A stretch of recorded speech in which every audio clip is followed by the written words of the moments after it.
Hi guys, welcome to why the hell not. ഇന്ന് നമ്മളെ കൂടെ ഉള്ളത് നാസർ സാറാണ്. ഭയങ്കര എക്സൈറ്റഡുമാണ്, എൻ്റെ കോച്ചുമാണ്. പിന്നെ പതിനായിരക്കണക്കിന് കുട്ടികളെ ബാഡ്മിൻ്റൺ എന്താണെന്ന് കളി പഠിപ്പിച്ച കോച്ചാണ് നാസർ സാർ. പിന്നെ 10ഓളം ഇൻ്റർനാഷണൽ ടൂർണമെൻറ്റുകളിൽ ഇന്ത്യൻ സീനിയർ ആൻഡ് ജൂനിയർ ടീമിൻ്റെ പരിശീലകനായിട്ട് പോയിട്ടുണ്ട്. പിന്നെ കാലിക്കറ്റിനൊരു ബാഡ്മിൻ്റൺ ലെഗസി ക്രിയേറ്റ് ചെയ്യാൻ ചുക്കാൻ പിടിച്ച ആൾ തന്നെയാണ്, പരിശീലകനാണ് നാസർ സാർ. കാലിക്കറ്റ് ഡിസ്ട്രിക്റ്റിൽ നിന്ന് തന്നെ നിരവധി ഇൻ്റർനാഷണൽ പ്ലേയേഴ്സിനെ സാർ ഉണ്ടാക്കിയിട്ടുണ്ട്. സൈന നെഹ്വാൾ, അപർണ ബാലൻ, അരുൺ വിഷ്ണു എന്നിങ്ങനെ പല ഇൻ്റർനാഷണൽ പ്ലേയേഴ്സിനെയും ട്രെയിൻ ചെയ്തിട്ടുള്ള കോച്ചാണ്. പിന്നെ അങ്ങനെ പറയുകയാണെങ്കിൽ കുറേ പറയാനുണ്ട്. സാറ് അത്രയും അച്ചീവ്മെൻറ്റ്സും അത്രയും ചാമ്പ്യൻസിനെയും ക്രിയേറ്റ് ചെയ്തിട്ടുള്ളൊരു കോച്ചാണ്. അതായത് കേരളത്തിന് മാത്രമല്ല, ഇന്ത്യക്ക് തന്നെ ഒരു മുതൽക്കൂട്ടായിട്ടുള്ള ഒരു പരിശീലകൻ കൂടിയാണ് നാസർ സാർ. അപ്പോൾ ഇന്ന് എങ്ങനെയൊരു ഒരു പ്രൊഫഷണൽ അത്ലീറ്റ് ആവാം, എങ്ങനെ ഒരു ചാമ്പ്യൻ ആവാം എന്നുള്ളതിനെക്കുറിച്ചും, എന്തൊക്കെയാണ് എക്സ് ഫാക്ടേഴ്സ്, ഒരു ചാമ്പ്യൻ ആവാനുള്ള എക്സ് ഫാക്ടർ, എങ്ങനെ നിങ്ങളെ ഗെയിം ഇമ്പ്രൂവ് ചെയ്യാം, എങ്ങനെ അത് ഫോക്കസ് ചെയ്യാം, എവിടേക്കാണ് ഫോക്കസ് ചെയ്യേണ്ടത് എന്നുള്ളതിനെ പറ്റിയൊക്കെ നാസർ വളരെ വ്യക്തമായിട്ട് പറഞ്ഞു തരുന്നുണ്ട്. നമുക്ക് കോൺവെർസേഷനിലേക്ക് പോവാം.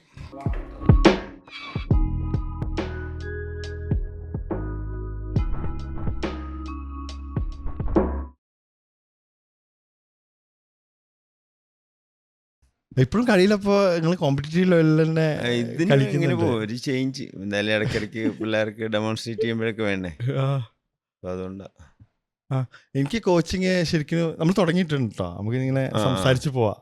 ഓക്കെ, എന്താ പറയുക, ഞാൻ ശരിക്കും കോച്ചിങ് എടുക്കുമ്പോഴാണ് അത് എത്രത്തോളം ഒരു കമ്മിറ്റ്മെൻ്റ് ആണ് എന്നുള്ളത് ഞാൻ മനസ്സിലാക്കുന്നത്. അതായത് നമ്മളെപ്പോഴും ഇപ്പോൾ ചിന്തയിൽ വരെ അതെങ്ങനെ ചെയ്യാം, ഫുൾ ടൈം ആയിട്ടുള്ളൊരു കമ്മിറ്റ്മെൻ്റ് ആണല്ലോ. അപ്പോൾ ഒരു പ്ലെയർ എന്നുള്ളതിൽ അപ്പുറത്ത് സാർ എങ്ങനെയാണ് കോച്ചിങ് എന്നുള്ള സാധനം തിരഞ്ഞെടുത്ത്?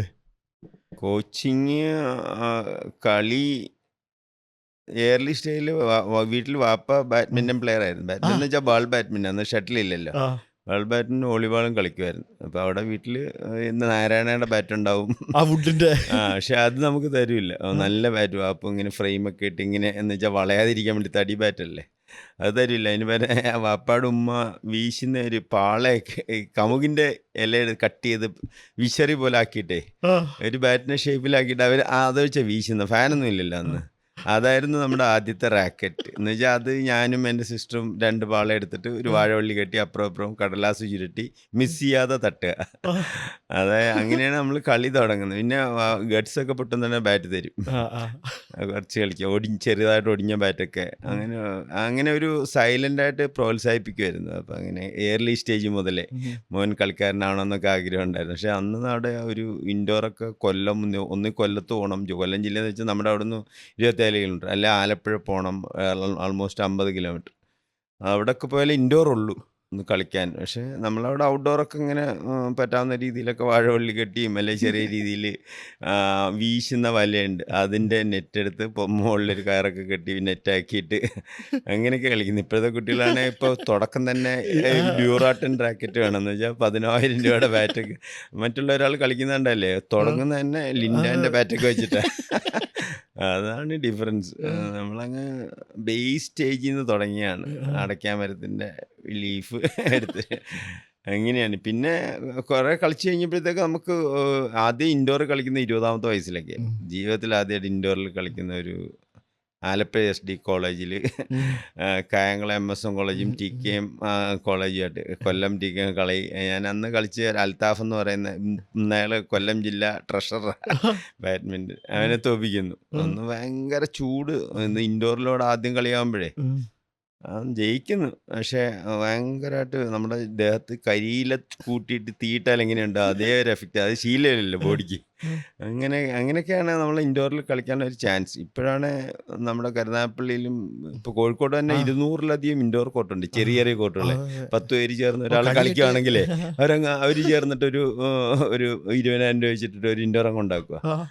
അപ്പൊ അത് ഔട്ട്ഡോറിലായതൊക്കെ ഒത്തിരി ഇൻഡോർ ആയി. ആൾക്കാർ കളിയിലേക്ക് വരാനൊരു കാരണമായി. ഉം, ഉം. കാരണം 100 കണക്കിന് കോർട്ടുകളും, ആ, പിന്നെ 360 ദിവസവും കളിക്കാം. അതെ. മഴ വെയിൽ പ്രശ്നമില്ല, സമയം പ്രശ്നമില്ല. ആ, 2 പേരുണ്ടെ കളിക്കാം.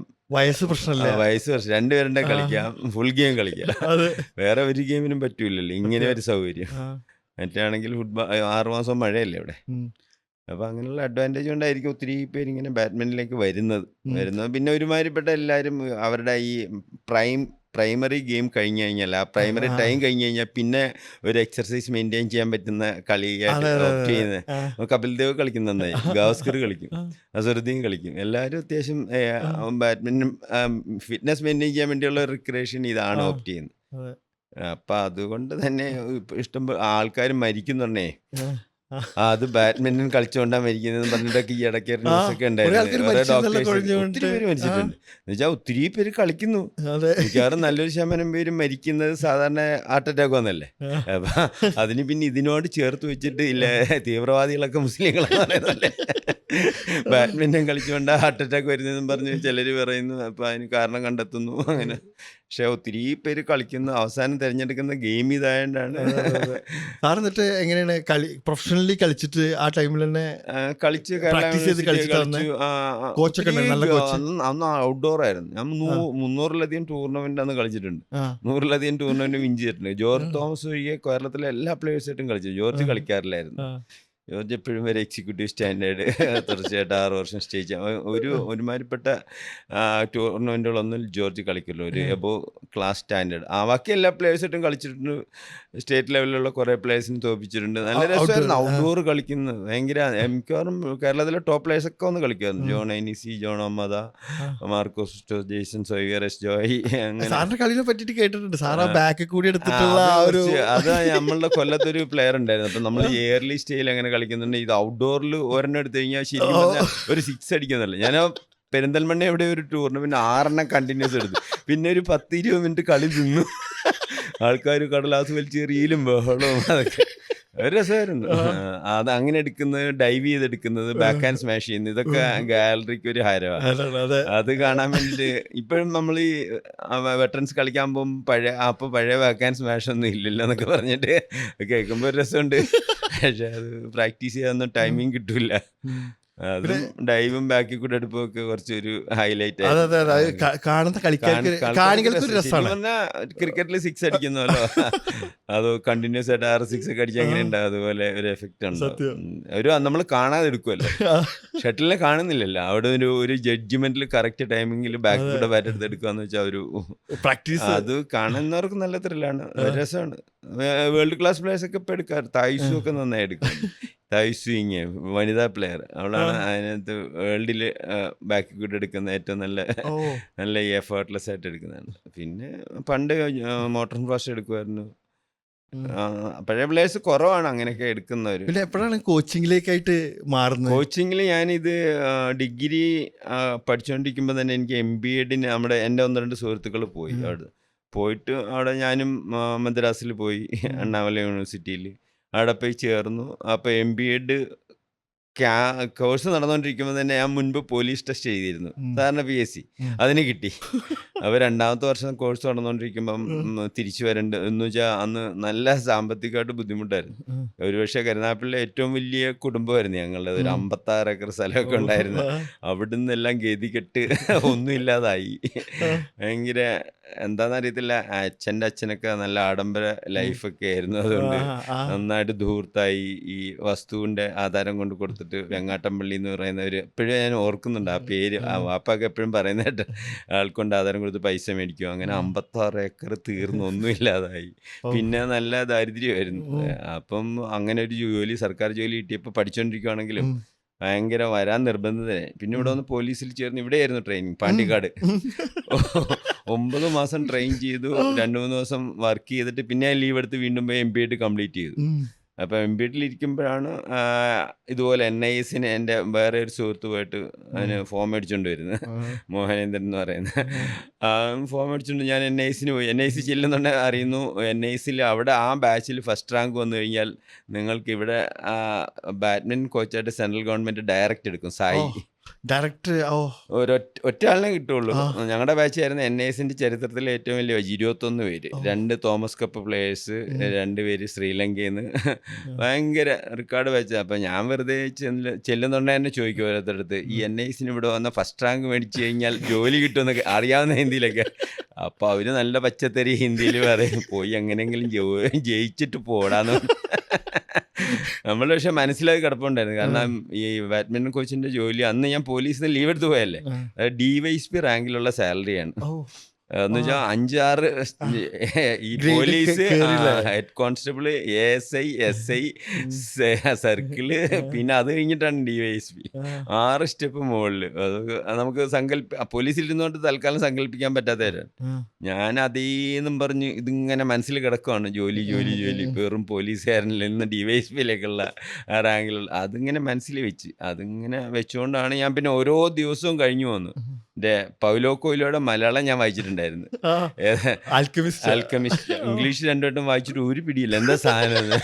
സാന്റിയാഗോ മാർട്ടിൻ ഒരാളിങ്ങനെ യാത്ര ചെയ്യുന്നു, സ്വപ്നം കാണുന്നു, ആ സ്വപ്നം നനച്ചു പോകുന്നു. അത് പിന്നെ മലയാളം എടുത്ത് വായിച്ചപ്പോൾ കുറച്ചൊരു എഴുതി. അതിനകത്തൊരു വലിയൊരു മിത്തുണ്ട്. നമ്മളൊരു കാര്യം തീവ്രമായിട്ട് ആഗ്രഹിക്കുകയും അതിനുവേണ്ടി കഠിനമായിട്ട് പരിശ്രമിക്കുകയും ചെയ്താൽ ഈ പ്രപഞ്ചം മുഴുവൻ നമ്മളതിന് സപ്പോർട്ട് ചെയ്യും.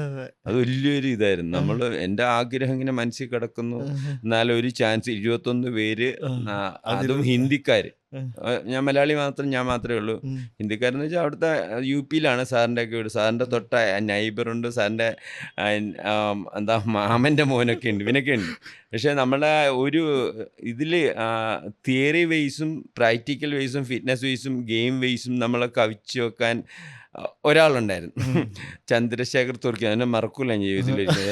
അവന് നല്ല ഫെയർ, ഉഗ്രൻ ലാംഗ്വേജ് അറിയാലോ, ബാങ്കിലെ ഓഫീസറായിരുന്നു. അക്ഷരാർത്ഥ ജമ്മു കാശ്മീരിൽ നിന്ന് വന്ന, കണ്ട ഷാരൂഖ് ഖാനെ പോലെ ഇരിക്കും. കളിയിൽ നമ്മളെ കട്ട നിൽക്കും.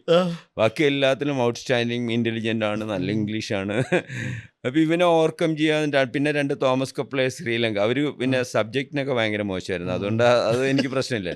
പക്ഷെ ഇവന് ഇങ്ങനെ നിൽക്കുന്നതുകൊണ്ട് എപ്പോഴും എനിക്കൊരു ത്രെട്ടായിട്ട് ഇവനെ ഓവർകം ചെയ്ത് രണ്ടാമത്തെ കിട്ടുള്ളൂ എന്നുള്ളൊരു എന്തുകൊണ്ട്. പക്ഷെ ഞാൻ മെനക്കെട്ടെന്ന് വെച്ചാൽ ഓരോ ദിവസവും ഓരോ മണിക്കൂറും ഓരോ സെക്കൻഡ് ഇതിന് വേണ്ടിയിട്ടായിരുന്നു. എന്ന് വെച്ചാൽ ഫസ്റ്റ് വരണം, എങ്ങനെ ഫസ്റ്റ് വന്ന് ജോലി മേടിക്കണം. അപ്പോൾ ഞാനാണെങ്കിൽ ഡിസംബർ ജാനുവരി മാസമൊക്കെ NISൽ കൊടും തണുപ്പാണ്. എന്ന് വെച്ചാൽ ഉച്ചയ്ക്ക് ലഞ്ച് കഴിഞ്ഞിട്ട് ഒരു 1.5 മണിക്ക് ലഞ്ച് കഴിഞ്ഞാൽ പിന്നെ ഒരു 3 മണിക്കൂർ നമുക്ക് കിടന്ന് റെസ്റ്റ് ഉണ്ട്. ആ സമയമൊക്കെ എല്ലാവരും റജായി എന്ന് പറയുന്ന ഒരു പുതപ്പുണ്ട്, അതിനടിയിലേക്ക് ഇറങ്ങിയാൽ സ്വർഗമാണ്. സുഖം ഉറക്കം, ഒരു 3-3.5 മണിക്കൂർ ഉറങ്ങാം. അത് ഒരാളും വിടില്ല കേട്ടോ. അതിന് വേണ്ടിയിട്ട് ഇങ്ങനെ കാത്തിരിക്കും. നല്ല ഫുഡ് അടിച്ച് ചപ്പാത്തിയും ചിക്കൻ എന്താണെന്ന് വെച്ച് കഴിച്ചിട്ട് ആ ഒറ്റ ഉറക്കം. ആ സമയത്ത് ഒരൊറ്റ ദിവസം 2 മാസം ഞാൻ ഉറങ്ങിയില്ല. ഞാൻ എന്ത് ചെയ്യുന്നറിയോ, ഈ NISന് ഇൻറ്റേർണൽ മാർക്കൊക്കെ ഉണ്ട്, അധ്യാപകർ തരുന്ന ഓരോ സബ്ജക്റ്റിനും. ജനറൽ 25 മാർക്കുണ്ട്, വലിയ ഇമ്പോർട്ടൻ്റ്. ഞാൻ നമ്മുടെ ലൈബ്രറി ഉണ്ട്, വലിയ ലൈബ്രറി ഉണ്ട്. അത് ആ ലൈബ്രറിയിലേക്ക് പോകുന്ന ഓരോ അധ്യാപകരുടെയും ക്വാർട്ടേഴ്സിൻ്റെ മുമ്പിൽ കൂടെ ഞാൻ എന്നിട്ട് ബുക്കൊക്കെ എടുത്തിട്ട് അവരുടെ ക്വാർട്ടേഴ്സിൻ്റെ മുമ്പിൽ കൂടെ ഇങ്ങനെ നടന്നു പോയിട്ട് ലൈബ്രറി പോകും. അപ്പം സാറ് ചോദിക്കും, വെർ യു ആർ ഗോയിങ്? അപ്പം എന്ന് വെച്ചാൽ അതിശയോക്തി, ഈ സമയത്ത് ഈ കൊടും തണുപ്പിൽ എവിടെ പോകുന്നത്? Sir, I am going to library. Where all others? There all sleeping sir. ഈ സാറിനെ കണ്ടില്ലെങ്കിൽ ഞാൻ ഒന്നുകൂടെ തിരിച്ചു നടക്കും. ഭണ്ഡാരി സാറും മഹേഷ് ശർമ്മ എന്ന് പറഞ്ഞിട്ട് ഇവരുടെ മുമ്പിൽ കൂടെ ഇവരെ ഇമ്പ്രസ് ചെയ്യിക്കാൻ വേണ്ടിയിട്ടാണ്. പക്ഷെ അങ്ങനെ പോയി ഞാൻ ലൈബ്രറി പോയി 2 മണിക്കൂർ ഇരിക്കണ്ടേ, ഇരുന്ന് എന്തെങ്കിലുമൊക്കെ വായിക്കും. അപ്പോൾ അങ്ങനെ ഒരു ശീലമായി. അപ്പോൾ ഇവർ തമ്മിൽ പറയാൻ തുടങ്ങി, ഇത്രയും പേര് കിടന്നുറങ്ങുമ്പോഴും ലൈബ്രറിയിൽ പോയി വായിക്കുന്നു, ഭയങ്കര ജീനിയസാണ്. പിന്നെ ഇവരെ ഇമ്പ്രസ് ചെയ്യിക്കാൻ വേണ്ടി സാറ്, ഞാനിപ്പോൾ ഒരു ഗ്രൂപ്പിൽ ഞങ്ങളെല്ലാവരുടെ ക്ലാസ്സിലേക്ക് പോകുമ്പോൾ ഒരു 8 പേര് നടക്കുവാണെങ്കിൽ സാർ ദൂരെ നിന്ന് വരുവാണെങ്കിൽ ഞാൻ പെട്ടെന്നൊന്നെങ്കിൽ ഏറ്റവും ഫ്രണ്ടിലേക്ക് പോകും, നമ്മളെ ശ്രദ്ധിക്കാൻ വേണ്ടി. എന്നിട്ട് സാർ ഗുഡ് മോർണിംഗ് സാർ, ഭയങ്കര വിനയം. കേസ് അത് പറ്റിയില്ലെങ്കിൽ ഞാൻ ഷൂ ലേസ് കെട്ടാൻ വേണ്ടിയിട്ട് അവിടെ കുഞ്ഞ് നിൽക്കും, മറ്റൊരു നടക്കും. സാർ ഒറ്റയ്ക്ക് വരുന്നുണ്ട്, ഭയങ്കര നമ്മളെ ശ്രദ്ധിക്കണം. അതുപോലെ സാർ ഇൻഡോർ സ്റ്റേഡിയത്തിലേക്ക് കയറുന്നുണ്ട്, ഓടിച്ചു വന്നിട്ട് ഭയങ്കര വിനയത്തിൽ ഗുഡ് മോർണിംഗ് സാർ, അങ്ങ് കുഞ്ഞ് കാല് പിടിക്കുന്ന പോലെ. അപ്പോൾ ഇവർക്കെല്ലാം ഒരു ടോക്കായി, ഭയങ്കര വെൽ ഡിസിപ്ലിൻ. കളിയും വേറെ കാര്യങ്ങളൊക്കെ ഓക്കെയാണ്. പിന്നെ സാറും കാണാം അവിടെ ഒക്കെ കിടത്ത് സ്റ്റേഡിയത്തിൽ കളിയൊക്കെ ക്യാമ്പ് കഴിഞ്ഞ് ഒരു ഷട്ടിലും കാണാമെന്ന്, കുറച്ച് ഷട്ടിലൊക്കെ അവിടെ മൾട്ടി ഷട്ടിൽ വീഡിയോ ഷട്ടിലൊക്കെ. സാറങ്ങനെ ഒരു ഷട്ടിലെടുത്താൽ പിന്നെ ഒരെണ്ണോടെ ഞാൻ എടുപ്പിക്കില്ല, ഞാൻ ഫുള്ള് ബക്കറ്റ് എടുത്തുകൊണ്ട് എല്ലാം എടുത്ത് കൊടുക്കും. അങ്ങനെ ഇവരുടെയൊക്കെ ഒരു പെറ്റ് കറക്റ്റായിട്ട് അഭിനയിച്ച് ഞാൻ പെറ്റായി. എന്ന് വെച്ചാൽ ഇവരുടെ ഇടയിൽ ഒരു ടാക്കോയി. ആ. നന്നായി പഠിക്കും, ഫിറ്റ്നസ് ഉണ്ട്, നന്നായി കളിക്കും, അത്യാവശ്യം വലിയ സ്റ്റൈലൊന്നും ഇല്ലെങ്കിൽ എല്ലായിടത്തും ടോപ്പിക്കും. ഇതിനെല്ലാം കവർ ചെയ്യുന്ന മറ്റവനെ അവിടെ നിൽക്കുമായിരുന്നു, ചന്ദ്രശേഖർ തുർക്കി. അപ്പോൾ ഇവന് ഞാനാണെ ഒരു നന്നായി വരയ്ക്കുമായിരുന്നു അത്യാവശ്യം. ഈ GTMTയുടെ ഒരു റെക്കോർഡൊക്കെ ഉണ്ടാക്കി കൊടുത്തു സാറിന്. എന്ന് വെച്ചാൽ ഓരോ എക്സർസൈസും ചെയ്യുന്ന ഫോട്ടോയും അതിൻ്റെ ഒരു. അപ്പോൾ സാർ അതങ്ങ് എടുത്തു. എന്ന് വെച്ചാൽ അടുത്ത വരുന്നവർക്ക് കുറച്ച് ഇതുപോലെ ഉണ്ടാക്കാൻ പറഞ്ഞു കഴിഞ്ഞാൽ ഒരു ഒരു ഒരു ഇത് കൊടുക്കുമല്ലോ, ഒരു അങ്ങനെയൊക്കെ. അതെ അതെ. അങ്ങനെ ഇരിക്കുന്ന സമയത്താണ് ഞങ്ങളുടെ NIS തീരാൻ വേണ്ടി ഒരു 3 മാസം, ആ കോഴ്സ് തീരാൻ വേണ്ടി 3 മാസം ഉള്ളപ്പോൾ ഈ ചന്ദ്രശേഖർ തുർക്കി എന്ന് പറയുന്ന കക്ഷിക്ക് ബാങ്കിൽ പ്രൊമോഷൻ ഓർഡർ വരുന്നു മാനേജറായിട്ട്.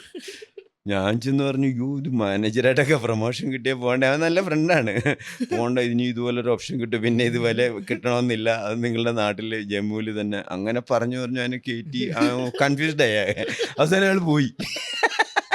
ഇട്ടിട്ട് പോയപ്പോഴേ പിന്നെ എനിക്ക് ഭയങ്കര ക്ലിയറായി, പാത്ത് ക്ലിയറായി. എന്നെക്കാട്ടി ഉഗ്രായിട്ട് കളിക്കുന്ന രമേശ് ലുവാങ് എന്ന് പറഞ്ഞൊരു പ്ലെയർ ഉണ്ടായിരുന്നു മണിപ്പൂരിൽ. അവൻ്റെ മോനിപ്പം മൈരാബായ് ലുവാൻ രമേശ് എന്ന് പറഞ്ഞിട്ട് ഉഗ്രം കളി, നാഷണൽ ചാമ്പ്യനൊക്കെ. അപ്പോൾ അവന് കളിയിലേ ഉള്ളൂ, പക്ഷെ അവന് എഴുതാനും വായിക്കാനൊന്നും അറിയത്തില്ല. മണിപ്പൂരിൽ നോർത്ത് ഈസ്റ്റ് അല്ലേ. അപ്പോൾ ആ കളിയിൽ അവനൊന്നും തോപ്പിക്കും ബാക്കിയൊന്നുമില്ലല്ലോ. പിന്നെ ചന്ദ്രശേഖർ തുർക്ക് പോയോടുകൂടി എനിക്ക് ഭയങ്കര കോൺഫിഡൻസ് ആയി. അപ്പോൾ ഞാൻ ഇരട്ടി വർക്ക് ചെയ്യാൻ തുടങ്ങി. എല്ലാ രീതിയിലും സാറന്മാർക്ക് ഒരു ലൂപ്പ് ഹോളും കൊടുക്കാതെ പിടിച്ച് അവസാനം ഒരു റിസൾട്ട് വന്നപ്പം പറഞ്ഞ പോലെ എനിക്ക് ഫസ്റ്റ് റാങ്ക് വന്നു. ഞാൻ അവിടുന്ന് അവിടുത്തെ IAS ഓഫീസർ, അവിടുത്തെ ഗവർണർ ഇതൊക്കെ തരുന്നത്. അപ്പോൾ നമുക്ക് അഭിമാന നിമിഷമാണ്. നാസർ ഫ്രം കേരള പോലീസിൻ്റെ അഡ്രസ്സിലാണ് വരുന്നത്. Kerala police first rank NIS. ഞാൻ പോയി അത് വാങ്ങുന്നു. വാങ്ങിയിട്ട് ഞാനിവിടെ വരുന്നതിന് മുമ്പ് എനിക്കിവിടെ അപ്പോയിൻമെൻ്റ് ഓർഡർ വന്നു സ്പോർട്സ് അതോറിറ്റി ഓഫ് ഇന്ത്യയിൽ. അത് ഞാൻ കൊണ്ട് പോലീസിൽ പോന്നു. പോലീസിൽ റിലീവ് ചെയ്യിക്കാൻ നമ്മുടെ അലക്സാണ്ടർ ജേക്കബ് സാറായിരുന്നു. പുള്ളി നോക്കിയിട്ട് ഞെട്ടിപ്പോയി, എന്നെ നോക്കി, ഈ Attappadi. Hello hello hello, ready അല്ലേ? ഓക്കെ അല്ലേ?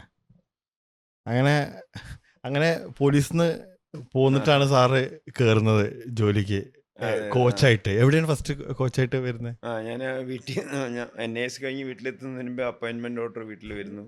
അതുകൊണ്ട് പോലീസിൽ റിലീവ് ചെയ്യാനല്ലേ റിസൈൻ ചെയ്യാനേ പോകുന്നു. അപ്പം അലക്സാണ്ടർ ജേക്കബ് സാറായിരുന്നു DGP, റിട്ടയർ ചെയ്ത്. പുള്ളി നോക്കിയിട്ട് 5,000 റുപ്പീസ് അടയ്ക്കണമെന്ന് പറഞ്ഞു. ആദ്യം 10,000 പറഞ്ഞു. ഞാൻ ബുദ്ധിമുട്ടാണെന്നൊക്കെ പറഞ്ഞ് പറഞ്ഞു, ഇത്ര നല്ല ജോലി കിട്ടിയില്ല, ഇതൊരു വലിയ എമൗണ്ട് ഒന്നും അല്ല. അപ്പം 5,000 ആക്കി തന്നു. അത് പിന്നെ ഞാനൊന്ന് എൻ്റെ സിസ്റ്ററിൻ്റെ പൈസ 1,000 നല്ലൊരു എമൗണ്ടാണ്. സിസ്റ്ററിൻ്റെ അടുത്തൊന്നും വളയാന്ന് തോന്നുന്നു. ഞാനും എൻ്റെ ഒരു സുഹൃത്ത് അജിയും കൂടെ പോയിട്ട് വള മേടിച്ച്, ക്ലാപ്പിനെ പോയിട്ട് വള മേടിച്ച് പണയം വെച്ച് അതുകൊണ്ട് അടച്ചു, റിലീവ് ചെയ്തു. ബാംഗ്ലൂരിൽ പോയി ജോയിൻ ചെയ്തു. ബാംഗ്ലൂരായിരുന്നു. ബാംഗ്ലൂരിൽ നിന്ന് പിന്നെ തമിഴ്നാട്ടിലേക്ക് കടലൂരിലേക്ക് അപ്പോയിൻമെൻറ്റ് കിട്ടി. കടലൂർ പോകുന്നതെന്ന് വെച്ചാൽ ഞാൻ അവിടെ MBA പഠിക്കുന്ന തന്നെ അണ്ണാമലയ്ക്ക് തൊട്ടടുത്താണ്.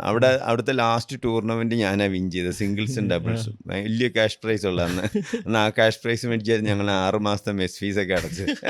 അവിടെയാണ് അപ്പോയിൻമെൻറ്റ് ചെല്ലുന്നത്. അപ്പോൾ അവിടെ എല്ലാവരും അറിയാവുന്നവരായിരുന്നു. അത്യാവശ്യം നല്ല റെസ്പെക്റ്റ് കിട്ടി. ഇവിടുത്തെ ചാമ്പ്യനാണ്. അവിടെ ഇൻഡോർ പണിഞ്ഞപ്പോൾ അവിടെ ആദ്യം ടൂർണമെൻറ്റ് നടത്തിയതിൻ്റെ. അപ്പം അങ്ങനെ അവിടെ ഒരു വർഷം വർക്ക് ചെയ്തപ്പോഴാണ് കേരള സ്റ്റേറ്റ് സ്പോർട്സ് കൗൺസിലിൽ ഇവിടെ 2 വേക്കൻസി ഉണ്ട്, ഒരാളേ ഉള്ളൂ ക്വാളിഫൈഡ് ആയിട്ടുള്ള. അങ്ങനെ ഇവിടെ കിട്ടുന്നു. ഇവിടെ കേരള സ്പോർട്സ് കൗൺസിലിൽ സായിന്ന് റിസൈൻ ചെയ്ത്. മണ്ടത്തരമായിരുന്നു ഇപ്പം തോന്നുന്നു. കാരണം 60 വയസ്സ് വരെ സെർവ് ചെയ്യാം, ഇവിടുത്തെ സാമ്പത്തിക ബുദ്ധിമുട്ടൊന്നുമില്ല, DA ഒക്കെ കറക്റ്റായിട്ട് കിട്ടും. ഇപ്പോഴും സായിലുണ്ടായിരുന്ന ഏറെക്കുറെ സായിലുണ്ടായിരുന്ന റിട്ടയർ ചെയ്തതിന് 2-2.5 ലക്ഷം രൂപ സാലറി ഒക്കെ ഉണ്ടായിരുന്നു. അതിനനുസരിച്ച് പെൻഷനും കിട്ടിയ. അന്ന് സ്വന്തമായിട്ടുള്ള അക്കാഡമി എന്നുള്ള അല്ലെങ്കിൽ ഇല്ല, സ്വന്തമായിട്ടല്ല. സായിലായിരുന്നപ്പോൾ എനിക്ക് പുറത്തേക്ക് പോകാനൊക്കെ ഓപ്പർച്യൂണിറ്റി ഉണ്ട്. പക്ഷെ സെൻട്രൽ ഗവൺമെന്റ് ആണെങ്കിൽ അത് പറ്റൂലെന്ന് പറഞ്ഞിട്ടുള്ളൂ.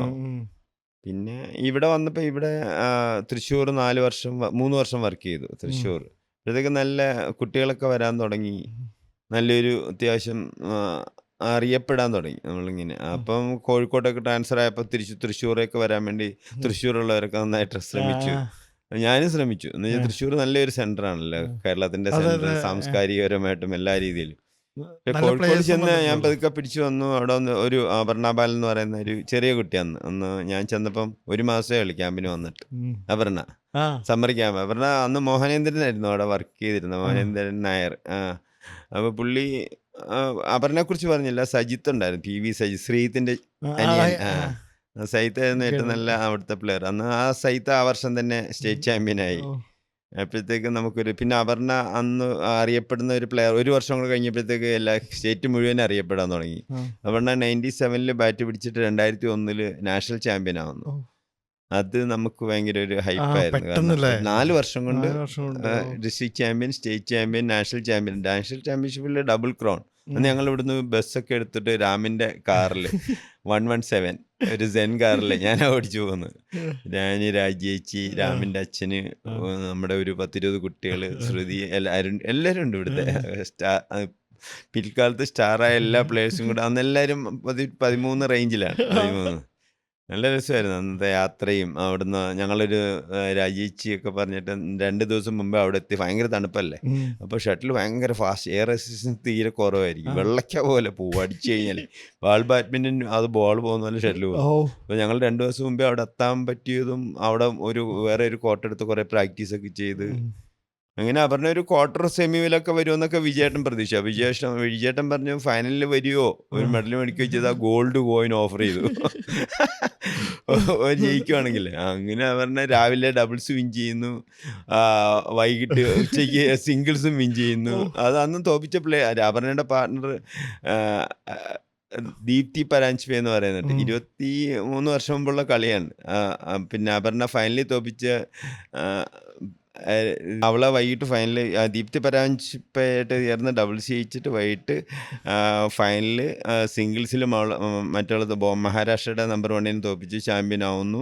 അങ്ങനെ ഡബിൾ ക്രൗൺ മേടിച്ചിട്ട് തിരിച്ച് ഞങ്ങൾ വരുന്നു. വിജയേട്ടൻ പറഞ്ഞ് ഓഫർ ചെയ്തപോലെ തന്നെ ഗോൾഡ് കോയിൻ കൊടുക്കുന്നു, ഇവിടെ സ്വീകരണം കാര്യങ്ങളൊക്കെ ആയിട്ട്. അന്നത്തെ ടൂർണമെന്റ് വേറെ ഒരു ഭയങ്കര സംഭവം ഉണ്ടായി. അത് കുട്ടികൾക്കൊക്കെ ഭയങ്കര ഇൻസ്പയറിംഗ് ആയിട്ടുള്ള. അന്ന് സൈന നെഹ്വാളുമായിട്ടായിരുന്നു അപർണ ക്വാർട്ടർ ഫൈനൽ കളിച്ചത്. സൈന നെഹ്വാളുമായിട്ട് കളിച്ചതിൻ്റെ സ്കോർ അന്ന് ആ ഒരു നാഷണൽ ചാമ്പ്യൻഷിപ്പിന് മാത്രം 7 പോയിന്റ്സ് ആയിരുന്നു സ്കോർ. ഒരു പരീക്ഷണാർത്ഥം BI വെച്ചത്. മറ്റേ 15 പോയിന്റ്സ് ബെസ്റ്റ് ഓഫ് 3 മാറ്റിയിട്ട് 7 പോയിന്റ്സ് ബെസ്റ്റ് ഓഫ് 5 ആക്കി. സർവീസ് ഓവർ തന്നെ. അത് ആ ഗെയിമിൽ അപർണ ക്വാർട്ടർ ഫൈനലിൽ സൈന നെഹ്വാളിനെ തോപ്പിക്കുന്ന 7 ലവ് 7 ലവ് 7 ലവ്. ഒരു നാഷണൽ ചാമ്പ്യൻഷിപ്പിൽ ഒരു പോയിന്റ് പോലും എടുക്കാതെ ക്വാർട്ടർ ഫൈനലിൽ തോറ്റ കുട്ടിയാണ് പിൽക്കാലത്ത് വേൾഡ് നമ്പർ ആവുകയും പിന്നെ ഇന്ത്യയിലെ ആദ്യത്തെ ഒളിമ്പിക് ബാഡ്മിന്റൺ മെഡലിസ്റ്റ് ആകുന്നു, വേൾഡ് ചാമ്പ്യൻഷിപ്പ് ഫൈനലിൽ വരുന്നു. ആലോചിച്ച് നോക്കണം. അപ്പൊ പിള്ളേരൊക്കെ ഈ 1-2 ടൂർണമെന്റ് തോറ്റു അല്ല ദയനീയോടൊക്കെ പൊട്ടിയെന്ന് പറയുന്ന ആ സ്ഥാനത്ത് നിന്നേ ഒരു national championship, district championship, state ഒന്നുമല്ല, ക്വാർട്ടർ ഒരു പോയിന്റ് കൂടെ എടുക്കാതെ തോറ്റു. കുറെ ഇരുന്ന് കരയുന്നുണ്ട്. അമ്മ പോയിട്ട് സൈന്യെ ആശ്വസിപ്പിക്കുന്നുണ്ട്. അമ്മ സ്റ്റേറ്റ് ലെവലിൽ കളിച്ചിട്ടുള്ള പ്ലെയറൊക്കെയാണ്, സാരല്ല മോളെ ഇതൊക്കെ ഇതിനകത്തുള്ളതാന്നൊക്കെ പറഞ്ഞിട്ട് അതായിരിക്കും പറഞ്ഞത്. ഒരു ചേർത്ത് പിടിച്ചിട്ട് ആശ്വസിപ്പിക്കുന്നുണ്ട്. അവളിങ്ങനെ മുഖം പൊത്തിയിട്ട് ഏങ്ങലടിച്ചിരുന്ന് കരയുന്നത് എനിക്ക് ഓർമ്മയുണ്ട്, ഗാലറിയുടെ ആ സ്റ്റെപ്സിലിരുന്നിട്ട്. അപ്പൊ അമ്മ പോയിരുന്ന് ചേർത്ത് പിടിക്കുക, സാരല്ല നിനക്ക് കളിച്ചു വരാം. അങ്ങനെ ആ കുട്ടി ഒരു പോയിന്റ് എടുക്കാത്ത ഒറ്റ കുട്ടി പിൽക്കാലത്ത് വേൾഡ് നമ്പർ 1 വേൾഡ് ചാമ്പ്യൻഷിപ്പ് ഫൈനലിൽ വരുന്ന ഇന്ത്യയുടെ ആദ്യത്തെ ഒളിമ്പിക് ബാഡ്മിന്റൺ മെഡലിസ്റ്റ് ആവുന്നു. ഇപ്പൊ 1-2 കളി തോക്കുമ്പം ഡെസ്പ് ആവുന്ന പ്ലേയേഴ്സിനൊക്കെ അതൊരു സൈനയുടെ തോൽവിയും തിരിച്ചുവരവും ഒക്കെ വലിയൊരു പാഠമാണ്. സൈനയാണ് സിന്ധുവിനെ അപേക്ഷിച്ചിട്ട് കൂടുതൽ ഇന്റർനാഷണൽ ടൂർണമെന്റുകളൊക്കെ ജയിച്ചിട്ടുള്ളത്. സൈനല്ലേ ശരിക്കും മാപ്പില് നമ്മുടെ ഇന്ത്യൻ വനിതകളുടെ മുഖച്ഛായ മാറ്റിയ പ്ലെയർ സൈന തന്നെ. ഒരു അഡ്രസ് കൊണ്ടുവന്നു. ഇന്തോനേഷ്യയിൽ പോയി ഇന്തോനേഷ്യൻ ഓപ്പൺ ജയിക്കുക, ചൈനയിൽ പോയി ചൈനീസ് ഓപ്പൺ ജയിക്കുക. സൈനയും ശ്രീകാന്തും ഒരു പ്രാവശ്യം ചൈനീസ് ഓപ്പൺ ജയിച്ചു. Saina women's singles, Srikanth men singles. ഇവർ രണ്ടും പിൽക്കാലത്ത് വേൾഡ് നമ്പർ 1 ആയി. അത് പിന്നെ ശ്രീകാന്തിന്റെ കാര്യം, ശ്രീകാന്തൊക്കെ ഡബിൾസ് പ്ലെയർ ആയിരുന്നു ബേസിക്കലി അടിസ്ഥാനപരമായിട്ട്. നമ്മളൊക്കെ നാഷണൽ ക്യാമ്പിൽ ലക്നൗവിലെ നാഷണൽ ക്യാമ്പിൽ ഞാനും ഉൾപ്പെടെ ഒരു 4 ഇന്തോനേഷ്യൻ കോച്ചസും വേറെ 1-2 കോച്ചസും ഉണ്ട്. ഞങ്ങൾ 5-6 പേരുണ്ട് കോച്ചസ്. അവിടെ വന്നിട്ട് BAയുടെ ഒഫീഷ്യൽസൊക്കെ ഇടയ്ക്ക് ക്യാമ്പ് വിസിറ്റ് ചെയ്യും. നാഷണൽ ക്യാമ്പൊക്കെ 2 മാസമൊക്കെ നടക്കും. അവർ വന്നിട്ട് ചോദിക്കുന്നുണ്ടായിരുന്നു ഈ ക്യാമ്പിൽ ഈ ഫ്യൂച്ചറിൽ ഇന്ത്യക്ക് വേണ്ടി മെഡൽ മേടിക്കാൻ സാധ്യതയുള്ള പ്ലെയേഴ്സ്. അപ്പോൾ ഞങ്ങൾ ആരും ഈ ശ്രീകാന്തിൻ്റെ പേര് പറഞ്ഞിട്ടില്ല. ശ്രീകാന്ത് അവിടെ ഉണ്ട്.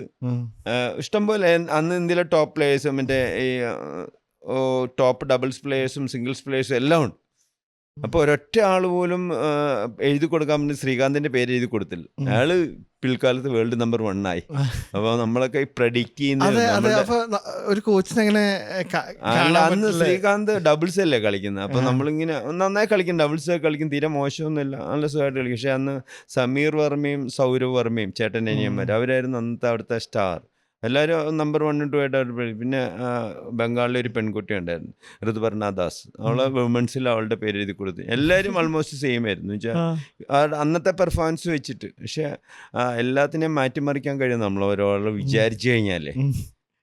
ഞാൻ മറ്റേത് ഇത് പറഞ്ഞില്ല, എൻ്റെ എന്താ ഫസ്റ്റ് റാങ്ക് വന്ന് കിട്ടിയത്, അത് ഞാൻ പറഞ്ഞപ്പോഴാണ് ഞാൻ ഇത് ഓർത്ത് കോയിലോ കോയിലോട്. നമ്മളൊരു കാര്യം തീവ്രമായിട്ട് ആഗ്രഹിക്കുക, അതിനുവേണ്ടി കഠിനമായിട്ട് പരിശ്രമിക്കുക, അങ്ങനെ ചെയ്താൽ പ്രപഞ്ചം മുഴുവൻ നമ്മളതിനെ സപ്പോർട്ട്. ആ സപ്പോർട്ടായിരുന്നു ഈ ചന്ദ്രശേഖർ തുർക്കി എന്ന് പറയുന്ന ആ ഒരു പ്ലെയർ.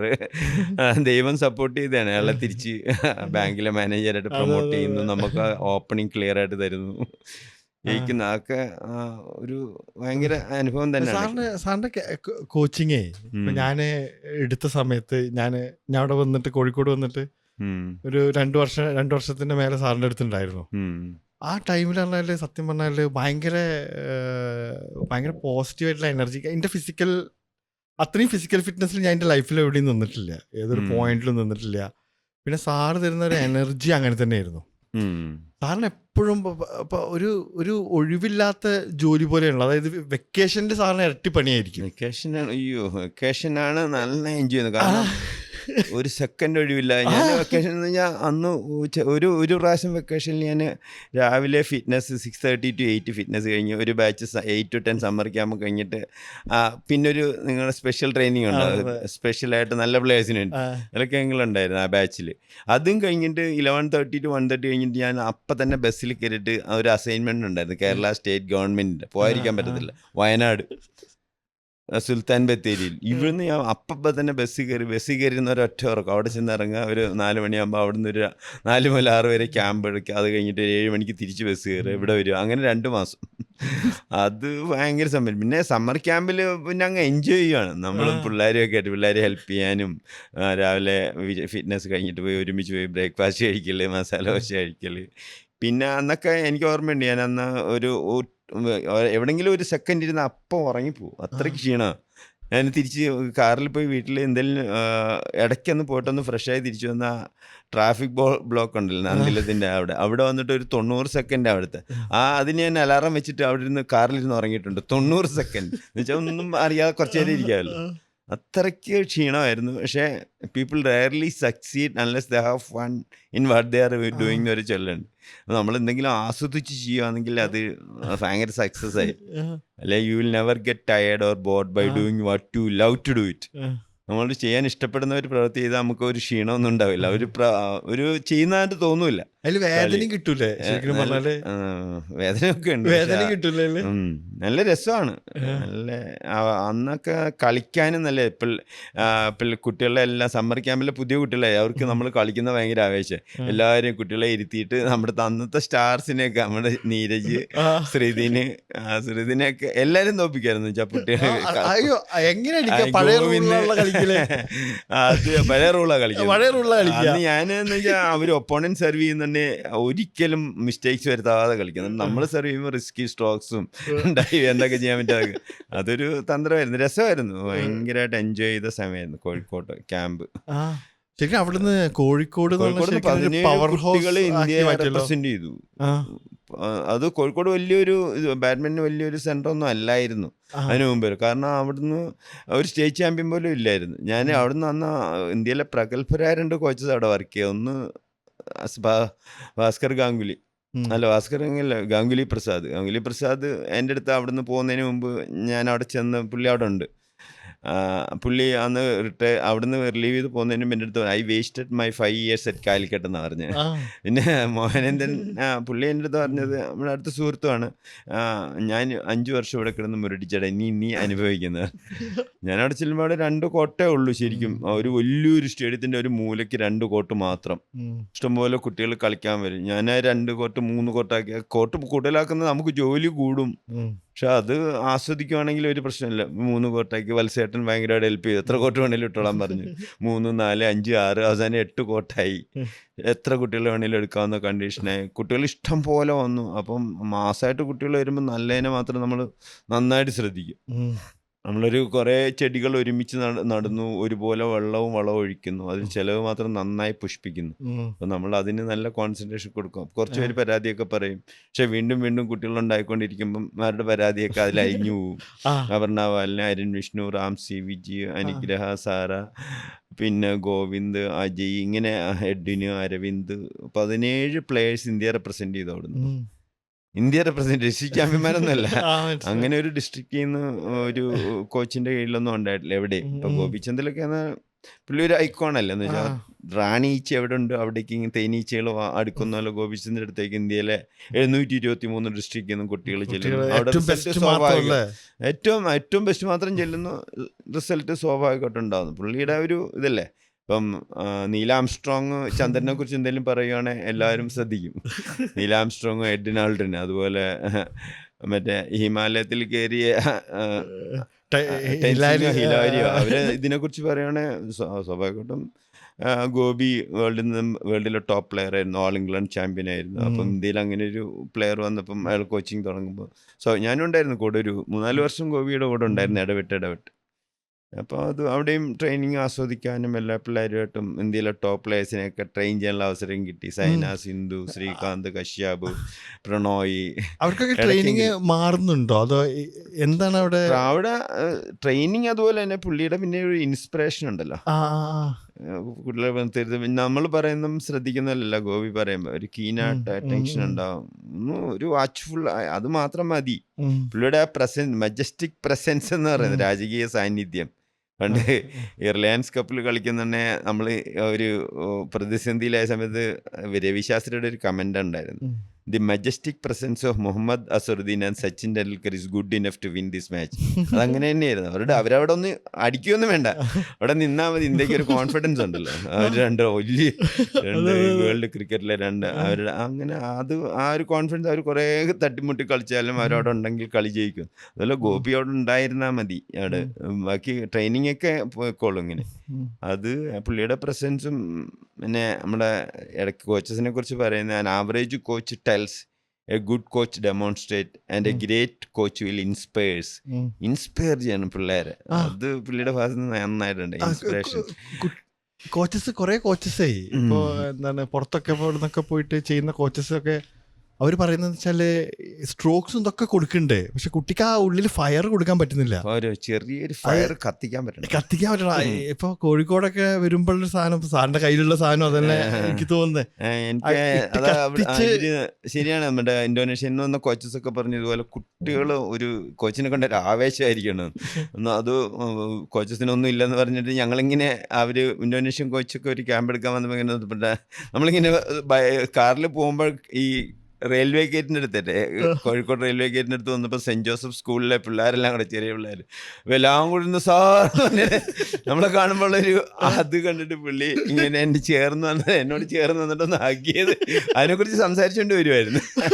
കുട്ടികൾക്കൊരു ആവേശമായിരിക്കണം കോച്ചിനെ കണ്ട്, അല്ലാതെ ഇങ്ങനെ പേടിയാവരുത്. ടീച്ചിങ് കോച്ചിങ് തമ്മിലുള്ള ഒരു ഡിഫറൻസ്.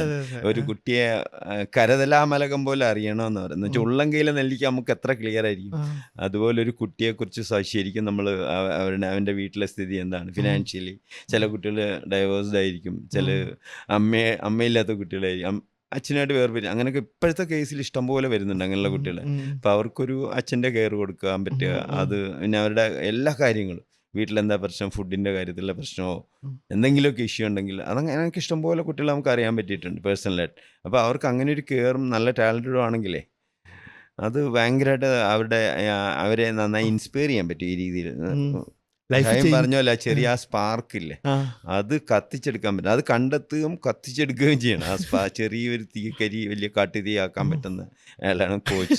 അത് ഉണ്ടാവണം, ആ സ്പാർക്ക് കുട്ടികളിൽ ഉണ്ടാവണം. അത് കണ്ടെത്തിയിട്ട് അതിനെ ഇൻസ്പയർ. അല്ലാതെ നമ്മൾ മാത്രം വിചാരിച്ചിട്ട് ഒരു കുട്ടിയെ വേൾഡ് ചാമ്പ്യൻ ആക്കാനോ അല്ലെങ്കിൽ സ്റ്റേറ്റ് ചാമ്പ്യൻ ആക്കാനോ തല്ലി പഴിപ്പിച്ചു വേണ്ട ഡിസ്ട്രിക്ട് ചാമ്പ്യനൊക്കെ ആക്കാം ഒരു ആവറേജ് ടാലൻ്റ് ഉണ്ടെങ്കിൽ. പക്ഷേ ഇപ്പം അതിനകത്ത് ഏറ്റവും നല്ല എക്സാമ്പിൾ ഇപ്പം എൻ്റെ മോളെയൊക്കെ എനിക്ക് വൈഫ് എൻ്റെ പറയാറുണ്ട്, നിങ്ങൾ വലിയ മണ്ണങ്ങട്ട കോച്ചൊക്കെയാണ്, പക്ഷേ മക്കളെ എവിടെ എത്തിക്കാൻ പറ്റിയില്ലല്ലോ, അല്ലെ ഒരു സ്റ്റേറ്റ് ചാമ്പ്യനെങ്കിലും ആക്കാൻ പറ്റുന്നുണ്ട്. അത് മൂത്തോളം അത്യാവശ്യം കളിക്കുമായിരുന്നു നന്നായി, പക്ഷേ സ്പോർട്സ് കോട്ടയിൽ ഇത് കിട്ടിയോണ്ട് അങ്ങനെ അങ്ങ് പോയി.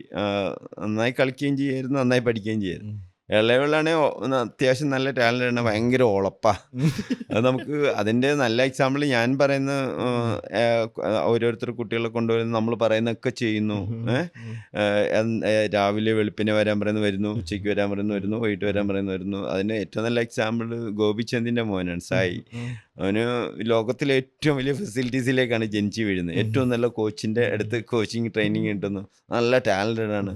പക്ഷെ ഒരു ലേസിയാണ്, ഹാർഡ് വർക്ക് ചെയ്യില്ല. അവസാനം ഗോപി നാഷണൽ ചാമ്പ്യനൊക്കെ വെറുതെ കളിച്ചാലാവുന്നിട്ട് പറ്റുക. ഇന്റർനാഷണൽ ലെവലിലൊക്കെ കൂളായിട്ട് വരാൻ പറ്റുന്ന ഒരു അവൻ്റെ ഉള്ളിലുള്ള ഒരു ഡിറ്റർമിനേഷൻ ഉണ്ടല്ലോ, ലെവലൊക്കെ ഉണ്ട്, അതും ഇങ്ങോട്ട് ഫയറായിട്ട് ക്ലിക്കായി വരുന്നില്ല. പിന്നെ ഗോപി പിന്നെ പുള്ളിയെ അങ്ങ് അമേരിക്കയിലോ US വിട്ടു. US ഇംഗ്ലണ്ടാണെന്ന് തോന്നുന്നു, ഈ സ്പോർട്സ് മാനേജ്മെൻറ്റ് പഠിക്കാൻ വേണ്ടിയിട്ട്. അത്രയും ഫെസിലിറ്റീസ് ഉണ്ടായിട്ട് ഇങ്ങനെ കയറി വന്നില്ലെങ്കിൽ അതാണ് സ്വന്തം വേരുകൾ സ്വയം ആഴത്തിലിറക്കി വെള്ളവും വലിച്ചെടുക്കുന്ന വൃക്ഷങ്ങളെ പടവൃക്ഷങ്ങളാവും. ഇത് നമ്മുടെ അലക്സാണ്ടർ ദി ഗ്രേറ്റ് ഇല്ലേ, അദ്ദേഹത്തിൻ്റെ മോനുണ്ട്.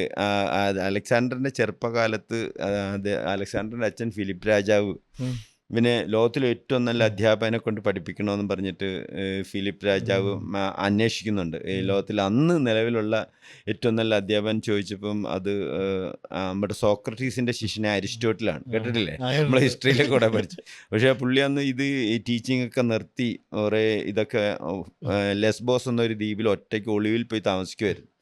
ഇവരിത് അറിഞ്ഞിട്ട് ഫിലിപ്പ് രാജ മാസ്ഡോണിയൻ ചക്രവർത്തി അവിടേക്ക് പടയാളികളെ ഇവിടുന്നു ഇയാളെ പൊക്കിയെടുത്ത് കൊട്ടാരത്തിൽ കൊണ്ടുവരും.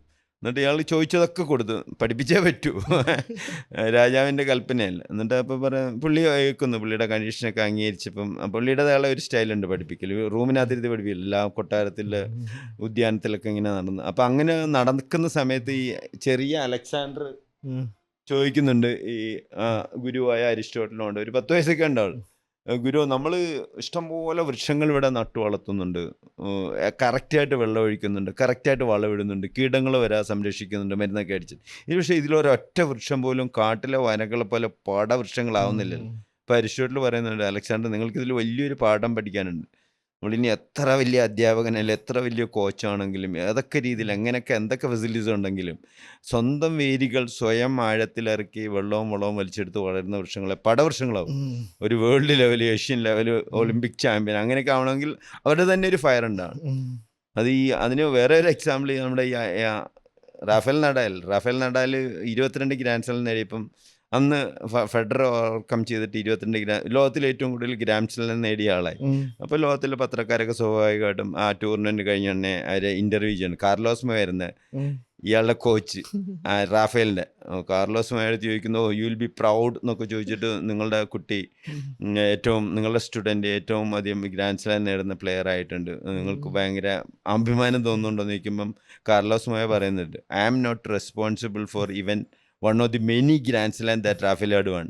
It was a champion's work ethics and passion towards the sport that won everything for him. ഒരാളുടെ ഒരു പാഷനുള്ള ഗെയിമിനോടുള്ള, അയാൾക്ക് ഒരേ ഇഷ്ടംപോലെ സ്റ്റുഡൻസ് ഒക്കെ ഉണ്ട്, ഒരാൾ മാത്രം അതിനോടുള്ള തീവ്രമായിട്ടുള്ള അഭിലാഷം. Eat to improve his game, drink to improve his game, sleep, എല്ലാം അതിനുവേണ്ടി, കളി ഇംപ്രൂവ് ചെയ്യാൻ വേണ്ടിയിട്ട് അതേന്ന് പറഞ്ഞ് ഇങ്ങനെ നിൽക്കും. അങ്ങനെയുള്ള പ്ലേയേഴ്സ്. അതാണ് ഈ വ്യക്തിഗത ഗെയിമിനൊക്കെ കോച്ചിൻ്റെ റോളല്ല. കോച്ചിന് ഇൻസ്പയർ ചെയ്യാം, എല്ലാ സാഹചര്യവും കൊടുക്കാം, എന്തൊക്കെ രീതിയിലൊക്കെ ചെയ്യാൻ പറ്റും അതൊക്കെ കോച്ചിന് ചെയ്യാം. പക്ഷെ ഈ വലിയ ചാമ്പ്യനാണ് അവൻ്റെ ഉള്ളിലൊരു ഫയറും, അത് പറഞ്ഞില്ല, സ്വന്തം വേരുകൾ സ്വയം ആഴത്തിലിറക്കി വെള്ളവും വലിച്ചെടുത്ത് വളരുന്ന വർഷങ്ങളെ വേൾഡ് ചാമ്പ്യൻ, ഒളിമ്പിക് ചാമ്പ്യൻ ആ ലെവലിലേക്കൊക്കെ പോവുള്ളൂ. അതാണ് ഈ കുട്ടികൾ മനസ്സിലാക്കണം. നമ്മൾ മാത്രം വിചാരിച്ചിട്ടൊരു കാര്യമില്ല. അപ്പം എത്ര ടാലൻ്റ് ആയിട്ടുള്ള കുട്ടി എത്ര പൈസ ഉണ്ടെന്ന് പറഞ്ഞിട്ട് കാര്യമില്ല, അവരുടെ ഉള്ളിലൊരു ഫയറും അത് എന്തെങ്കിലും ആയിത്തീരണമെന്നുള്ള. സ്വാമി വിവേകാനന്ദൻ്റെ ഒരു കോട്ടുണ്ട്, a man is not poor without a rupee but a man is really poor without a dream and ambition. ഒരു എന്തെങ്കിലും ആയിത്തീരണം എന്നുള്ള ഒരു തീവ്രമായിട്ട് ആഗ്രഹം മനസ്സിലിങ്ങനെ ഉണ്ടാവണം. പറഞ്ഞ് നടക്കുമൊന്നും വേണ്ട. ഞാൻ പറഞ്ഞില്ല ഞാനിങ്ങനെ ഫസ്റ്റ് റാങ്ക് മേടിച്ചാൽ കിട്ടുമെന്ന് പറഞ്ഞ് അവിടെയൊക്കെ നടന്ന് പറഞ്ഞു കാണുന്നുണ്ടെന്ന് കാര്യമില്ല. അതെനിക്ക് പിന്നീട് മനസ്സിലായത്. ഉള്ളിൽ ഇങ്ങനെ കിടക്കണം അത്, എന്നിട്ട് അതിന് വേണ്ടിയിട്ട് മെനക്കെടണം. നമ്മളിങ്ങനെ നമുക്ക് ലക്ഷ്യം സ്റ്റേറ്റ് ചാമ്പ്യനോ നാഷണൽ ചാമ്പ്യനോ അങ്ങനെയൊക്കെയുള്ള പ്ലേയേഴ്സാണ് ഇങ്ങനെ ഒരു ആഗ്രഹം ഉള്ളിൽ ഒതുക്കുകയും അതിനുവേണ്ടി കഠിനമായിട്ട് പരിശ്രമിക്കുകയും ചെയ്താൽ ഒരു വിവേകാനന്ദൻ പറഞ്ഞ അതാണെന്ന് വെച്ചാൽ ഒരു പൈസ ഇല്ലാത്ത ഒരാളിനെ നിങ്ങൾക്ക് ഒരു പിച്ചക്കാരെന്ന് വിളിക്കാൻ പറ്റത്തില്ല. പക്ഷേ നിങ്ങൾക്ക് ഒരു ആഗ്രഹവും ഒരു തീവ്രമായിട്ടുള്ള എന്തെങ്കിലും ആയിത്തീരണം എന്നുള്ളൊരു ആഗ്രഹവും അങ്ങനെയില്ല ആ ഒരു ആഗ്രഹവും ഒരു ലക്ഷ്യമൊന്നും ഇല്ലാത്ത ഒരാളിനെ നമുക്ക് വേണമെങ്കിൽ പിച്ചക്കാരെന്ന് വിളിക്കും. വെറുതെ ഒരു ലക്ഷ്യബോധം ഇല്ലാതെ കളിക്കുക അങ്ങനെ. പക്ഷെ അതിനോട് ചേർത്ത് വായിക്കേണ്ട കോളിൻ പവൻ്റെ മറ്റൊരു കോഡുണ്ട്, a dream doesn't become reality through magic. ഒരു സ്വപ്നവും മാജിക്കിലൂടെ അങ്ങനെ അതാണ് ഇപ്പോഴത്തെ കുട്ടികളുടെയൊക്കെ ഒരു ആറ്റിറ്റ്യൂഡ്. എല്ലാവർക്കും ചാമ്പ്യൻ ആവണം. പക്ഷെ അതിന് വേണ്ടിയിട്ട് ഭയങ്കര മെനക്കെടാനൊന്നും എന്നെ കൊണ്ടുപോയിട്ടില്ല. വേണേ രാവിലെ ഒരു ഗുളികതാ സാർ ഞാൻ കഴിച്ചോളാം, വൈകിട്ടൊരു ഗുളികതാ, ചാമ്പ്യൻ ആവാൻ. Everybody wants to go to heaven but nobody wants to die. ചാവാതെ അങ്ങനെ സ്വർഗത്തിൽ പോകുന്നു. സാറിൻ്റെ കോച്ചിങ്ങിലൊക്കെ ഉള്ള എന്താ എനിക്കൊക്കെ കിട്ടിയിട്ടുള്ളൊരു സാധനം അങ്ങനെ പറയാം. അതായത് ഇപ്പോൾ സ്റ്റൈലും അല്ലെങ്കിൽ നല്ലൊരു കളിക്കാരനാണെങ്കിലും നമ്മൾ ആ ഒരു വാശി അല്ലെങ്കിൽ ആ ഒരു ഇതിൽ കളിച്ചാൽ നമുക്ക് ആരും മറിക്കാന്നുള്ള ഇതൊന്നും പഠിച്ചിട്ടല്ല, പണ്ടുപോലെ അങ്ങനെയായിരുന്നു. ഒരു ഇൻസ്പിറേഷൻ അങ്ങനെ അങ്ങ് കൊടുത്ത് അത് എങ്ങനെ വന്നു എന്ന് അറിഞ്ഞില്ല. അധീനമായിരിക്കുക. കുട്ടികളെങ്ങനെ ഇൻസ്പയർ ചെയ്ത് അവരുടെ മാക്സിമം പെർഫോമൻസ് പുറത്തെടുക്കാൻ വേണ്ടി നെഗറ്റീവായിട്ടോ പോസിറ്റീവായിട്ടോ എങ്ങനെയൊക്കെ എന്തൊക്കെ ചെയ്യാൻ പറ്റുമോ അതൊക്കെ നമ്മൾ ചെയ്ത് നോക്കുന്നുണ്ട്. പണ്ട് ജംഷീദില്ലേ, AGS വർക്ക് ചെയ്യുന്ന നമ്മൾ ടൂർണമെന്റ് കളിക്കുന്ന സമയത്ത് മാച്ചിന്റെ ഇടയിൽ നമ്മൾ അവരെ നെഗറ്റീവായിട്ട് ഒന്നും പറയാറില്ല. എന്ന് വെച്ചാൽ മാക്സിമം മിസ്റ്റേക്സ് അവോയ്ഡ് ചെയ്യുക, ഒന്നും പേടിക്കണ്ട, ലെവൽ തോറ്റാലും കുഴപ്പമില്ല, അങ്ങനെയൊക്കെ പറഞ്ഞിട്ട് നമ്മൾ കളിപ്പിക്കുന്നത്. പക്ഷേ ഇവൻ ഭയങ്കര മിസ്റ്റേക്സ്. അപ്പം അരവിന്ദ് ശങ്കർ എന്ന് പറയുന്ന ഒരു പ്ലെയറായിട്ട് കളിക്കും. അപ്പം ഭയങ്കര ദേഷ്യം വന്നിട്ട് പറഞ്ഞ് നീ ലെവൽ തോറ്റോട്ടോ കുഴപ്പമില്ല, ഇങ്ങനെ കളിക്കാനാണ് നീ ഇതിനെക്കാട്ടി നല്ല ചാണകം വരാൻ പോകുന്നതൊക്കെ പറഞ്ഞ് ഭയങ്കരമായിട്ട്. അപ്പോൾ അതിൻ്റെ അടുത്ത ഗെയിം സെക്കൻഡ് ഗെയിം അവൻ ജയിച്ചു, തേർഡ് ഗെയിം ജയിച്ചു. ചിലപ്പം നെഗറ്റീവായിട്ടുള്ള ഈ ആറ്റിറ്റ്യൂഡൊക്കെ ആയിരിക്കും ചിലപ്പം ക്ലിക്ക് ടെൻഷൻ അടിപ്പിക്കാതിരിക്കാൻ വേണ്ടി നീ ലെവൽ തരാനും പ്രശ്നം, നീ മിസ്റ്റേക്സ് ഇല്ലാതെ കളിക്കൂ. അവൻ്റെ മിസ്റ്റേക്ക് പ്രതീക്ഷ അല്ലെ അവൻ്റെ ഒരു വീക്ക് റിട്ടേൺ പ്രതീക്ഷ കളിക്കും. അപ്പോൾ അതിന് പകരം ഇവനിങ് തൊക്കോട്ടും മടക്കോട്ടും അടിച്ചുകൊണ്ട് കളയുവാണെങ്കിൽ അപ്പോൾ സഖിയിട്ട് നമ്മൾ പറഞ്ഞു ലവി തോറ്റിട്ട് ഇറങ്ങി വാടാന്നൊക്കെ പറയും. അപ്പം അങ്ങനെ പറയുമ്പോൾ അവർക്ക് പിന്നെ ഒന്നും നേടാനില്ല, ഒന്നും പേടിക്കാനില്ല. ലെവൽ തോറ്റെങ്കിൽ ലെവൽ പിന്നെ കളിയുടെ ഇടയ്ക്കുള്ള ഈ പെപ് ടോക്ക് ഒക്കെ ഇല്ലേ, അതൊക്കെ ഭയങ്കരമായിട്ട് എഫക്റ്റ് ചെയ്യുന്നുണ്ട്. പക്ഷേ ഇത് ശരിയല്ല. വ്യക്തിഗത ഗെയിമിന് ഈ സൈഡ് ലൈൻ കോച്ചിങ് ഒരിക്കലും പാടില്ല. എന്ന് വെച്ചാൽ ഒരു ഗ്രൂപ്പ് ഗെയിമിന് ഇപ്പം ഇൻഡിവിജ്വൽ ഗെയിമിന് കോച്ചസിന് വലിയ റോളൊന്നും ഇല്ല.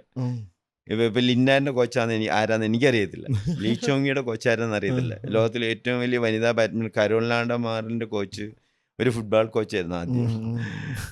ഫിസിക്കൽ ട്രെയിനിങ് എന്ന് വെച്ചാൽ സ്പെയിൻ എന്നുള്ള ഒരു രാജ്യത്ത് നിന്ന് അവർ കളിച്ചു വരുവാണ്. സ്പെയിനിന് ബാഡ്മിൻ്റനിൽ ഒരു ട്രഡീഷനും ഇല്ല. കഴിഞ്ഞ 150 നമുക്ക് ഓർമ്മയുള്ള ഒരു 50 വർഷത്തിനിടയ്ക്ക് ഒരു പ്ലെയർ പോലും ഓൾ ഇംഗ്ലണ്ട് ഫസ്റ്റ് റൗണ്ട് ജയിച്ച സ്പെയിൻകാരനെ അറിയത്തില്ല. അവിടുന്നാണ് ഒരു പ്ലെയർ വന്നിട്ട് മൂന്ന് വേൾഡ് ചാമ്പ്യൻഷിപ്പ്, അങ്ങനെ 3 വേൾഡ് ചാമ്പ്യൻഷിപ്പ് ജയിച്ച ഒരു പ്ലെയർ പോലും ഇല്ല. ഒളിമ്പിക് ജയിക്കുന്നു, ഓൾ ഇംഗ്ലണ്ട് ജയിക്കുന്നു, ലോകത്തിലെ എല്ലാ ടോപ്പ് ടൂർണമെന്റ് ജയിക്കുന്നു. എവിടുന്ന്? സ്പെയിൻകാരി. സത്യം. അപ്പൊ അതാ പറഞ്ഞ നമുക്ക് ഈ സാഹചര്യങ്ങളൊക്കെ നമ്മൾ ഉണ്ടാക്കിയെടുക്കണം. നമ്മളെന്തൊരു കാര്യം ചെയ്യണമെന്നുണ്ടെങ്കിൽ അതിനുവേണ്ടി നമ്മളൊരു വഴി കണ്ടെത്തും. അവിടെ പ്ലേയേഴ്സ് ഇല്ലെങ്കിൽ പ്ലേയേഴ്സ് ഉള്ളിടത്ത് പോയി കളിക്കും, ടൂർണമെന്റ് കളിക്കും, ഓരോ ടൂർണമെന്റ് ഓരോ പാഠമായിട്ട് എടുക്കും. അങ്ങനെ if you really want to do it you will find a way, if not you will find an excuse എന്ന് ഇംഗ്ലീഷിൽ ചെല്ലുന്നുണ്ട്. നമുക്ക് എന്തെങ്കിലും ചെയ്യണമെന്നുണ്ടെങ്കിൽ നമ്മളൊരു വഴി കണ്ടെത്തും. അല്ലെങ്കിൽ നമ്മൾ അതിനൊരു മുടന്ന ന്യായം പറയും തോൽവിക്കൊക്കെ. അങ്ങനെ പ്ലേയേഴ്സിൻ്റെ ഇപ്പോഴത്തെ ജനറൽ ആയിട്ടുള്ള ആറ്റിറ്റ്യൂഡ് അതാണ്. തോറ്റു കഴിഞ്ഞാൽ ഒരു ഇതിനോ ഈ കളിയോടുകൂടി ജനിച്ച കുറേ മുടന്ന ന്യായങ്ങളുണ്ട്. എന്ന് വെച്ചാൽ കോർട്ട് സ്ലിപ്പറി ആയിരുന്നു, ലൈറ്റ് കണ്ണിലേക്ക് അടിച്ചു, ഷട്ടിൽ ഭയങ്കര ഫാസ്റ്റ് ആയിരുന്നു, അമ്പയർ ഫുൾ എനിക്ക് എഗെയിൻസ്റ്റ് ആയിരുന്നു, ക്രൂഷ്യൽ ടൈമിൽ എൻ്റെ സർവീസ് വോൾട്ട് വിളിച്ചു. ഇത് ഈ ഗെയിമിനോട് കൂടി ജനിച്ച സാധനം തോന്നുന്നു. പ്ലേയേഴ്സൊക്കെ പറയുന്നേ കേട്ടിട്ടില്ലേ? എല്ലാം തോറ്റു കഴിഞ്ഞാൽ കാരണം ചോദിച്ചാൽ ഞാൻ കളിയുടെ തൊട്ട് മുമ്പ് ഭക്ഷണം കഴിച്ചോളൂ, അപ്പം എന്നെ കളിക്കാൻ വിളിച്ചു. ഇതൊക്കെ കേട്ടിട്ട് നമ്മൾ മടുത്തിരിക്കും. അപ്പം ഞാൻ മുടന്ന ന്യായം പറയാ എന്താ കളി തോറ്റു കഴിഞ്ഞാൽ ഞാൻ പറയാന്ന് വെച്ചാൽ തോറ്റു കഴിഞ്ഞാൽ തോറ്റു അഡ്മിറ്റ് ചെയ്യുക, തോറ്റു അല്ലേ, തോറ്റു എങ്ങനെ തോറ്റുവെന്ന്. പിന്നെ രണ്ടാമത്തെ കാര്യം എങ്ങനെ തോറ്റുവെന്ന് അനലൈസ് ചെയ്യാൻ നോക്കുക. നീ അടിച്ചു കളഞ്ഞിട്ടാണോ, അല്ലെങ്കിൽ നിങ്ങൾ നെറ്റിലേക്ക് അടിച്ചിട്ടാണോ, പുറത്തേക്ക് അടിച്ചിട്ടാണോ, ക്രൂഷ്യൽ ടൈമിൽ സർവീസ് കളഞ്ഞിട്ടാണോ, വീക്ക് റിട്ടേൺ ആണ്, അത് അടുത്ത കളിയിൽ വരുത്താതെ റെക്ടിഫൈ ചെയ്ത് കളിക്കാൻ നോക്കുക. ക്രൂഷ്യൽ ടൈമിൽ അടിച്ച് കളയാതിരിക്കുക, സർവീസ് കളയാതിരിക്കുക. ഒരു പ്രാവശ്യം എന്തെങ്കിലും അങ്ങനെ പറ്റുവാണെങ്കിൽ അത് അപ്പം തന്നെ ബ്രെയിനിലേക്ക് ഫീഡ് ചെയ്യും. ഇപ്പം പണ്ടൊക്കെ ഞങ്ങളുടെ നാട്ടിൽ ചൊറിയണം എന്നും പറഞ്ഞൊരു ചെടിയില്ലേ, ഞാനതൊക്കെ കണ്ടിട്ട് ഇപ്പോൾ 10-20 വർഷമായിട്ടുണ്ടാവും അങ്ങനെ ഒരു സാധനം കണ്ടിട്ട്. പക്ഷെ ഇപ്പോഴും അത് കണ്ട ഐഡന്റിഫൈ ചെയ്യും, നമ്മൾ പോയി പിടിക്കൂല. എന്ന് വെച്ചാൽ അന്ന് അത് കയ്യിലൊക്കെ തൊട്ട് തേണുത്ത് വന്നിട്ട് നല്ല ചൊറിയല്ലേ, അപ്പോൾ അത് അപ്പോഴേ ബ്രെയിനിൽ ഫീഡ് ചെയ്തിട്ടുണ്ട് അങ്ങനെ. അപ്പോൾ പിന്നെ കണ്ടു കഴിഞ്ഞാൽ നമ്മളൊരു അതുപോലെ തന്നെ. അല്ലെങ്കിൽ നമ്മളിങ്ങനെ ഡ്രൈവ് ചെയ്യുന്നുണ്ട് ഒരു ഗട്ടറിൽ, ഒരു വഴിയിലേക്ക് പോകുമ്പോൾ ഒരു ഗട്ടറിൽ വീണു അല്ലേ, അപ്പോൾ വീണ്ടും ഒരു സൈഡിലേക്ക് പോകുമ്പോൾ വീണ്ടും ഒരു ഗട്ടറിൽ വീണു, പിന്നെ വീണ്ടും റിപ്പീറ്റ് ചെയ്ത് നമ്മൾ പോകുമ്പോൾ വീണ്ടും വീണ്ടും ഗട്ടറിൽ വീഴുവാണെങ്കിൽ അതേ ഗട്ടറിൽ തന്നെ വീഴുവാണെങ്കിൽ നമ്മളൊരു മണ്ടനല്ലേ, മണ്ടൻ ഡ്രൈവറല്ലേ. അതുപോലെ നമുക്ക് വരുന്ന മിസ്റ്റേക്സ് ഫീഡ് ചെയ്യും. ഞാനിപ്പോൾ ഈ റൂമിലേക്ക് കയറിയപ്പോൾ ഞാനിവിടെ തെന്നി വീണു, അപ്പോൾ രണ്ടാമത് കയറി ഇനി വീണ്ടും ഇറങ്ങിയിട്ട് കയറി വരുമ്പോൾ എന്താ ഞാൻ ചെയ്യുക, സൂക്ഷിച്ചു കയറും അല്ലേ. അതങ്ങനെ ബ്രെയിനിൽ ഫീഡ് ചെയ്തുകൊണ്ടല്ല. അതുപോലെ ഓരോ കളിയിലും വരുന്ന മിസ്റ്റേക്സ് ഇവരിങ്ങനെ ഫീഡ് ചെയ്ത് വെച്ചിട്ട് എനിക്കൊക്കെ ക്രൂഷ്യൽ ടൈമിൽ സർവീസ് കൊണ്ട് കളഞ്ഞ എൻ്റെ നാട്ടിൽ വെച്ച് നടന്ന ഒരു ടൂർണമെൻറ്റ്, എൻ്റെ വാപ്പൊക്കെ കളി കാണാൻ വന്ന് എൻ്റെ അടുത്ത സുഹൃത്തുക്കളൊക്കെ വന്ന് ഈസി ആയിട്ട് ജയിക്കാം. ഞങ്ങൾ 70 അന്നത്തെ പോയിന്റ് 17 16 സെർവ് ചെയ്തു, മറ്റവർക്ക് 2 പോയിന്റ് ഡൗൺ ആയിരുന്നു. അപ്പം ഞാൻ വെറുതെ അന്ന് ബാക്ക് ആൻഡ് ലോ സർവീസ് ഇല്ല, എല്ലാവരെയും ഒന്ന് ഇംപ്രസ് ചെയ്യിക്കാൻ വേണ്ടി ബാക്ക് ആൻഡ് ലോ സർവീസ് ചെയ്യാൻ നോക്കി. 2 സർവീസ് നെറ്റിൽ പോയി. 10-30 വർഷം മുമ്പ് നടന്ന ഇപ്പോഴും ഞാനത് ഓർത്തിട്ട് വിഷമിക്കുന്നുണ്ട്. എന്നിട്ട് എൻ്റെ വാപ്പായും വാപ്പയുടെ സുഹൃത്തുക്കളൊക്കെ കളി കാണാൻ വന്നു. അവരെ അടുത്ത ടൂർണമെന്റ് ഞങ്ങൾ റെജി വിൻസെന്റ് എന്നാ പറയുന്നത്, അടുത്ത ടൂർണമെന്റ് ചങ്ങനാശ്ശേരി ലവില് തോപ്പിച്ചു. അങ്ങനെ തോപ്പിക്കാവുന്ന ഒരു ടീമാണ് നമ്മളെ കളിച്ച്. അവിടെ അതിപ്പോഴും ഓർമ്മയുണ്ട്. അതുകൊണ്ട് ക്രൂഷ്യൽ ടൈമിൽ പിന്നെ ഒരിക്കലും സർവീസ് കളഞ്ഞിട്ടില്ല, റിസ്ക് എടുക്കൂല, ഫാൻസി സ്ട്രോക്സ് കളിക്കൂല, അതൊക്കെ എപ്പോഴും ഓർമ്മയുണ്ട്. അതുപോലെ എന്തെങ്കിലും നമുക്ക് വരുന്ന മിസ്റ്റേക്സ് ഒക്കെ റെക്ടിഫൈ ചെയ്തിട്ട് അടുത്ത മാച്ച് കളിക്കും. ഇപ്പോൾ എക്സാം എഴുതുന്ന പോലെ തന്നെ നമ്മൾ എഴുതുന്ന തെറ്റൊക്കെ കറക്റ്റ് ചെയ്തിട്ട് അടുത്ത എക്സാം എഴുതി ജയിക്കുന്നില്ലേ. ക്രൂഷ്യൽ ടൈമിൽ ശരിക്കും നമ്മൾ സേഫായി കളിച്ചാൽ മതിയല്ലേ, പോയിന്റ് വന്നോളൂ. നമ്മൾ ഒപ്പോണന്റിന്റെ മിസ്റ്റേക്ക് പ്രതീക്ഷിച്ച് കളിക്കും. ഇപ്പൊ ഒരു 19 നമുക്ക് 20, ഒപ്പോണന്റ് 19, അപ്പം അവന് നല്ല ടെൻഷൻ ആയിരിക്കുമല്ലോ. എന്ന് വെച്ചാൽ ഒറ്റ പോയിന്റിൽ കളി തീരുമല്ലേ, മാച്ച് പോയിന്റ് ആണെങ്കിൽ. അപ്പൊ എന്താണ് നമ്മളെ ഫസ്റ്റ് റിട്ടേൺ തന്നെ അടിച്ച് നെറ്റിൽ കയറ്റി കളയുക, അല്ലെങ്കിൽ ഫസ്റ്റ് റിട്ടേൺ തന്നെ ഔട്ട് അടിക്കുക. അപ്പൊ മറ്റവന് എന്ത് റിലീഫ് ആയിരിക്കും. അതേസമയം ഒരു 10 സ്ട്രോക്സ് കളിക്കാനുള്ള ചാൻസ് കൊടുക്കുക. അപ്പോൾ ഓരോ അടിയും അവൻ അടിക്കുന്ന അണ്ടർ പ്രഷറിലായിരിക്കും അല്ലേ. അവൻ്റെ ഒരു ഷോട്ട് മിസ് ചെയ്ത് കഴിഞ്ഞാൽ മാച്ച് കഴിഞ്ഞു. നമുക്കാണെങ്കിൽ പിന്നെ ഒരു ചാൻസ് കൂടെ ഉണ്ട്. പക്ഷെ അങ്ങനെ ഇപ്പോഴും കളിക്കും. ഇന്നലെ ഞാൻ കണ്ടു എൻ്റെ ഒരു പ്ലെയർ 20 സെർവ് ചെയ്തു, മറ്റവൻ 16 ഉള്ളൂ. ആ സമയത്ത് മാത്രം പുള്ളി കണ്ടിന്യൂസ് ആയിട്ട് 4 എണ്ണം അടിച്ച് കളഞ്ഞ് 20 ആളാക്കുന്നു. അപ്പൊ അങ്ങനെയൊക്കെ അത് ആ സിറ്റുവേഷനൊക്കെ നമ്മൾ പറഞ്ഞു കൊടുക്കും. ആ സമയത്ത് എന്താ ചെയ്യേണ്ടത്, പെട്ടെന്ന് ജയിക്കാനുള്ളതായിരിക്കില്ല കാരണം ആ ഒരു ഹറി ടു ഫിനിഷ്, എങ്ങനെയും ഒരെണ്ണം ആയില്ലേ. അപ്പൊ നമ്മള് എല്ലാം പോവും. അപ്പൊ നമ്മള് അവന്റെ മിസ്റ്റേക്ക് പ്രതീക്ഷിച്ച് നമ്മളുടെ ഞാനൊക്കെ കളിക്കുന്ന ഏറ്റവും ഫേവററ്റ് കോൺഫിഡന്റ് ആയിട്ടുള്ള സ്ട്രോക്സ് മാത്രം കളിക്കും. എന്ന് വെച്ചാൽ ഡ്രോപ്പൊക്കെ എനിക്ക് ക്രൂഷ്യൽ ടൈമിൽ കളിച്ച ഒരു ചെറിയൊരു ടൈമിങ് മിസ് ചെയ്താൽ നെറ്റിൽ പോകും. സ്മാഷ് ഒക്കെ ആണെങ്കിൽ അങ്ങനെയൊന്നും പോവില്ല. നമ്മൾ ഉദ്ദേശിക്കുന്ന ലൈനിലൊന്നും ഇല്ലെങ്കിൽ സേഫ് ആയിട്ട് ബോഡി ലൈനിൽ അടിക്കാം. അതേ റിസ്ക് എടുക്കാൻ അടിക്കാം. മറ്റവന് ഓരോ ഷോട്ടും അണ്ടർ പ്രഷറിൽ കളിക്കും, നമുക്ക് കുറച്ച് ഫ്രീ ആയിട്ട് കളിക്കാം. അങ്ങനെ നമുക്ക് ഏറ്റവും ഫേവററ്റ് ആയിട്ടുള്ള ഏറ്റവും കോൺഫിഡൻ്റ് ആയിട്ടുള്ള സ്ട്രോക്സ് മിസ്റ്റേക്സ് ഇല്ലാതെ കളിക്കുക, ഒപ്പോണൻ്റെ മിസ്റ്റേക്ക് പ്രതീക്ഷിക്കുക, അല്ലെങ്കിൽ അവൻ്റെ ഒരു വീക്ക് റിട്ടേൺ. നല്ല ഓപ്പണിങ് കിട്ടിക്കഴിഞ്ഞാൽ ഫിനിഷ് ചെയ്തതെന്നല്ല, ഏറ്റവും സേഫായിട്ട് കളിക്കുക. അതായിരുന്നു ആ സമയത്തൊക്കെ കുട്ടികൾ ചെയ്യേണ്ടത്. അപ്പൊ അതാണ് നമ്മൾ പറഞ്ഞു കൊടുക്കുന്നത്. പക്ഷെ മിക്കവർക്കും ആ പ്രഷർ വിസ്റ്റാൻഡ് ചെയ്യാനുള്ള ഒരു നല്ലൊരു ശതമാനം പ്ലേയേഴ്സിനും അതാണ് ഏറ്റവും ഭയങ്കര ടാലന്റ് മാത്രമല്ലല്ലോ. ഈ നമ്മുടെ ഇതിൽ ചാൾസ് ഡാർവിന്റെ പരിണാമ തിയറി ഓഫ് എവല്യൂഷൻ അല്ലേ, അതിനകത്തൊരു ഇത് പറയുന്നുണ്ട്. ഇപ്പം മൈത്രനെ ഞാൻ പറഞ്ഞല്ലേ, ചാൾസ് ഡാർവിൻ, ഞാനൊക്കെ ബോട്ടണി പഠിച്ചു. അതിനകത്ത് ഈ ചാൾസ് ഡാർവിന്റെ പരിണാമ സിദ്ധാന്തത്തിൽ കുറേ പറയുന്നുണ്ട്. അപ്പം അതിനകത്ത് ഏറ്റവും വലിയൊരു കോട്ടുണ്ട്, it is not the strongest of the species who survive, not the most intelligent, but those who are most adaptive to situation. ഏറ്റവും സ്ട്രോങ് ആയിട്ടുള്ളതോ ഏറ്റവും ഇൻ്റലിജൻ്റ് ആയിട്ടുള്ളതോ ഏറ്റവും ടാലൻ്റ് ആയിട്ടുള്ളതോ ഒന്നുമല്ല സർവൈവ് ചെയ്യുന്നത്. ആ ക്രൂഷ്യൽ ടൈമിൽ അത് ആ പ്രഷർ വിസ്റ്റാൻഡ് ചെയ്തിട്ട് കളിക്കാൻ പറ്റും. അത് നമ്മുടെ ഗെയിമിൽ ഭയങ്കര ഇമ്പോർട്ടൻ്റ്. ഏറ്റവും ടാലൻ്റ് ആയിട്ടുള്ളതോ ഏറ്റവും ഫിറ്റ് ആയിട്ടുള്ളതിനോ അല്ല കളി ജയിക്കും. ഏറ്റവും അണ്ടർ പ്രഷർ വിസ്റ്റാൻഡ് ചെയ്തിട്ട് ആ സമയത്ത് മിസ്റ്റേക്സ് ഇല്ലാതെ ഒപ്പോണന്റ് മിസ്റ്റേക്സ് പ്രതീക്ഷിച്ച് കളിക്കാൻ പറ്റുന്നതിന് അവനാണ് ശരിക്കും. ഇന്റർനാഷണൽ ലെവലിലുള്ള ടൂർണമെന്റിലൊക്കെ ആ പ്ലെയർ നിൽക്കുന്ന ഒരു പ്രഷർ, ആ പ്ലെയർ ഹാൻഡിൽ ചെയ്യുന്ന പ്രഷർ വേറെ ലെവലിലായിരിക്കും അല്ലേ. ലെവൽ ഓഫ് പ്രഷർ ആ സ്റ്റാൻഡേർഡ് കൂടുന്നുണ്ടല്ലോ. പ്രഷർ തന്നെ നമ്മുടെ ഈവൻ നമ്മുടെ ലക്ഷ്യാസൻ ഇല്ലേ, അവിടെ പോയിട്ട് ഇവൻ വിക്ടർ എക്സൽസിനെ ഡെൻമാർക്കിൽ വെച്ച് തോൽപ്പിച്ചാണ്. ഇവിടെ വന്നിട്ട് നമ്മുടെ ഒളിമ്പിക്സിൻ്റെ ക്വാർട്ടർ ഫൈനൽ, സെമി ഫൈനൽ അല്ല ക്വാർട്ടർ ഫൈനലാണ് വിക്ടർ എക്സൽസിനായിട്ട് ഒരു കളി. സെമിയിലാണ് അല്ലേ, സെമി തോറ്റിട്ട് ലൂസേഴ്സ് ഫൈനലും തോറ്റ്. സെമിയിൽ കളിയിൽ ഫസ്റ്റ് ഗെയിം എടുത്തിട്ട് first game match game point serve ചെയ്യാണ്, സർവീസ് കൊണ്ട് നെറ്റിൽ കളഞ്ഞു. 3 പോയിന്റാണ് 20-70 ആയിരുന്നു. ഒറ്റ ആ പ്രഷർ അത്രയും നേരം ഒന്നും മിസ്റ്റേക്സും വരുത്താത്ത ആ സർവീസ് കൊണ്ട് കളയുന്നു. പിന്നെ അടുത്ത സർവീസ് സ്വാഭാവികമായിട്ട് എനിക്കറിയാം ഫ്ലിക്കായിരിക്കും. എന്ന് വെച്ചാൽ ആ പ്രഷർ അങ്ങോട്ട് വിസ്റ്റാൻഡ് ചെയ്ത് കറക്റ്റ് ടൈമിങ്ങിൽ നല്ല ലോ സർവീസ് ചെയ്യാൻ പറ്റത്തില്ല. അപ്പോൾ അതുകൊണ്ട് ഫ്ലിക്ക് ചെയ്തു. അത്രയും നീളമുള്ള വിക്ടർ റിസ്റ്റൻസിനെ പോലെ പ്ലെയറിന് ഫ്ലിക്ക് ചെയ്താൽ ഒറ്റ അടിച്ചിരുന്നു. അങ്ങനെ 3 പോയിന്റ് ആ പ്രഷർ വിസ്റ്റേ. ആ ഒളിമ്പിക്സ് പിന്നെ നല്ല പ്രഷറിലൊക്കെ ഇഷ്ടംപോലെ കവർ ചെയ്ത് കളിച്ചിട്ടുണ്ട്. പക്ഷെ ഒളിമ്പിക്സിൻ്റെ ആ പ്രഷറും ഇത്രയും ജനങ്ങൾ കളി കാണുന്നു, അതൊക്കെ ഓവർകം ചെയ്യാൻ ഒരു എക്സ്ട്രാ ഓർഡിനറി മെന്റൽ സ്ട്രെങ്ത് തന്നെ വേണം. ശരിക്കും ഇപ്പൊ ഇന്ത്യൻ ബാഡ്മിന്റൺ ശരിക്കും ഇപ്പൊ എവിടെ എത്തി നിൽക്കുന്നത്? ഇപ്പൊ നമ്മൾ വേൾഡ് ചാമ്പ്യൻ ബാഡ്മിന്റൺ പണ്ടൊക്കെ ഇന്ത്യൻ ടീമിൻ്റെ കൂടെ പോയി കഴിഞ്ഞാലേ അത് നമ്മളൊരു 7 days ടൂർണമെന്റ് പോകണേ ആദ്യത്തെ 2 ദിവസം കൊണ്ട് നമ്മുടെ കാര്യങ്ങളൊക്കെ തീരും. നമ്മുടെ കളി ഇന്തോനേഷ്യ ആയിട്ടോ അല്ലെ ചൈന ആയിട്ടോ അല്ലെ മലേഷ്യ ആയിട്ടോ ഒക്കെ എന്ന് പറഞ്ഞാൽ പ്ലേയേഴ്സ് തീർന്നു. അവർ മാച്ചസ് അഗൈൻസ്റ്റ് ചൈന അല്ലെങ്കിൽ ഇന്തോനേഷ്യ, അവരുടെ അല്ലേ രാജാക്കന്മാർ. പിന്നെ നമുക്ക് 5 ദിവസം ഫ്രീ ആയിരുന്നു ടീമിൻ്റെ കൂടെ പിള്ളേരൊക്കെ കൊണ്ട് എല്ലായിടത്തും. ഇപ്പം എവിടെ പോയി കഴിഞ്ഞാലും ഞാൻ ലാസ്റ്റ് ടൂർണമെൻ്റ് ഒക്കെ പോയത് ശ്രീലങ്കയിലെ ഓപ്പണും ഏഷ്യൻ ജൂനിയറൊക്കെ പോയത് ഒക്കെ സെമി ഫൈനലിൽ മിനിമം ഉറപ്പാണ്. നമ്മൾ വേൾഡ് ചാമ്പ്യന്മാരായില്ല. തോമസ് കപ്പ്, പിന്നെ ഇന്ത്യയിലെ world class players, world number 1 men ഉണ്ടായിരുന്നു, വേൾഡ് നമ്പർ വുമൺ ഉണ്ടായിരുന്നു. സിന്ധു വേൾഡ് ചാമ്പ്യൻ ആയിരുന്നു. ഒളിമ്പിക് 100 വർഷത്തിന്റെ ഒളിമ്പിക് ചരിത്രത്തിൽ സിന്ധുവിനെ പോലെ സിൽവർ മെഡൽ നേടിയ ഒരു വനിത ഉണ്ടായിരുന്നില്ല. കർണമ്മ ലേശ്വരിയും കുഞ്ഞിറാണി ദേവിയൊക്കെ ബ്രോൺസ് നേടിയ ഒരു പെൺകുട്ടി ഇന്ത്യയിൽ സിൽവർ മെഡൽ നേടുന്ന ഒളിമ്പിക്സിന്റെ 100 വർഷത്തെ ചരിത്രത്തിൽ. അപ്പം സിന്ധു ഒക്കെ ശരിക്കും ഫിനാൻഷ്യലി നല്ല അത്യാവശ്യം ടൈറ്റിൽ നിൽക്കുന്ന സമയത്താണ് റിയോ ഒളിമ്പിക്സിൽ, ആ ക്യാമ്പിൽ ഞാനുണ്ടായിരുന്നു റിയോ ഒളിമ്പിക്സിൽ. ജപ്പാന്റെ ഒക്കുഹാരയായിട്ട് സെമി ഒരൊറ്റ മാച്ച് ജീവിതം മാറ്റി മറിച്ചു. ഫൈനലിൽ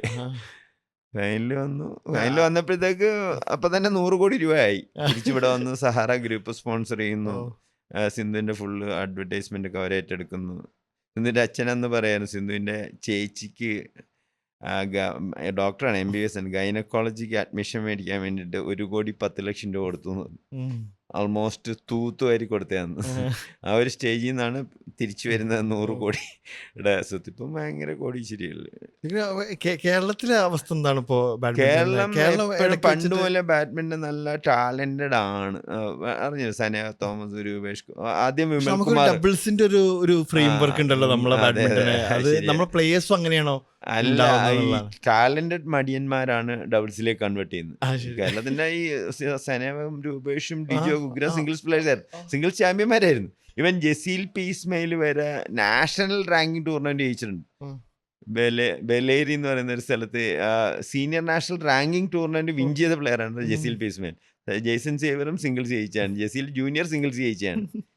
പിന്നെ മടിയുണ്ട് ബേസിക്കലി, ഇമ്മൻസ്ലി ടാലന്റഡ്. ഇവരൊക്കെ ശരിക്കും പറഞ്ഞാൽ ബാഡ്മിന്റൺ അല്ലെങ്കിൽ വേറെ ഏതെങ്കിലും ഫീൽഡ് ജസീലൊക്കെ അങ്ങനെയുള്ള ഒരു ക്വാളിറ്റിയാണ്. കാരണം ഭയങ്കര കാറോട്ടക്കാരനായിരുന്നു. ഒടുക്കലത് ജസീലിൻ്റെ കാറിലൊന്നും ഇരിക്കാൻ പറ്റത്തില്ല, അതുപോലെ പറപ്പിക്കില്ല. അതുപോലെ ഉഗ്രമായിട്ട് ക്രിക്കറ്റ് കളിക്കുമായിരുന്നു. ഒന്നാമതൊരു സ്പ്രിൻ്റർ ആയിരുന്നു. ഈ പ്ലേസിനൊക്കെ ഇങ്ങനെയുള്ള എക്സ്ട്രാ ക്വാളിറ്റീസ് ഉണ്ട്. പിന്നെ പണ്ട് ഈ നമ്മുടെ പെലെ ഉണ്ടല്ലോ, പെലേക്ക് വേൾഡ് ഫുട്ബോളർ ഓഫ് ദി ഇയറിൻ്റെ 3ാമത്തെ പ്രാവശ്യം കിട്ടുന്നുണ്ടെ അവിടെ ജനറലായിട്ട് ഈ ലോകത്തിലെ ടോപ്പ് പത്രക്കാരിൽ അങ്ങോട്ട് ചേർന്നിട്ടാണ് അതിന് വോട്ട് ചെയ്യുന്നത്. അപ്പോൾ അവരുടെ ഒരു ഡിസ്കഷൻ ഉണ്ട്, what would have been Pele if there is no football in the world. അപ്പോൾ അവർ തന്നെ പെലെ എന്ന് പറയുന്ന ആ പേര് ഇതല്ലെങ്കിൽ വേറെ ഒരു ഫീൽഡിൽ ഫേമസ് ആവാൻ വേണ്ടിയിട്ട് ഉണ്ടായതാണ്. ഇയാളെ ഇതല്ലെങ്കിൽ വേറെ ഒരു അങ്ങനെ ഇഷ്ടം പോലെ ഇമ്മൻസ്ലി ടാലന്റ് ആണ് നമ്മുടെ സ്പോർട്സോ. അല്ലെങ്കിൽ ഇപ്പോൾ ജസീലിനെ പറഞ്ഞാൽ വലിയ നെയ്യം കാർത്തികനെ പോലെ വലിയ കാറോട്ടക്കാരനാ അല്ലേ, ഭയങ്കര കളി കാണാൻ. ജസീലിനെ കുറിച്ച് നമ്മുടെ ഒരു വേറെ ഡബിൾസ് പ്ലെയർ ഉണ്ട് ബോസ്നിയൻ. ബോസ്നിയൻ പറഞ്ഞത് ആ കാലൻ അടിക്കാൻ വേണ്ടി ആ ചാട്ടം ഉണ്ടല്ലോ, അത് കാണുമ്പോഴേ എന്നെ മുട്ട് പറയ്ക്കാൻ എപ്പോഴും എനിക്ക് ഓർമ്മയുണ്ട്. ചിരിക്കും ഞാൻ ഓർത്തിട്ട്.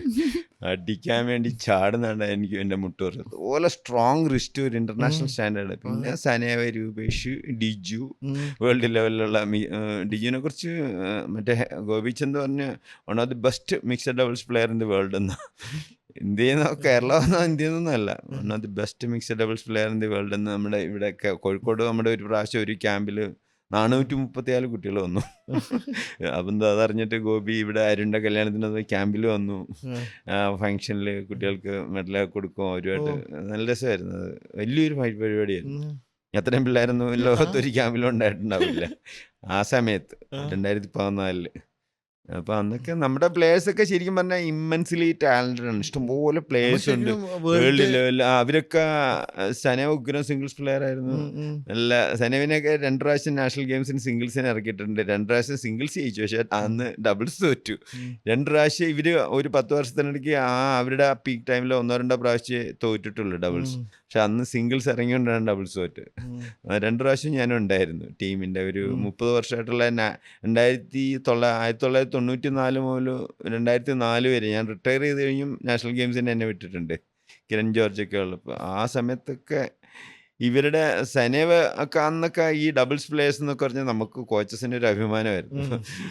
ഒരു വിഷം തോപ്പിക്കാൻ പാടും. ജസീൽ എന്ന് വെച്ചാൽ ഒരു ജസീൽ പല പാർട്ണർ വെച്ചു. വിൻസെൻ്റ് ലോബോ, മറ്റേ സിംഗ്, മാർക്കസ് വിസ്റ്റ്, എല്ലാവരും പല പ്ലേയേഴ്സിനെ വെച്ചിട്ട് ഒരു 10 വർഷത്തോളം ജസീലില്ലാതെ നാഷണൽ ചാമ്പ്യൻഷിപ്പ് ഫൈനലില്ലായിരുന്നു. അത് ജൂനിയർ മുതൽ ഇങ്ങനെ കൺസിസ്റ്റൻ്റ് ആയിട്ട് ഇങ്ങനെ കളിച്ചു. ആരാ പാർട്ണർ എന്നുള്ളേ ഉള്ളൂ പ്രശ്നം, ഫൈനലെന്നുള്ള ഉറപ്പാണ്. വിൻസെൻ്റ് ലോബോ, വിജയദീപുമായിട്ട് കളി ജയിക്കുമ്പോഴും ഞാനുണ്ടായിരുന്നു. വിൻസെൻ്റ് ലോബായിട്ട് കളി ജയിക്കുമ്പോഴുണ്ടായിരുന്നു. ജസീലിൻ്റെ മിക്ക ടൈറ്റിൽ വിന്നേഴ്സിലും നമ്മളവിടെ ഉണ്ടായിരുന്നു. പ്രൊഫഷണൽ ലെവലിലൊക്കെ പോകുമ്പോൾ ഇപ്പം അതൊക്കെ പോയി, ആ ലെജസിയൊക്കെ പോയി. കാരണം ഒന്ന് പ്രണോയി എന്നിട്ട് നമുക്ക് പ്രണോയിയൊക്കെ പ്രണോയിയുടെ 31ാമത് വയസ്സിലെ വേൾഡ് നമ്പർ 7 ആവുന്നു.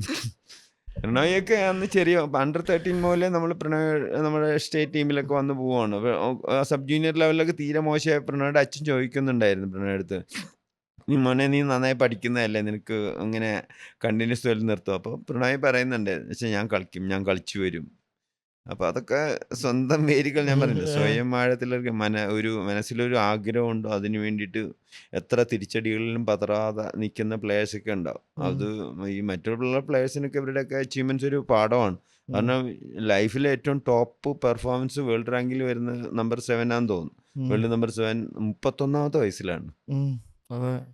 കളിക്കണം എന്നുള്ള അതൊക്കെ ജോലിയൊക്കെ കിട്ടി എല്ലാം സെറ്റായതിനു ശേഷമാണ്. അന്ന് കളിക്കാനുള്ള തീവ്രമായിട്ട് ആഗ്രഹം, എവിടെയെങ്കിലും എത്തിച്ചേരണം എന്നുള്ള ഒരു ഡിറ്റർമിൻഡ് മൈൻഡ് ഉണ്ടല്ലോ, അതിനു വേണ്ടി കളി മാത്രമായിരുന്നു. കാരണം ഭക്ഷണം കഴിക്കുക, ട്രെയിൻ ചെയ്യുക. ഇനി നമുക്ക് അങ്ങോട്ട് കൊണ്ടുവരാൻ പറ്റില്ല. കേരളം പ്രണോയുടെ ഒക്കെ നമുക്കൊന്നും ഈ പ്രണോയുടെ കേസ് കൊണ്ട് നമുക്ക് ആരും അങ്ങനെ പ്രഡിക്റ്റ് തള്ളാൻ പറ്റത്തില്ല. ഞാൻ പറഞ്ഞില്ല അന്ന് ശ്രീകാന്തിന്റെ കാര്യം, നമ്മളൊന്നും പ്രതീക്ഷിക്കാത്ത ശ്രീകാന്ത് ഡബിൾസിൽ നിന്ന് സിംഗിൾസിലേക്ക് മാറുന്നു. ഒരു ടൂർണമെന്റ് ഒന്നും ജയിക്കലല്ല, തുടർച്ചയായിട്ട് ടൂർണമെന്റ് വേൾഡ് നമ്പർ 1 ആവുന്നു. അപ്പം നമുക്ക് ആ ബ്ലൈൻഡായിട്ട് പ്രഡിക്റ്റ് ചെയ്യുന്നതൊക്കെ ഭയങ്കര മോശമാണെന്ന് നമുക്ക് തോന്നിയിട്ടുണ്ട്. കാരണം പ്രണോയ് 26 വയസ്സിലെന്ന് വെച്ചാൽ ഇന്ത്യൻ പ്ലേയേഴ്സിൻ്റെ ഒക്കെ പീക്ക് പെർഫോമൻസ് 26-ലാണ്. ഈ ഗോപിചന്ദ് ജയിച്ചതും പ്രകാശ് പതുക്കോൺ ജയിച്ചതും. ആ സമയത്ത് 19 വയസ്സുള്ള ലക്ഷ്യാസൻ, ജൂനിയർ ആയിരുന്ന ലക്ഷ്യാസൻ പ്രണോയെ തോൽപ്പിച്ചിരുന്നു. ആ ടൂർണമെന്റ് ഞാനുണ്ടായിരുന്നു. അപ്പം ഞാൻ വിചാരിച്ചു പ്രണോയിയുടെ പരിപാടി തീർന്നു, പിള്ളേരൊക്കെ തോൽപ്പിക്കാൻ തുടങ്ങുന്നുണ്ടായാണ് സാറിന് ആൾക്കാർ ബാക്കിലേക്ക് പോകുന്നത്, നിർത്തിയിട്ടെ നാണക്കേടുണ്ട്. പ്രണോയും നിർത്തിയില്ല, ഞാൻ തിരിച്ചു വരും. നാഷണൽ ചാമ്പ്യൻഷിപ്പിന് സെമിയിൽ ക്വാർട്ടർ ഫൈനലിൽ തോറ്റു, ലക്നൌവിലാന്ന് തോന്നുന്നു. പക്ഷെ തിരിച്ചു വന്നില്ലേ, തിരിച്ചു വന്ന് വേൾഡിൽ ഇന്ത്യയെ തോമസ് കപ്പ് ജയിപ്പിച്ചതിൻ്റെ മെയിൻ റോൾ പ്രണോയിക്കാണ്. ക്രൂഷ്യൽ സിംഗിൾസ് 3 ജയിച്ച പ്രണോയ, ഏറ്റവും അണ്ടർ പ്രഷറിൽ. അത് വാജ്പേയി ചോദിക്കുന്നുണ്ട്, അല്ല നമ്മുടെ നരേന്ദ്രമോദി ചോദിക്കുന്നുണ്ടായിരുന്നു, എങ്ങനെ ഇത്രയും ജനങ്ങൾ കളി കാണുമ്പോൾ ഈ പ്രഷർ എങ്ങനെ വിസ്റ്റാൻഡ് ചെയ്യുന്നു. ഇപ്പോൾ രാജ്യത്തിന് വേണ്ടി കളിക്കുമ്പോൾ ഉള്ള ഒരു പ്രണോയ് പറഞ്ഞു. നരേന്ദ്രമോദിയെ കുറിച്ചൊക്കെ ഭയങ്കര പ്രൈസ് ചെയ്ത് പറയുന്നത്, അതൊക്കെ കളിയെക്കുറിച്ച് അനലൈസ് ചെയ്തും വാച്ച് ചെയ്തിട്ടൊക്കെ ആയിരിക്കും, അല്ല കളിയെക്കുറിച്ച് അന്വേഷിച്ചിട്ടായിരിക്കുമല്ലോ പറയുന്നത്. അണ്ടർ പ്രഷറിൽ 3 മാച്ച് രാജ്യത്തിന് വേണ്ടി കളിക്കുകയും ജയിക്കുകയും ചെയ്യുന്നതിനുള്ള ആ പ്രഷറൊക്കെ എങ്ങനെ വിസ്റ്റാൻഡ് ചെയ്യുമെന്ന് പുള്ളി ചോദിക്കുന്നുണ്ടായിരുന്നു ഇന്റർവ്യൂവിൽ. അന്ന് ഇവർക്ക് പ്രധാനമന്ത്രി സ്വീകരണ കൊടുത്തിരുന്നു, അന്ന് പേഴ്സണലായിട്ട് വിളിച്ചിട്ട് ചോദിക്കുന്നുണ്ടായിരുന്നു. അല്ല, ഇപ്പൊ ഈ ചൈനീസ് പ്ലേയേഴ്സും ഇവരൊക്കെ നമ്മൾ ചെയ്യുന്നതിനെക്കാട്ടി വർക്കൗട്ടും ഇതൊക്കെ ചെയ്യുന്നുണ്ടോ? അവര് ചൈനീസിന്റെ അവിടെ അവർക്ക് എന്താ ഇത്ര ഒരു അഡ്വാൻറ്റേജ് വരുന്നത്? പുതിയ ആൾക്കാർ, യൂറോപ്യൻസ് ഒക്കെ നമ്മുടെ ഇവിടെ ഒരു ശരിക്കും പറഞ്ഞാൽ അതിന്റെ ഒരു പ്രധാന കാരണം ഫുഡ് തന്നെ. നമ്മളിവിടെ ഫുള്ള് കാർബോഹൈഡ്രേറ്റ് കഴിച്ച് 6 മാസം കഴിയുമ്പോൾ തുടങ്ങുമല്ലോ ഗുരുവായൂർ കൊണ്ടുപോയി ചോറൂണല്ലേ. ഇവര് മെയിൻ ആയിട്ടുള്ള ഫുഡ് പ്രോട്ടീനാണ്. ഇതാണ് നമുക്ക് നമ്മുടെ പ്ലേയേഴ്സൊക്കെ, ഏത് പ്ലേയേഴ്സ് പ്രകാശ് പതുക്കോൺ മുതൽ ഇങ്ങോട്ടടുത്തുള്ള ഏത് പ്ലേയേഴ്സ് ആണെങ്കിലും സെമി ഹെവി ആയിട്ടുള്ള ഒരു 1.5 മണിക്കൂർ കളിയിലാണ് അവർ സെമി ജയിച്ചെങ്കിൽ ഫൈനൽ ഉറപ്പായിട്ട് പോയിരിക്കും. ഇപ്പൊ സിന്ധുവിന്റെ എല്ലാ കളികളും എടുത്തു നോക്കും, സിന്ധു സെമിയിൽ ഒക്കുഹാരായിട്ട് ഫുള്ള് വർക്ക് സ്ട്രെയിനിയസ് ആയിട്ട് കളിച്ചിട്ട് ഫുള്ള് ഡ്രൈ ഔട്ടായി, ഇല്ല കരിമ്പിൻ ചണ്ടി പോലെ ആവും ബോഡി. എന്ന് വെച്ചാൽ കരിമ്പിന്റെ അവസാന ജ്യൂസ് വരെ എടുത്തൊരു, എന്നിട്ട് തൊട്ടടുത്ത ദിവസം 24 മണിക്കൂറിലും കിട്ടാൻ വീണ്ടും കളിക്കേണ്ടി വരും തന്നെ. എങ്ങനെ സിന്ധു ഫസ്റ്റ് ഗെയിം ജയിച്ചു ഒളിമ്പിക്സിൽ, റിയോ ഒളിമ്പിക്സിൽ. എന്നിട്ട് സിന്ധു ജയിച്ചു കഴിഞ്ഞിട്ട് കോച്ച് ചേഞ്ച് ചെയ്യുമ്പോഴും മറ്റോള് ചിരിച്ചോണ്ടാണ് വരുന്നത്. അവളുടെ എനർജി ഒന്നും അനങ്ങിയിട്ടില്ല. കരോലിന മാറിൻ്റെ അവൾക്കറിയാം ഉറപ്പായിട്ട് സിന്ധുവിന് ഭയങ്കര ഫസ്റ്റ് ഗെയിമിൻ്റെ ലാസ്റ്റ് ആയപ്പോഴത്തേക്ക് സിന്ധുവിൻ്റെ പെട്രോള് തീർന്നു. പിന്നെ സെക്കൻഡ് തേർഡ് ഈസി ആയിട്ട് എടുത്തു. അങ്ങനെ സൈനയും ഒളിമ്പിക്സിൽ ക്വാർട്ടർ ഫൈനൽ അങ്ങനെ 11-3 അങ്ങോട്ട് ലീഡ് ചെയ്തിട്ട് തോറ്റ എനിക്കൊരു ഓർമ്മയുണ്ട്. ലണ്ടൻ ഒളിമ്പിക്സ് ആണ് കാണുന്നവർ പറയും എന്താ കൺസിസ്റ്റൻസി ഇല്ലാത്തത്. ഇല്ല, സിന്ധു വേൾഡ് ചാമ്പ്യൻഷിപ്പിന്റെ ഫൈനലിൽ ജയിക്കുമെന്ന് അതിന് തലേ ദിവസം എന്നെ പത്രക്കാരെ വിളിച്ചു ചോദിച്ചപ്പോൾ ഞാൻ പറഞ്ഞു ഫൈനൽ ഉറപ്പായിട്ടും ജയിക്കാനാണ് സാധ്യത. കാരണം സെമി ഫൈനൽ ഭയങ്കര ഈസി ആയിരുന്നു. അതുകൊണ്ട് ഫൈനൽ ഈസി ആയിട്ട് ജയിച്ചു.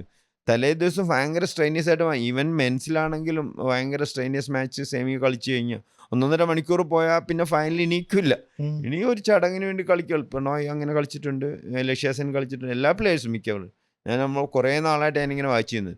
പണ്ട് പ്രകാശ് പതുക്കൊണ്ടുണ്ടെങ്കിൽ ചൈനീസ് നമ്പർ 1 തോപ്പിക്കും, ഹാൻജിയനെ തോപ്പിക്കും, ലുവാൻജിനോട് തോക്കും, നമ്പർ 2 തോക്കും. എന്ന് വെച്ചാൽ സെമി കളിച്ചു കഴിഞ്ഞാൽ ഭയങ്കര സ്ട്രെയിനിയസ് മാച്ച് ആയിരിക്കും.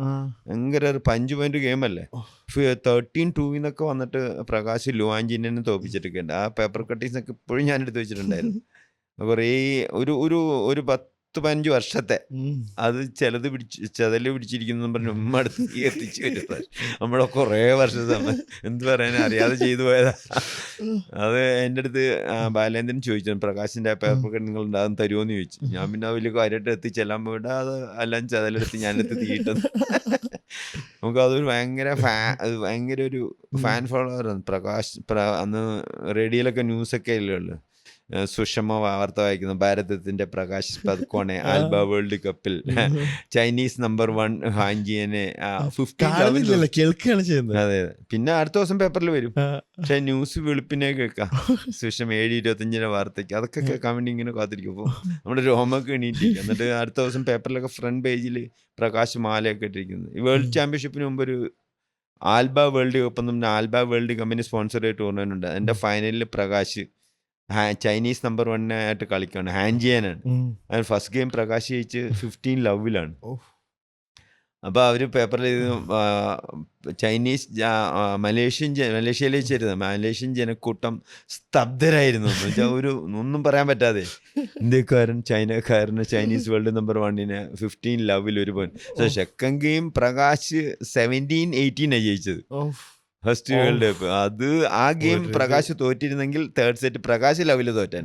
ഹാൻജിയൻ അത്ര അതുകൊണ്ട് ഏഷ്യാഡിലും ഇന്ത്യയിൽ വെച്ച് നടന്ന 82 ഏഷ്യാഡിൽ ഹാൻജിയാനും അന്ന് വേൾഡ് നമ്പർ ഉണ്ടായിരുന്ന ഇന്തോനേഷ്യ ലീം സിക്യൂട്ടായിരുന്നു കളി. അത് ഹാൻജിയാൻ അന്ന് 10 ലവ് ലീം സിക്യു കോർട്ട് പിളർക്കുന്ന സ്മാഷാ ജമ്പ് ചെയ്തിട്ട് അന്ന് അതുമായിട്ട് 10 ലെവലിൽ സ്റ്റാർട്ട് ചെയ്ത് അവന് ലീം സിക്യു 10 ഹാൻജിയാൻ ലവ് ആയിരുന്നു. അവിടുന്ന് ഹാൻജിയാൻ കയറിയിട്ട് കയറി പിടിച്ചു, ആ ഗെയിം പിടിച്ചു, സെക്കൻഡ് ഗെയിം പിടിച്ചു ജയിച്ചു. ഹാൻജിയാൻ ഭയങ്കര ഒരു സംഭവം കളിക്കായിരുന്നു പ്രകാശിന്റെ സമയത്ത്.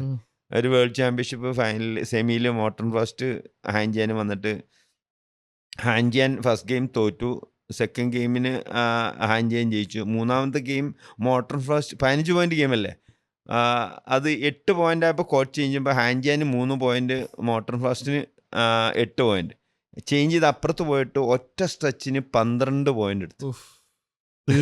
ഓരോരോ പോയിന്റ് എടുക്കുമ്പോഴും ഇങ്ങനെ ഒരു 5-6 പോയിന്റ് ആയപ്പോഴത്തേക്ക് കമന്റേറ്റർ പറഞ്ഞു 5 points in a row, 6 points in a row. അതൊക്കെ അപ്പോഴും അന്ന് വലിയ VCR ഒക്കെ ഇട്ടിട്ട് ഞാൻ കുറേ തവണ കണ്ടിരുന്നു ആ കളിയൊക്കെ. ഇങ്ങനെ എന്ന് വെച്ചാൽ ഒരു കോൺസെൻട്രേഷനിൽ വന്നു കഴിഞ്ഞാൽ കളിച്ചു പോകുന്ന ഒരു കോൺസെൻട്രേഷൻ ഉണ്ടല്ലേ ചെസ് കളിക്കുമ്പോൾ, അത് ഭയങ്കര ഇവരുടെയൊക്കെ. പക്ഷെ ഇപ്പോഴത്തെ പ്ലേയേഴ്സ് ആണെങ്കിൽ കുറച്ച് ലീഡൊക്കെ എടുത്തു കഴിഞ്ഞാൽ പിന്നെ കുറച്ച് ഫാൻസി സ്ട്രോക്ക് കുറച്ച് അതിനായിട്ട് കളിപ്പിക്കാനൊക്കെ നോക്കി പിന്നെ കളി നോക്കും. കളി തോറ്റ് 20-15 ഒക്കെ ആയി കഴിഞ്ഞാൽ ഒരു റിലാക്സേഷൻ തുടങ്ങും. പക്ഷെ എനിക്ക് അങ്ങനെ ഒരു ഇതില്ല. നമ്മളുടെ ലെവൽ സ്റ്റാൻഡേർഡ് എന്തോ ആയിക്കോട്ടെ, പക്ഷെ കളിക്കാൻ തുടങ്ങി കഴിഞ്ഞാൽ ലവിൽ അടിക്കണം എന്നുള്ള ഒരു ആറ്റിറ്റ്യൂഡിൽ കളിക്കും. ഞാൻ എൻ്റെ പാർട്ട്ണറിനെ ലവിൽ അടിച്ചിട്ടുണ്ട് മാച്ചില്ലേ. എന്ന് വെച്ചാൽ ആൾമോസ്റ്റ് എൻ്റെ സ്റ്റാൻഡേർഡ് തന്നെയാണ്. പക്ഷെ നമ്മളൊരു കോൺസെൻട്രേഷനിൽ തുടങ്ങി കഴിഞ്ഞാൽ, ഞാൻ ഈ അണ്ണാമല പഠിക്കുന്ന സമയത്തായിരുന്നു എന്നെ ഇവിടുന്ന് അവനാ കൊണ്ടുപോയത് MPEDന്, അവനെ ഡബിൾസ് കളിക്കാൻ വേണ്ടിയിട്ട്. നീ വാടാ നമുക്ക് ഇവിടെ പഠിക്കാം. അവൻ സെക്കൻഡ് ഇയർ പഠിക്കുന്നു. അന്ന് അവൻ അവിടുത്തെ സ്റ്റാറാണ്. കളിക്കുന്ന സമയത്ത് അവിടുത്തെ ടൂർണമെന്റ് എന്ന് വെച്ചാൽ എഞ്ചിനീയറിംഗ് കോളേജിന്റെ സെൻട്രലാണ് ടൂർണമെന്റ്. നടുക്ക് കാറ്റൊന്ന് ഔട്ട്ഡോറാണ്, പക്ഷെ 4 സൈഡും കുട്ടികൾ 3 നിലയിൽ നിറഞ്ഞു നിൽക്കുക. ഭയങ്കര വിറ്റാ അത്. എന്നിട്ട് 4 നിറഞ്ഞിട്ട് ഇവൻ പ്രതീക്ഷ പോലെ എല്ലാവരും ഇവനെ മാത്രമല്ലേ അറിയുള്ളൂ, എന്നെ അറിയൂല. ഞാൻ അത്തപ്പാടി കറുത്ത് മിലിഞ്ഞുണങ്ങി വരുത്തൻ അടിയൊക്കെ വെച്ചിട്ടുണ്ട്. ഫസ്റ്റ് ഗെയിം അവൻ എന്നെ പറക്കിയിട്ടടിച്ച്. സെക്കൻഡ് ഗെയിം ആകുമ്പോഴത്തേക്ക് ഞാൻ അത്യാവശ്യം ടച്ചായി. സെക്കൻഡ് ഗെയിം ഞാൻ എടുത്തു. തേർഡ് സെറ്റ് നിർണായക 3ാമത്തെ ഗെയിം ഞാൻ നല്ല ഫോമിൽ ക്ഷീണിച്ചിട്ടുണ്ട്, പക്ഷെ നല്ല കോൺസെൻട്രേഷൻ. ഓരോ പോയിന്റ് എടുത്ത് 15 ലവില് ഷിബി ജോൺ എന്ന് പറഞ്ഞിരുന്നവരൊക്കെ പതുക്കെ ലോപിച്ച് പിന്നെ അത് അവിടെ കാട്ടുതീ പോലെ പാട്ടായി. അവിടുത്തെ സ്റ്റാറിനെ 1 പോയിന്റ് പോലും കൊണ്ട് ഇപ്പോഴും അവനെ അത് ആ കാര്യം പറഞ്ഞ് ചീത്ത പറയും. നല്ല ചീത്ത പറഞ്ഞിട്ട് നന്ദി കെട്ടവനെ, നിന്നെ ഇവിടുന്ന് ഞാൻ പൈസയും തന്ന് അവിടെ കൊണ്ടുപോയി അഡ്മിഷന് ചേർത്ത്, എന്നിട്ട് നമുക്കതല്ലേ കളിയായിരുന്നു. പക്ഷെ അതിപ്പോഴും ഓർക്കുന്നുണ്ട്. കോളേജിൽ പ്രൊഫസറായിട്ട് റിട്ടയർ ചെയ്ത് വീട്ടിലിരിക്കും. ഞാനിപ്പോഴും അവന് മോൻ്റെ കല്യാണത്തിനൊക്കെ പോകുമ്പോൾ ഇത് പറഞ്ഞ് ഓർമ്മിപ്പിക്കും. കള്ളപ്പന്നി എന്നൊക്കെ വിളിച്ചിട്ട് ഇപ്പോഴും അത് പറഞ്ഞിട്ട് ഞാൻ പറയുള്ളൂ.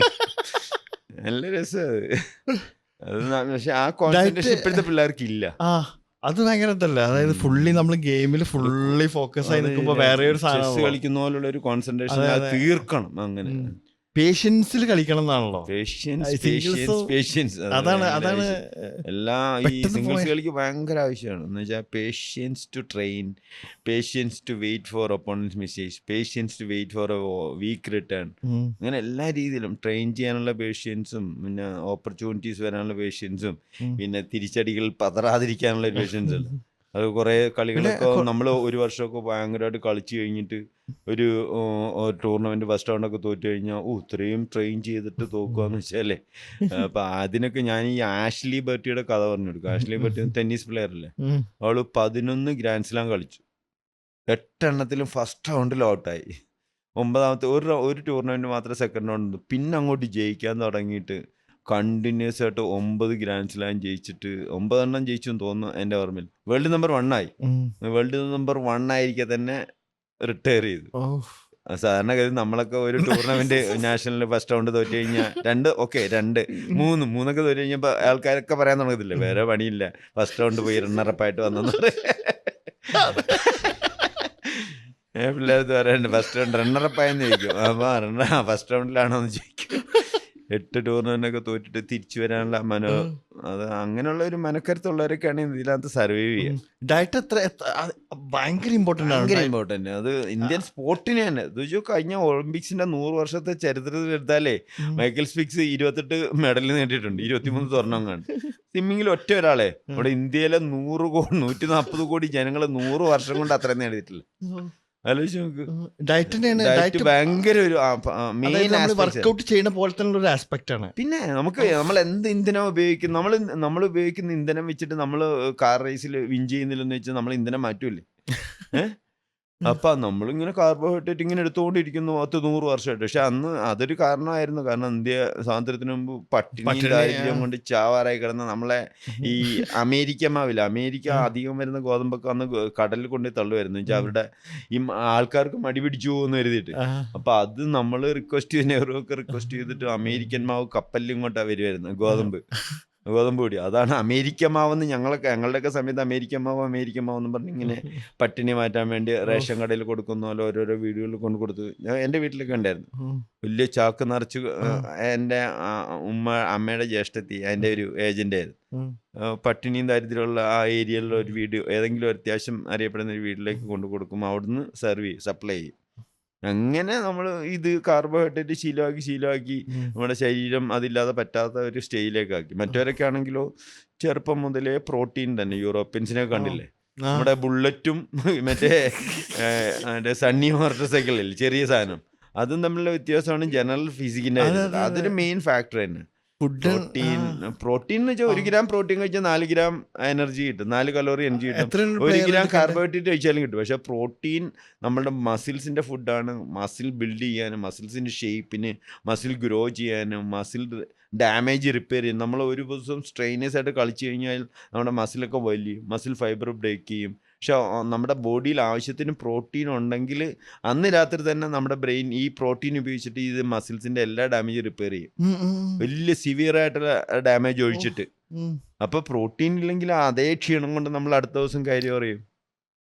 ഇപ്പോഴും അറിഞ്ഞിട്ട് നാഷണൽ ക്യാമ്പിലൊക്കെ ഭയങ്കര പ്രോട്ടീൻ ഫുഡൊക്കെ കൊടുക്കും. അത് വെച്ചിട്ട് കാര്യമുണ്ടോ? ചെറുപ്പത്തിൽ എന്ന് വെച്ചാൽ ചെറിയ ഫൗണ്ടേഷനൊക്കെ വീക്കായിട്ട് ഇട്ടിട്ട് മുകളിലേക്കുള്ള ഇതൊക്കെ നല്ല ഉഗ്രം കോൺക്രീറ്റ് ഒക്കെ ഒരു മാസത്തേക്ക് അത് ഓടിച്ചിട്ട് കാര്യമില്ലല്ലേ? ചെറുപ്പം തൊട്ടിട്ട് അതായത് ഫുഡ് പാറ്റേൺ മാറ്റണം. അത് നമ്മുടെ സ്പോർട്സിന്റെ, ഇന്ത്യൻ സ്പോർട്സിന്റെ ഒരു 70% കുട്ടികളും പ്രോട്ടീൻ ഇൻസഫീഷ്യന്റ് ആണ്. എന്ന് വെച്ചാൽ ഒരു സാധാരണക്കാരനൊരു ഷാഹിമിനിപ്പോൾ 60 കിലോ ഉണ്ട്. സാധാരണ കളിക്കുന്നില്ലെങ്കിൽ 60 ഗ്രാം പ്രോട്ടീൻ ഒരു ദിവസം വേണം. 60 കിലോ ഉണ്ടെങ്കിൽ പെർ കിലോയ്ക്ക് 1 ഗ്രാം. കളിക്കുന്ന പ്ലേയേഴ്സാണ് ഭയങ്കര സ്ട്രെയിൻ അല്ലേ മസിലിന്. അവർക്ക് 1.5 മുതൽ 2 ഗ്രാം വരെ പ്രോട്ടീൻ വേണം. 60 കിലോ ഉണ്ടെങ്കിൽ 120 ഗ്രാം പ്രോട്ടീൻ വേണം, അല്ലെങ്കിൽ മിനിമം 90 ഗ്രാമെങ്കിലും വേണം. അപ്പൊ അതനുസരിച്ചുള്ള ഫുഡ് എടുത്താലേ ഇതില് നമ്മൾ സർവൈവ് ചെയ്യുള്ളൂ. സ്പോർട്ടില് മനസ്സിലായി. അതാണ് നമുക്ക് ശരിക്കും ഭയങ്കര ബാക്ടീരിയ. അത് തന്നെ നമ്മൾ അത്ലീറ്റ്സും പുറത്തുള്ള അത്ലീറ്റ്സും കൂടി കളിക്കുമ്പോൾ നമുക്ക് ആ വ്യത്യാസം ശരിക്കും 100 വർഷത്തിന്റെ ചരിത്രത്തിൽ ഒരൊറ്റ നീരജ് ചോപ്രയിലെ അത്ലറ്റിക്സിൽ ഒരു മെഡൽ നേടിയുള്ളൂ. 100 വർഷത്തിന് ഒളിമ്പിക്സ് ഏതൻസിൽ തുടങ്ങിയ ഒളിമ്പിക്സിൽ ഇപ്പൊ 100 അല്ല 120 ആയി. 1905 ഏതൻസിൽ തുടങ്ങിയത്. 100 വർഷത്തിൽ ലോകത്തിലെ ഏറ്റവും കൂടുതൽ ജനങ്ങളുടെ രാജ്യത്ത് നിന്ന് ഒരൊറ്റ മെഡൽ ഫ്ലൂക്കിന് അതിന് അവിടെ പോയി വിദേശത്ത് പോയി ട്രെയിൻ ചെയ്ത് അങ്ങനെയൊക്കെ വന്നതാണ്. അതിന് മെയിൻ കാരണം അത് തന്നെ. ഒരു രക്ഷയില്ല. കുട്ടികൾ തുടങ്ങണത് ഇപ്പൊ ഈ പ്രോട്ടീൻ, അതായത് ഇപ്പൊ ഞാൻ പറഞ്ഞ ജനിക്കുമ്പോഴേ കുട്ടികൾ പ്രോട്ടീൻ 6 മാസം മിൽക്ക് മാത്രമല്ല കൊടുക്കുന്നു. അതൊക്കെ മിൽക്ക്. അത് കഴിഞ്ഞിട്ട് ഇനി ചോറൂണിന് വരാൻ പ്രോട്ടീൻ ഊണ് തുടങ്ങണം. ഗുരുവായൂർ കൊണ്ടുപോയേ മുട്ട വെള്ളം കൊടുത്ത് തുടങ്ങും. അപ്പൊ തന്നെ ഭയങ്കര മാറ്റം ഉണ്ടാവില്ലേ? പിന്നെ വെൽ ബിൽറ്റ് ആവും. അത് ശരിക്കും പറഞ്ഞാൽ ആ ബുള്ളറ്റും സാധാരണ ഉണക്ക മോട്ടോർ സൈക്കിളും തമ്മിലുള്ള വ്യത്യാസമാണ് ഈ യൂറോപ്യൻ നമ്മളും തമ്മിലുള്ള. പിന്നെ ഈ മസിൽ സ്ട്രെങ്ത് വെച്ചുള്ള ഒരു സ്പോർട്ടിനും നമ്മൾ എവിടെ എത്തൂല. ഇപ്പം ത്രോസ് ഇവന്റ്സിലൊക്കെ നോക്കൂ, നീരജ് ചോപ്ര മാറ്റി നിർത്തും ഒരു എക്സെപ്ഷൻ. 100 വർഷം കൂടുമ്പോൾ ഉള്ള ഒരു ഫ്ലൂക്കിന് ഒരാൾ വന്നിട്ട് ഒരു ലോട്ടറി അടിക്കുന്ന ഒരു മെഡൽ നേടി കേട്ടോ. അല്ല സ്ട്രെങ്ത്, എക്സ്പ്ലോസീവ് സ്ട്രെങ്ത് വരണമെങ്കിൽ ഒക്കെ ജർമ്മൻകാരും യൂറോപ്യൻകാരും ഒക്കെ ആയിരിക്കും. അല്ലെ മസിൽ സ്പീഡ് കൊണ്ട് ഹുസൈൻ ബോൾട്ടിനെ പോലെ ഓടണോ? ഹുസൈൻ ബോൾട്ടിന്റെ ഒക്കെ ഫുഡ് ഫുള്ള് ചിക്കനും ഫിഷുമാണ്. ജമൈക്ക എന്ന് പറയുന്ന ഒരു ചെറിയ സാധനം, നമ്മുടെ കോഴിക്കോടിന്റെ അത്ര ജനങ്ങൾ പോലും ഇല്ലാത്തൊരു രാജ്യം. 28 ലക്ഷം കണ്ടുള്ളൂ. കോഴിക്കോട്ട് 28-29 ലക്ഷം ഒരു ജില്ലയിലുണ്ട്. അവിടുന്ന് വരുന്ന ഒരാള് കളിച്ച 3 ഒളിമ്പിക്സ് നോക്കൂ. 3 ഒളിമ്പിക്സിൽ 9 ഇവന്റ്, 9ലും സ്വർണം. പിന്നെ അത് മാത്രമാണ് ജമൈക്കയിലോ ഉള്ള ജനങ്ങൾ മൊത്തം Shelly Ann Fraser, Usain Bolt, Yohan Blake, ഇവന്മാരൊക്കെ ലോകത്തിലെ ടോപ്പ് സ്പ്രിന്റേഴ്സ് ആണ്. ഇവരുടെ പ്രധാന ഫുഡ് ഫിഷാണ്, എന്ന് വെച്ചാൽ 4 വെച്ചും കടലാണ്, പിന്നെ ചിക്കനും. പിന്നെ ലോകത്തിലെ ഏറ്റവും ഹെൽത്തി ആയിട്ടുള്ള പീപ്പിൾ അറിയപ്പെടുന്ന വെസ്റ്റേൺ ഗ്രീൻലാൻഡാണ്. അവർക്ക് ഷുഗറില്ല, പ്രഷറില്ല, കൊളസ്ട്രോളില്ല, ഹാർട്ട് അറ്റാക്ക് ഇല്ല, ഒന്നും റിപ്പോർട്ട് ചെയ്തിട്ടില്ല ഇത്രയും ചരിത്രാതീത കാലത്ത്. എന്നുവെച്ചാൽ അവരുടെ പ്രധാന ആഹാരം ഫിഷും റെയിൻഡിയറിന്റെ ഒരു ധ്രുവ കരടി എന്ന് പറയുന്നത് മാനില്ല, തണുപ്പത്ത് മാത്രമുള്ള ഇത് മാത്രമേ ഉള്ളൂ. അതുമായിട്ട് ആ ബോഡി അക്കസ്റ്റമഡ് ആയിട്ട് ഒരു അസുഖവും ഇല്ല, ഒന്നുമില്ല. നമ്മളിവിടെ ഉള്ള എന്ന് വെച്ചാൽ നമ്മള് ഇപ്പൊ എന്ത് തീറ്റയാണ് ആൾക്കാർ അല്ലേ? 2-3 നേരം ഇഷ്ടം പോലെ വലിച്ചു കയറ്റുക. എന്ന് വെച്ചാൽ ചെലവാക്കുന്നപ്പോ നമ്മള് മന്തിയൊക്കെ എന്ന് വെച്ചാൽ ഒരു 1200 കലോറി ഉണ്ടാവും ഒരു മന്തി. അത്യാവശ്യം മന്തിയോട് ചിക്കൻ കഴിക്കുന്നുണ്ടെങ്കിൽ ആ ചോറ് ഇഷ്ടം പോലെ നല്ല ടേസ്റ്റ് അല്ലേ? അത് ഇഷ്ടംപോലെ കഴിക്കാം. അത് കലോറി ഇപ്പൊ നമ്മുടെ നന്നായി ശപ്പാട് കഴിക്കുന്ന ഒരാൾ ഒരു 3500 കലോറി എങ്കിലും കഴിക്കുന്നുണ്ടാവും. അയാൾ ചെയ്യുന്ന പണി എന്ന് വെച്ചാൽ കാര്യമായിട്ടൊന്നും ചെയ്യുന്നില്ലല്ലോ, എന്തെങ്കിലും ഇരുന്നുള്ള പ്രവൃത്തിയോ അല്ല കച്ചവടക്കാരനാണെങ്കിൽ അങ്ങനെ ഇരുന്നുള്ള. അപ്പോൾ സാധാരണ ഒരു 200 കലോറിയൊക്കെ 2000 കലോറിയെ ചിലവാക്കുള്ളൂ. ഓരോ 1500 കലോറിയും ദിവസവും എക്സ്ട്രാ വരുന്നതെന്ന് കൂട്ടി നോക്കൂ. അത് ഫാറ്റായിട്ട് കൺവേർട്ട് ചെയ്തിട്ട് നമ്മുടെ വയറ്, വിസറൽ ഓർഗൻസ്, നമ്മുടെ ബാക്ക്, ഗ്ലൂട്ട്സ് മസിൽസ് ഒക്കെ ആ ഏരിയയിൽ ഇങ്ങനെ സ്റ്റോർ ചെയ്യും. അതാണ് ഇങ്ങനെ വയറ് കൂടി വരുന്നത്. ഓരോ ദിവസവും ഇങ്ങനെ ആഡ് ചെയ്ത് പോവുക. കളിന്റെ ടൈമിൽ എന്ത് തിന്നാലും കളിക്കുന്ന സമയത്ത് ഇപ്പം നമ്മൾ 3500 കലോറി ചിലവാക്കുകയാണെങ്കിൽ 1 മിനിറ്റ് ബാഡ്മിന്റൺ കളിച്ചാൽ 9 കലോറി ആവറേജ് ചിലവാകും. ഇപ്പൊ 100 മിനിറ്റ് കളിക്കുകയാണെങ്കിൽ 900 കലോറി അത് തന്നെ പോയില്ലേ. ഇനി കളിയുടെ ഇന്റൻസിറ്റി കൂടുകയാണെങ്കിൽ ലിൻഡാന്റെ ഒക്കെ റേഞ്ചിൽ കളിക്കുകയാണെങ്കിൽ 16 കലോറി ചെലവ് 1 മിനിറ്റിൽ. അപ്പൊ 100 മിനിറ്റ് കഴിച്ചാൽ 1600 കലോറി പോയി. അപ്പൊ അതിനനുസരിച്ച് കളിക്കുന്നവർക്ക് പ്രശ്നമൊന്നുമില്ല. നന്നായി കളിക്കും. ഇപ്പം 3-4 മണിക്കൂറൊക്കെ കളിക്കുവാണെങ്കിൽ ഒരു പ്രശ്നമില്ല എന്ത് കഴിച്ചാലും. പക്ഷെ പ്രോട്ടീൻ കഴിച്ചിരിക്കണം. പ്രോട്ടീനുണ്ട്. ഞാൻ പിള്ളേരത്തൊക്കെ നമ്മുടെ ഹോസ്റ്റലിലൊക്കെ 3 മുട്ട മിനിമം ബ്രേക്ക്ഫാസ്റ്റ് എന്ന് വെച്ചാൽ അത് ഒരു മുട്ട കഴിച്ചാൽ 6 ഗ്രാം പ്രോട്ടീൻ കിട്ടും. വലിയ മുട്ടയാണെങ്കിൽ 7 ഗ്രാം കിട്ടും. അത് 7-3 21 ഗ്രാം പ്രോട്ടീൻ നമുക്ക് കൗണ്ട് ഉണ്ടാവും അതിന്. ഇന്ന് എന്ത് നോൺ വെജ് കഴിച്ചാലും ഒരു 25 ഗ്രാം 100 ഗ്രാമിലുണ്ടാവും. അപ്പം അത് പിന്നെ അല്ലെങ്കിൽ പയറ് കഴിക്കും. പയറ് ഒരു 100 ഗ്രാം കഴിച്ചാൽ 25 മുതൽ മീനൊക്കെ 30. സാറ് മീൻ അന്നൊക്കെ മീനാണ് ഏറ്റവും നല്ല ഫുഡ്. മീനാണ് സാറ് എപ്പോഴും ചെറിയ മീനുകള്. ഈ അരുൺ വിഷ്ണുവൊക്കെ അന്ന് പറഞ്ഞു തന്നെ ആ. ഈ 20-30 മത്തിയൊക്കെ പൊരിച്ച് കഴിക്കുമായിരുന്നു. അച്ഛൻ പറഞ്ഞു മീനൊക്കെ പൊരിച്ച് കഴിഞ്ഞാൽ വല്ലതും കിട്ടിയാ ഭാഗ്യം നമുക്ക്. ഫുള്ള് അരുൺ വിഷ്ണു അക്ഷരവിണയും കൂടെ തിന്നുമായിരുന്നു പറഞ്ഞ് ചിരിക്കുമായിരുന്നു ശരിയാണ് സാർ. അവർക്ക് അങ്ങനെ ഫിഷ് കഴിക്കുന്നതൊക്കെ ഒരു ത്രില്ലായി. ഫിഷാണ് ഏറ്റവും നല്ല ഫുഡ് എന്ന് വേണമെങ്കിൽ പറയാം. കാരണം ഒമേഗ 3 ഫാറ്റി ആസിഡ് ഇഷ്ടം പോലെ ഉണ്ട്. അത് നമ്മുടെ മസിൽസിലേക്ക് ബ്ലഡ് പെട്രോൾ എത്തുന്നേ, എഞ്ചിനിലേക്ക് പെട്രോൾ ഫാസ്റ്റായിട്ട് എത്തുമെന്ന് പറയുന്നല്ലോ. ഹേർട്ടിൽ നിന്ന് മസിൽസിലേക്ക് ബ്ലഡ് ഫാസ്റ്റായിട്ട് എത്താൻ ഹെൽപ്പ് ചെയ്യും. അത് കളിക്കാർക്ക് ഭയങ്കര ഇമ്പോർട്ടൻ്റ് അല്ലേ, പെട്ടെന്ന് എനർജി കിട്ടുക എന്നുള്ള. പിന്നെ കോച്ചിങ്ങില് ശരിക്കും എന്താ പറയാ, ഈ ഒരു ഇന്റർനാഷണൽ ലെവലിൽ വേണമെങ്കിൽ നമ്മളെ കേരളത്തിൽ നിന്ന് ഇപ്പോൾ പോകാനുള്ള ഓപ്പർച്യൂണിറ്റിയിലാണ് നിൽക്കുന്നത് അല്ലേ? ശരിക്കും പറഞ്ഞാല് അത്രയും ഇതായല്ലോ സാർ ഈ കേരളത്തിൽ ഒട്ടാകെ. പക്ഷെ കുട്ടികൾക്ക് സാറ് പറഞ്ഞ മാതിരി ആ പഴയ ആറ്റിറ്റ്യൂഡ് attitude ഇല്ല. Champion ആവണമെന്നുണ്ട്. Everybody wants to go to heaven, but nobody wants to die എന്ന് ഞാൻ കാണുമ്പോൾ കുറെ കുട്ടികൾ സ്റ്റൈലിലൊക്കെയാണ് കൂടുതൽ ഫോക്കസ് ചെയ്യുന്നത്. ഭയങ്കര കളിന്റെ ഇതിന്ന് പോയിട്ടുണ്ട്. അതിന്റെ ഡിറ്റർമിനേഷനും ഫോക്കസും ഒക്കെ കുറവാണ്. ടാലന്റിന് കുറവൊന്നുമില്ല നമുക്കിവിടെ എല്ലാ സ്പോർട്ടിലും.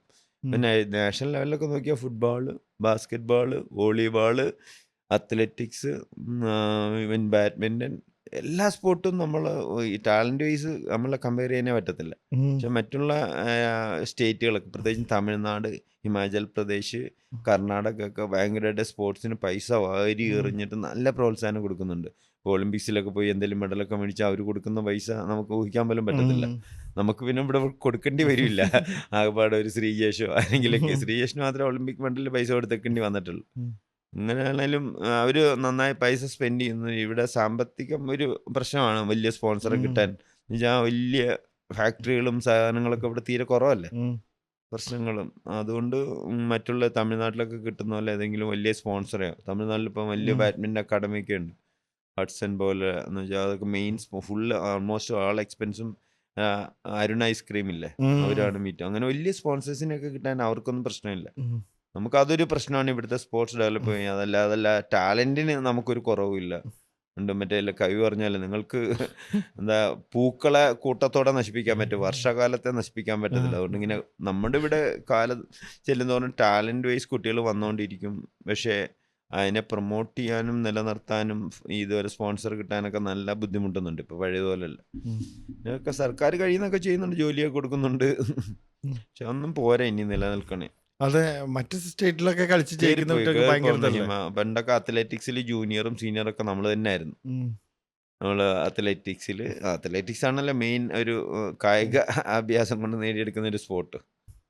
അത് പിന്നെ മറ്റേ നമ്മുടെ ഗെയിമൊക്കെ കുറച്ച് ഇന്റലിജൻസും മെന്റൽ പവറും ഒത്തിരി കാര്യങ്ങളുണ്ട്, ഒത്തിരി ആസ്പെക്ട്സ്. മറ്റേ ഓട്ടം മെന്റൽ ഗെയിം അതിന്റെ ഒരു പാർട്ട് തന്നെയാണല്ലേ ഒരു ആ ലെവലില്. നമ്മുടെ വ്യക്തിഗത ഗെയിമിന് മനക്കരത്തിന്റെ കളി ഭയങ്കരമാണ്. അങ്ങോട്ടും ഇങ്ങോട്ടും ഉള്ളിൽ പറയാതെ ഒരു കോൺവെർസേഷൻ നടക്കുന്നില്ലേ പ്ലേയേഴ്സ് തമ്മിൽ? ഉണ്ട്. എല്ലാ പ്ലേയേഴ്സും തമ്മിൽ ഓഫ് കോർട്ടിൽ ഫ്രണ്ട്സ് ആണെങ്കിലും കോർട്ടിൽ ഇറങ്ങി കഴിഞ്ഞാൽ ഇപ്പം സിന്ധുവും ഒക്കുഹാരയും നല്ല ഫ്രണ്ട്സാണ്. സിന്ധു കരോളിനമാറിനൊക്കെ ഇന്ത്യയിൽ കളിക്കാൻ വന്ന സിന്ധുവിന്റെ വീട്ടിലാണ് താമസിക്കുന്നത്. കോർട്ടിൽ അവർ തമ്മിലുള്ള ഭയങ്കരമല്ല. ഈ അടുത്ത കാലത്തും ഷട്ടിൽ എടുക്കാൻ വേണ്ടി ഓടിപ്പോയി. ഇറിറ്റേറ്റ് എല്ലാ എന്തൊക്കെ ചെയ്യാൻ പറ്റും അതൊക്കെ ചെയ്തിട്ട് കരോളിനെ ജയിക്കാൻ നോക്കും. സിന്ധു റെഡി ആവുന്നുണ്ടെങ്കിൽ സിന്ധു ആണ് ഫേസ് കൊടുക്കാൻ താമസിക്കും. ഓക്സിജൻ പ്രോപ്പറായിട്ട് എടുത്തിട്ട് ഇങ്ങനെ ഫേസ് കൊടുക്കുള്ളൂ. അതങ്ങനെ ഒരു കറക്റ്റ് റൂളുണ്ട്, server shall not serve before the receiver is ready. അങ്ങനെ എഴുതി വെച്ചിട്ടുണ്ട്. അപ്പോൾ ഒരിക്കലും റിസീവർ റെഡി ആവാതെ സെർവ് ചെയ്യാൻ പാടില്ല. ഇപ്പോൾ ഇവിടെ സെർവ് ചെയ്യുവാണെങ്കിൽ ഈ റിസീവർ ഒത്തിരി സമയം എടുക്കുന്ന അമ്പയർക്ക് റിസീവറിനെ വാൺ ചെയ്യുക, അല്ലാതെ സെർവർ ഒരിക്കലും സെർവ് ചെയ്യാൻ പാടില്ല. ഇവളങ്ങനെ കുറേ തവണ സെർവ് ചെയ്യുന്ന ഞാൻ കണ്ടിട്ടുണ്ട്. എന്ന് വെച്ചാൽ ഡ്രസ്സിന്ന് ഫേസ് കൊടുക്കാതെ ഇങ്ങനെ അത് അങ്ങനെ ചെയ്യാം. അതാണ് കോൺസെൻട്രേഷൻ കളയുക എങ്ങനെയും. അതാണല്ലേ കോൺസെൻട്രേഷൻ കളഞ്ഞു കഴിഞ്ഞാൽ 1-2 പ്രാവശ്യം ഇറിറ്റേറ്റഡ് ആണെന്നുണ്ടെങ്കിൽ ആ ഫോക്കസ് പോകുമല്ലോ. അങ്ങനെയൊക്കെയും ജയിക്കാൻ by hook or by crook എന്ന് പറയും, എങ്ങനെയും കളി ജയിക്കാന്നുള്ളൊരു അത് അങ്ങനെ ഒരു ആറ്റിറ്റ്യൂഡൊക്കെ ചില പ്ലേയേഴ്സിനുണ്ട്. അവള് സക്സസ്ഫുൾ അതിൽ നമ്മളൊരു എന്തെങ്കിലും നെവർ ചേഞ്ച് വിന്നിങ് ടാക്ടിക്സ് എന്ന് പറയത്തില്ല, വിജയതന്ത്രം ഒരിക്കലും ചേഞ്ച് ചെയ്യരുത്. അവള് ഉപയോഗിക്കുന്ന നെഗറ്റീവ് തന്ത്രത്തിൽ അവള് സക്സസ്ഫുൾ ആണ്. മൈക്കിൾ ഫെൽപ്സിന്റെ ഒരു ഇതും കേട്ടിട്ടുണ്ട്. മൈക്കിൾ ഫെൽപ്സ് ഈ എല്ലാ ഒളിമ്പിക് മെഡലും അടിച്ചു കഴിഞ്ഞിട്ട് ആ റിട്ടയർ ചെയ്യുന്ന സമയമുണ്ടല്ലോ, അതായത് ഭയങ്കര ഒരു ഡിപ്രഷനിലേക്ക് പോയി എന്നാ പറഞ്ഞത്. ആ അത് അപ്പോൾ അതെങ്ങനെ സ്വിച്ച് ഓഫ് ആക്കുക എന്നുള്ളൊരു സാധനവും ശരിക്കും അതിൻ്റെ ഒരു ഭാഗമായിട്ടില്ലേ? അത് നമ്മൾ ഉദ്ദേശിക്കുന്ന ലെവലിനൊക്കെ അപ്പുറത്തായിരുന്നു ഇവന്റെ റേഞ്ച് എന്ന് വെച്ചാൽ അവൻ കയറിപ്പോയ ഓരോ ഒളിമ്പിക്സിലും 5-6 ഗോൾഡും ബ്രോൺസും 28 മെഡലൊക്കെ എന്ന് പറഞ്ഞാലേ 23 ഗോൾഡാന്ന് തോന്നുന്നു, 16 ഗോൾഡോ ഒക്കെ. ഈ അടുത്ത കാലത്ത് ഞാൻ നോക്കി ഒരൊറ്റ മനുഷ്യൻ അത്രയധികം Olympic medal. Usain bolt, Michael Phelps ഒക്കെ ഒരു 100 വർഷം കൂടുമ്പോൾ ജനിക്കുന്ന ഒരു കഥാപാത്രം എന്നാണ് പറയാം. ഉസൈൻ ബോൾട്ടിന് പിന്നെ എല്ലാവരും ലോകത്ത് പൊടിപ്പിള്ളേരും എല്ലാം ആരാധിക്കും. 3 ഒളിമ്പിക്സ്, 9 ഇവന്റ്, 9 ഗോൾഡ്. എങ്ങനെ ആ പ്രഷറൊക്കെ വിസ്റ്റാൻഡ് ചെയ്യുന്നത്. അപ്പൊ പിന്നെ ഇത് കഴിഞ്ഞിട്ട് ശരിക്കും അതിന് ഷട്ട് ഡൗൺ ചെയ്യാൻ പറ്റുമോ? നമ്മൾ ആ കോമ്പറ്റീറ്റീവ് ആയിട്ട് ഇങ്ങനെ നിൽക്കില്ലേ? വേൾഡിലെ എല്ലാവരും ശ്രദ്ധിക്കുന്ന ഒരാളായിട്ട് നിന്നിട്ട് പിന്നെ അതൊക്കെ ആ ലെവലിലൊക്കെ വരുന്നതായിരിക്കും. അതിനൊക്കെ റിക്കവർ ചെയ്തല്ലോ ഒത്തിരി. പിന്നെ എന്താ സർ, നമ്മളെല്ലാം കവർ ചെയ്തോ? ഫുഡിന്റെ കാര്യമായിരുന്നു എനിക്ക് ഏറ്റവും ഇമ്പോർട്ടൻ്റ് ആയിട്ട് പറയാനുള്ളത്. നമ്മള് ഫുഡ്. പിന്നെ ഈ ഇൻഡോറിൽ ഗെയിം കളിക്കുന്ന പിള്ളേരാണെങ്കിൽ അവർക്ക് വൈറ്റമിൻ ഡി തീരെ കുറവായിരിക്കും. വൈറ്റമിൻ ഡി കുറഞ്ഞു കഴിഞ്ഞാൽ ബോഡിയിൽ കാൽഷ്യം ഇല്ലെങ്കിൽ അത് അബ്സോർവ് ചെയ്യൂല. ഡിപ്രഷൻ ഉണ്ടാക്കുന്നുണ്ട് വൈറ്റമിൻ ഡിയുടെ കുറവ്. ഒത്തിരി കാരണങ്ങൾ കാരണം. പിന്നെ മസിലിൽ ഇടയ്ക്കിടയ്ക്ക് പെയിൻ വരിക, ആവശ്യമില്ലാത്ത ഒത്തിരി. അത് സിന്ധുവിന് ആ പ്രശ്നം ഉണ്ടായിട്ടുണ്ട്. കാരണം റിയോ ഒളിമ്പിക്സിന്റെ ഒരു 8 മാസം മുമ്പ് സിന്ധുവിന് ഷിൻബോൺ ഒരു ഫ്രാക്ചർ ഉണ്ടായി. എങ്ങനെയാണെന്ന് അറിഞ്ഞിട്ടില്ല. ഫ്രാക്ചർ ഉണ്ടായപ്പോൾ സിന്ധു ആ ലെവലിലൊക്കെ ഉള്ള പ്ലേയേഴ്സിന് എങ്ങനെ വരുന്നു എന്നുള്ളത്, അതുപോലെ എവിടെയെങ്കിലും ഹിറ്റോ കൂട്ടിയിടിയോ അങ്ങനെയുള്ള ഒന്നുമില്ല. അപ്പം എങ്ങനെ വന്നു നോക്കിയപ്പം പെട്ടെന്ന് നോക്കുന്ന എല്ലുമായിട്ട് ബോണുമായിട്ട് ബന്ധപ്പെട്ട് എന്തുണ്ടെങ്കിലും ആദ്യമായി ചെക്ക് ചെയ്യുക കാൽഷ്യമാണ്. കാൽഷ്യം ചെക്ക് ചെയ്ത് പ്രശ്നമില്ല, ആവശ്യത്തിലധികം ഉണ്ട്. പിന്നെയാണ് ബോംബെയിലെ ഒരു ഡോക്ടറാന്ന് തോന്നുന്നത് ഐഡന്റിഫൈ വൈറ്റമിൻ ഡി നോക്കാം. അന്ന് ഇത്ര വൈറ്റമിൻ ഡിക്ക് ഇത്ര പ്രാധാന്യം ഉണ്ടെന്നും അറിയുന്നില്ല. നോക്കിയപ്പം വൈറ്റമിൻ ഡി തീരെ കുറവ്.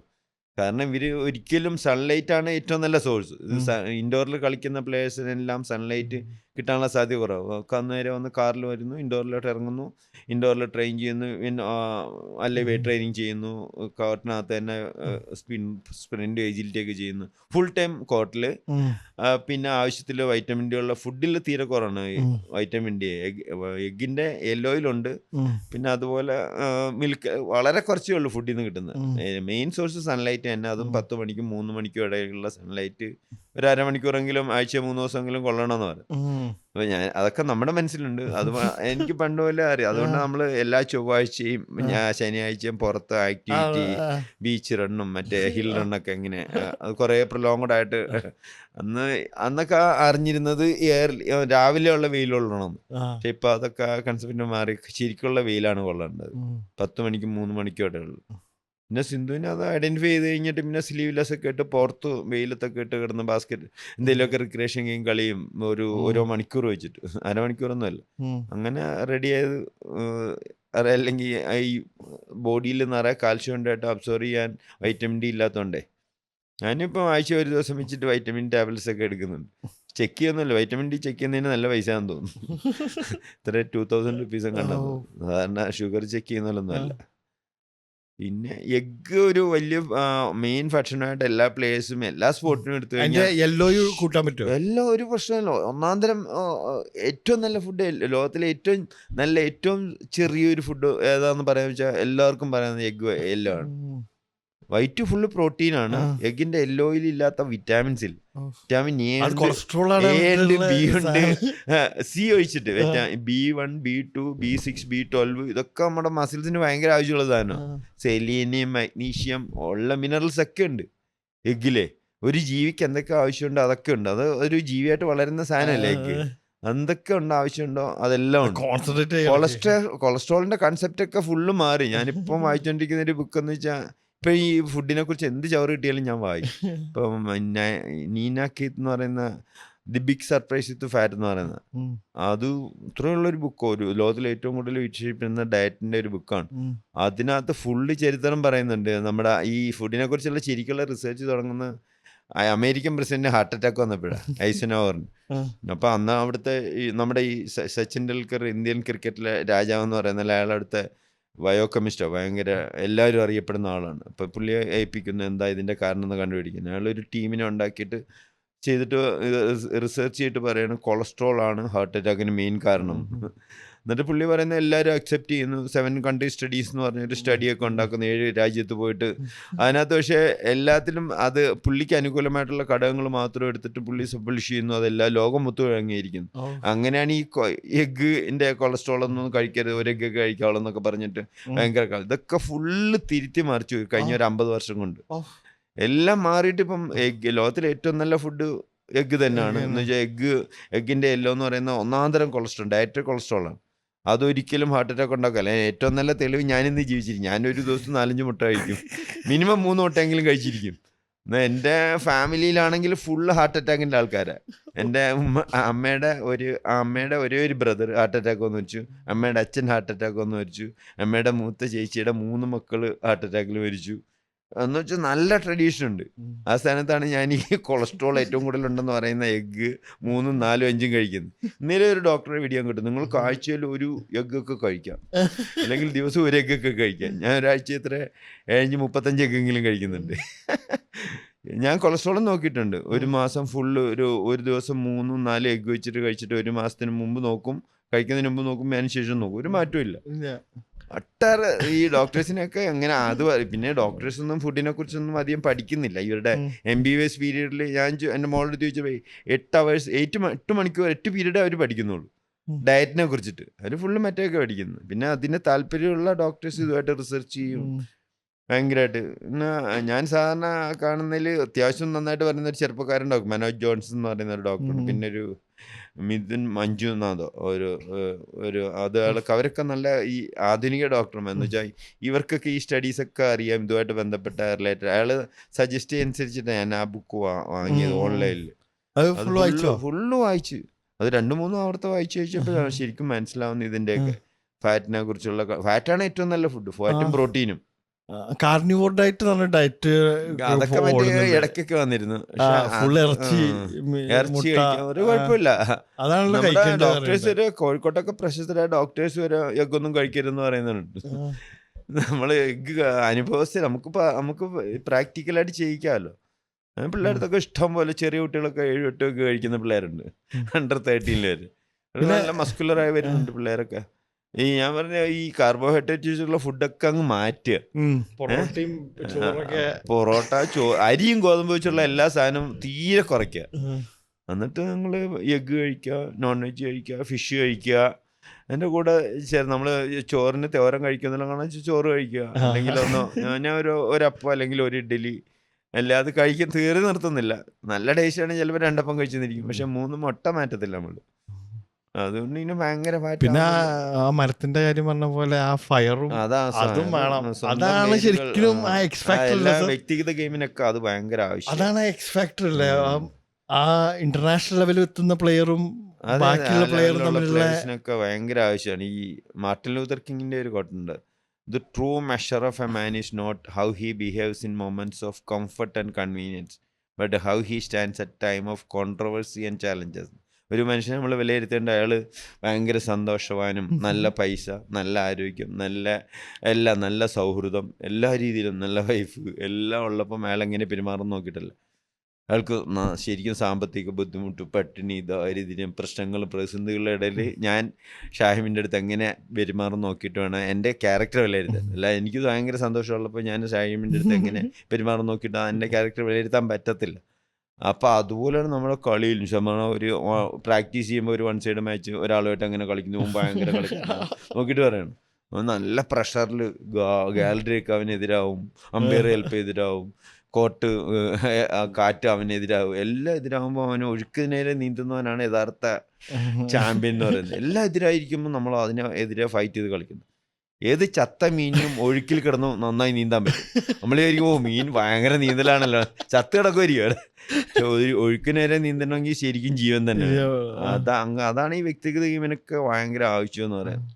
ഒഴുക്ക് നേരെ നീന്തി പഠിക്കണം, പ്രതിസന്ധികളെ അതിജീവിച്ച് കയറുക, അങ്ങനെയുള്ളവരെ വലിയ ചാമ്പ്യന്മാരാണ്. അല്ല നമ്മൾ തല്ലിപ്പഴിപ്പിച്ച് ഇങ്ങനെ ഇട്ട് കളിപ്പിച്ച് തല്ലിക്കൂട്ടി ഒരു ഡിസ്ട്രിക്ട് ചാമ്പ്യനോ സ്റ്റേറ്റ് ടീമിലൊക്കെ തല്ലി കയറ്റാം. പക്ഷെ മുകളിലേക്ക് പോകണമെങ്കിൽ അവരുടെ തന്നെ എഫേർട്ടാണ് എല്ലാ രീതിയിലും. ഓക്കെ സർ, എന്താ നിങ്ങളെ നിങ്ങളെ കൂടെ അവിടെയുള്ള ടൈം എനിക്ക് മാത്രമല്ല 10,000 കുട്ടികൾക്ക് വേണമെങ്കിൽ പറയാം. അതായത് one of the best memory ആയിരുന്നു നിങ്ങളെ കോച്ചിങ് ക്യാമ്പ്. എന്താ പറയാ, കുട്ടികൾക്കൊക്കെ ഭയങ്കര എൻജോയ് ചെയ്തു. ഭയങ്കര രസമായിരുന്നു. അതായത് അങ്ങോട്ട് കുറെ റിക്രിയേഷൻ ഗെയിമും പൈനാപ്പിൾ കട്ടും Yeah. അത് ഇത്.